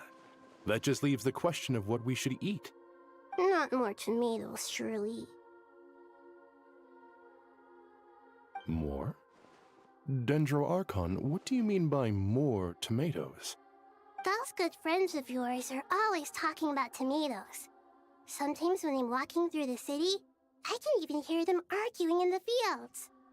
Since you see them so often, you must hear about tomatoes even more than I do. Tomatoes. Tomatoes. The word has a certain magic to it. Like the autumn fur of a sumpter beast swirling in the wind, sometimes flying up my nose. Tomatoes. What can we make with tomatoes? Wait, why tomatoes? Take your time, there's no need to rush. The Traveler, Paimon, and I still have somewhere we need to visit. You'll have plenty of time to think it over before I return. Does this mean you're going to Natlan? Meet them there in person. It will require a long journey. I know. But this is necessary. I must go myself. Traveler, Paimon, we'll set off as soon as you're ready. Is that all right? Sure. We'll be ready whenever you are. You'll hear no objections from Paimon. We should grab some snacks along the way, though. It'll be just like going on a long holiday. Wonderful. I'm looking forward to this so much.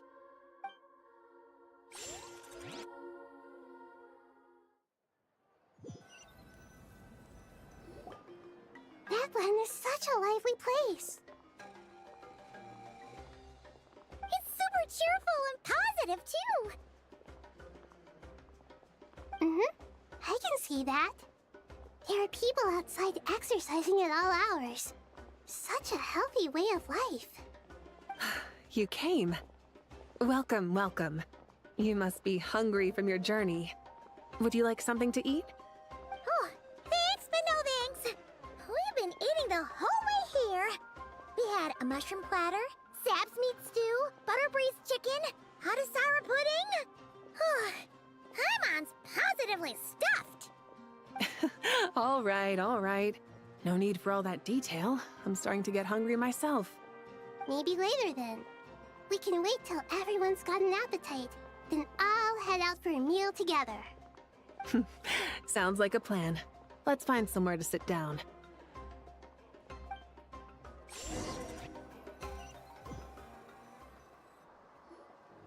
I should tell you, I already have some sense of why you've come. Why's that, Malika? To say thank you. Your senses are spot on. But on top of that, we also feel guilty. Because the pyronosis has vanished? I sensed its loss. Despite scouring through the remnants of Irminsul, we couldn't find any sign of the pyronosis. Not even any trace of it burning to ash. That's certainly unusual. Still, the potential fallout from Irminsul's loss is significant, to say the least. Perhaps the pyronosis's disappearance is simply a knock-on effect of the impact it's had on a certain strand of fate. There's no need to feel guilty. We were clear that this time, there was to be no returning, only giving. Pure and simple. Thank you really is a fascinating phrase. We use it to express gratitude for the smallest of things. Yet, when faced with a kindness too immense to describe, we use exactly the same words. It's not that we lack other means of expression. It's that when we truly need to express our feelings, the simplest and purest words are always the most powerful. You're right. In Natlan, we prefer simple expressions too. Companionship, friendship, support. They might not sound fancy, but the sentiment behind them is sincere. That's wonderful to hear. Sincere feelings are often a vehicle for the deepest wisdom of all. Irminsul's destruction doesn't seem to have done you much harm. I'm glad to see you're doing well. There's still a lot of work to do, but before we begin, we felt it was important to come here and speak with you. Partly to express our gratitude, but also because we felt that seeing you, in a sense, is like basking in warm sunlight. That's a nice way of putting it. I like that. To tell you the truth, though, I'm not a fan of somber meetings. So, since there's nothing more to say, why don't we go bask in some actual sunlight? The weather's beautiful today. What a great idea! Paimon's gonna lie back and soak up some rays.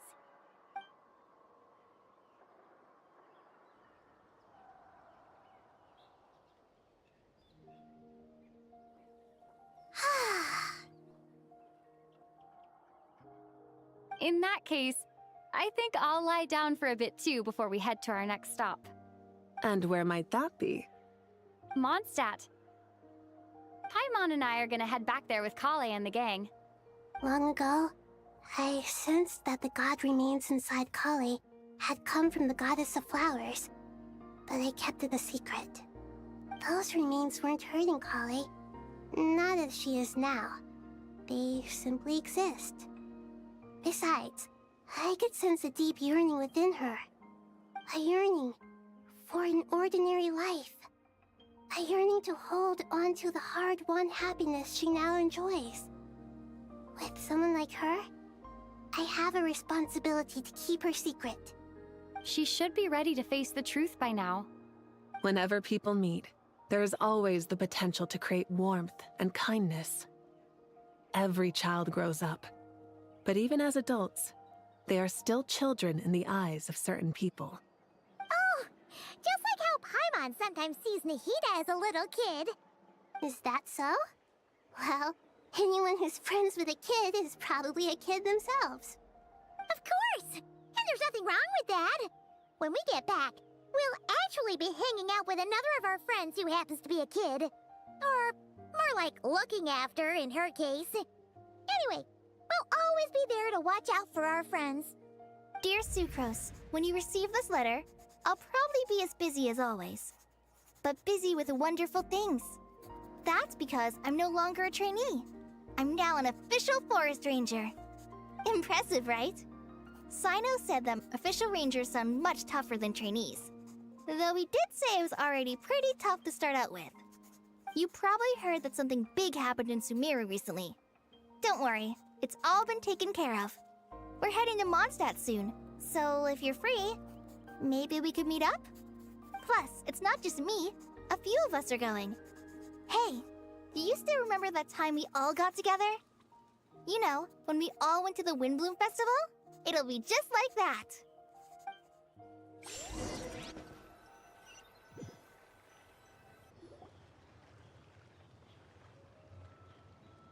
Dainari, is that... Don't you say it! Is that the great Vayu-Vyastra? Behold, the great Vayu-Vyastra, General Mahamatra. How times have changed. I wasn't expecting you to beat me to the punchline. You've changed. You've really upped the aggression in your battle against Sino's jokes. Kale, how did you know what I was going to say? For the love of... Hey! Traveler! Paimon! You're right on time! I hope we haven't kept you waiting. Kalei! Sucrose! It's been so long! How have you been? I've been well. Everything's going great. What about you? Are you still busy? Not at the moment. Oh, right! That juicer you gave us works amazing! Farzan loves it! Seriously? That's wonderful. I don't suppose you drew up a detailed test report. Oh, what fruits did you use? How's the texture of the final product? Sucrose, you might want to try asking your questions one at a time. Albedo! Paimon didn't see you there! It's been a while since all of us were together like this. How about we follow the same plan as last time? Good idea, my friend. You never disappoint. So, what are your identities this time? Don't remind him. First things first. Allow me to introduce our very own official Forest Ranger Kale. The rest of us are simply her humble travel companions.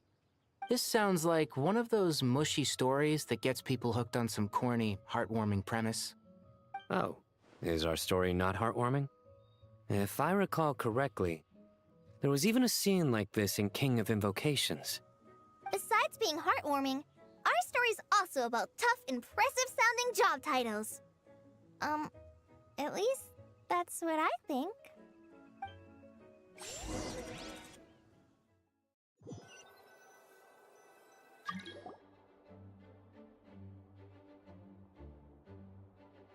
Oh, you're here already? I'm still giving Dodeko a little trim. I won't be a moment. A trim? Does Dodoko need haircuts too? Of course. It's important to know how to take loving care of the apples of your eye.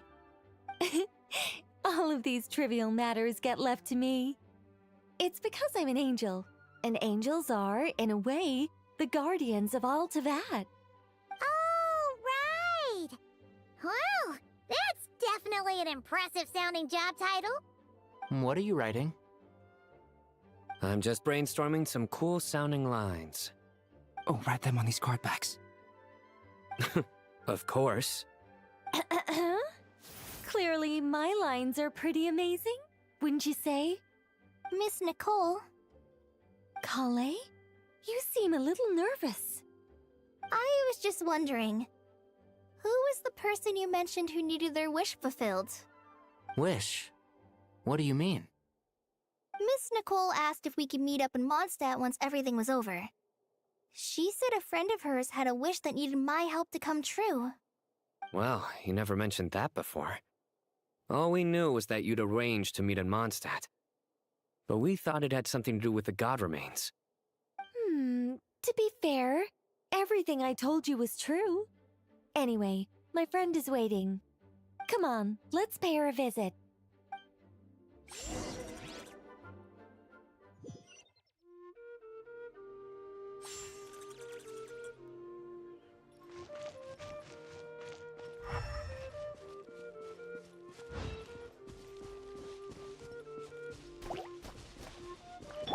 Everyone hold hands. Shazam!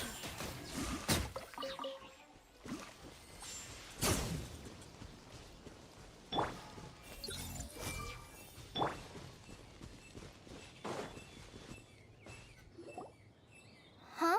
You're... Surprised? I bet you weren't expecting to meet a woman like me beneath this beautiful tree in a faraway land. An oasis will spring from the place where a djinn resides. That saying falls somewhat flat here in Mondstadt, given that everywhere is already so lush and green. Lilupar, what are you doing here? I made friends with Miss Nicole. I asked her to bring me here and then invite Kale to come. The prologue to this story is that I have a wish. It has stirred within my heart for centuries, millennia even. Originally, it was merely Al-Ahmar's lie, but now it has become reality. Could this be... related to the goddess of flowers? My dear young lady, my mistress left her final trace in this world upon you. I can't tell you how glad I am to see you here. And now I have seen you, and peered into your heart. You have experienced hardships and suffered setbacks. The torment an ordinary person might expect to face has befallen you threefold. This is the source of your resilience. But beneath all this, I've witnessed the seeds of desire. You yearn to return to the simple life you once knew, do you not? I do. I want to throw away everything that isn't mine. But how do you decide what is yours? The scars that others carve into your flesh? The kindness and love they inscribe? Are these things not yours as well? They are. This is something I've talked about with Miss Nicole. Miss Nicole said I should learn how to adjust my standards. I just want to live as an ordinary human. Anything beyond that isn't mine.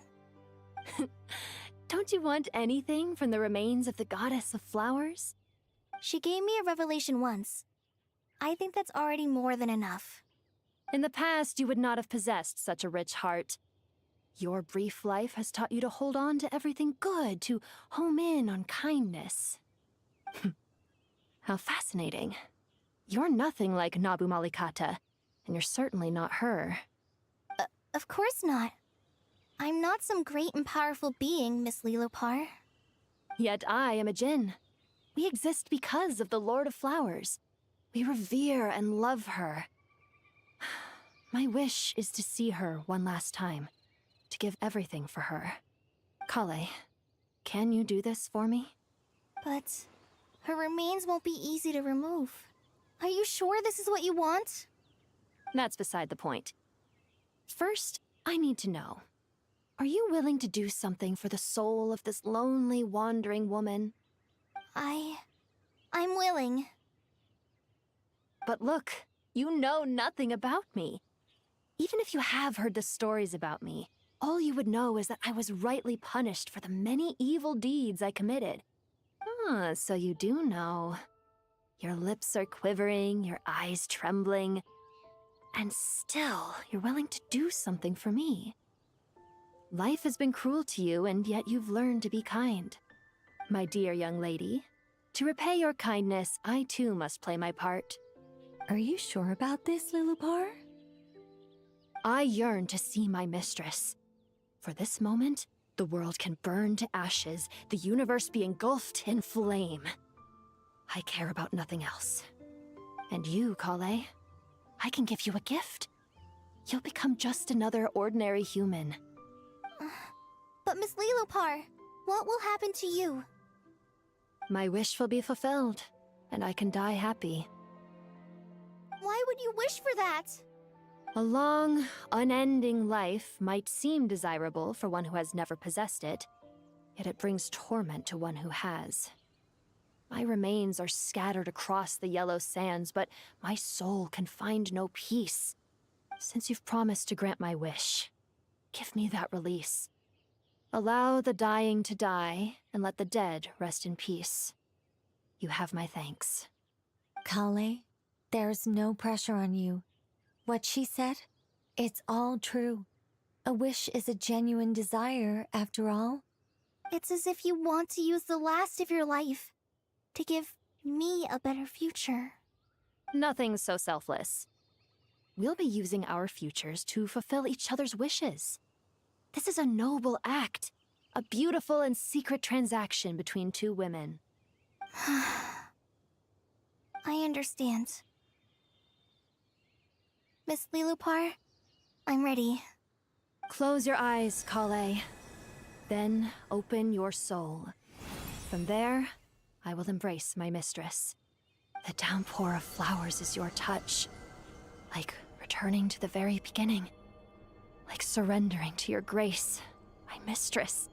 People say that devotion is beautiful, yet filled with pain. How foolish of them. For me, devotion is beautiful, pure and painless. Devotion is my love. Thank you.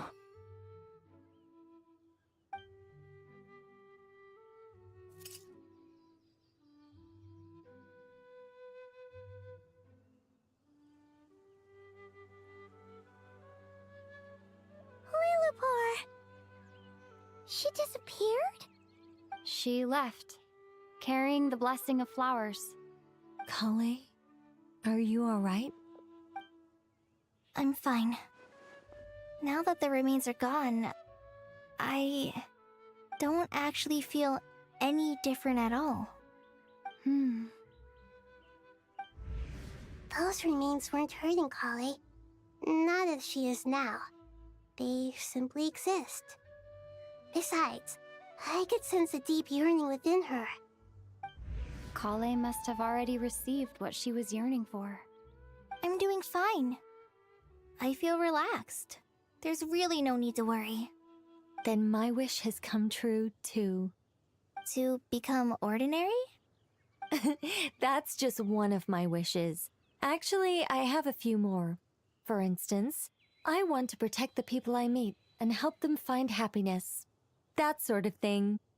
So between Miss Lilupar and me, you've fulfilled 2 wishes already, and protected 2 people. Wonderful, isn't it? I feel so fantastically happy. I guess that settles things here. So what's next? What do you want to do when we get back to town?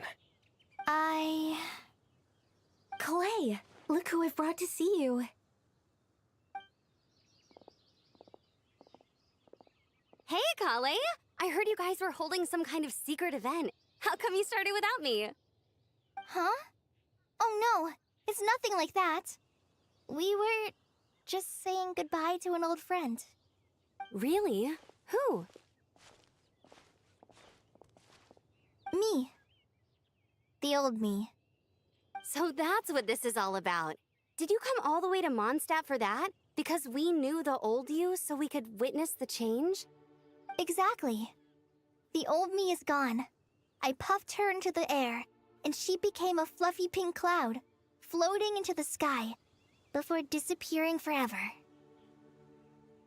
Do you think, maybe up in the sky, she has friends waiting for her with test tubes, flasks, and bows? Oh, when you put it like that, it doesn't sound so bad after all. What do you think, Miss Nicole? I think maybe that's right. At least, if it were up to me, I'd consider that a happy ending. Dear Sucrose, even though my childhood ended long ago, these past few days have really felt like growing up again. I've become stronger, and I feel like I can finally accomplish things by myself. Surely someone as mysterious as you will find a friend like this fascinating? Always growing, always thriving like a plant. I came to say goodbye to my old self. I know that after this, she'll be gone. Thinking about it makes me feel a little lonely. I know the weakness that kept me company will one day leave me too. But somewhere in my heart, I feel a great sense of joy. It feels like I've always wanted to take this step, to walk towards the new me.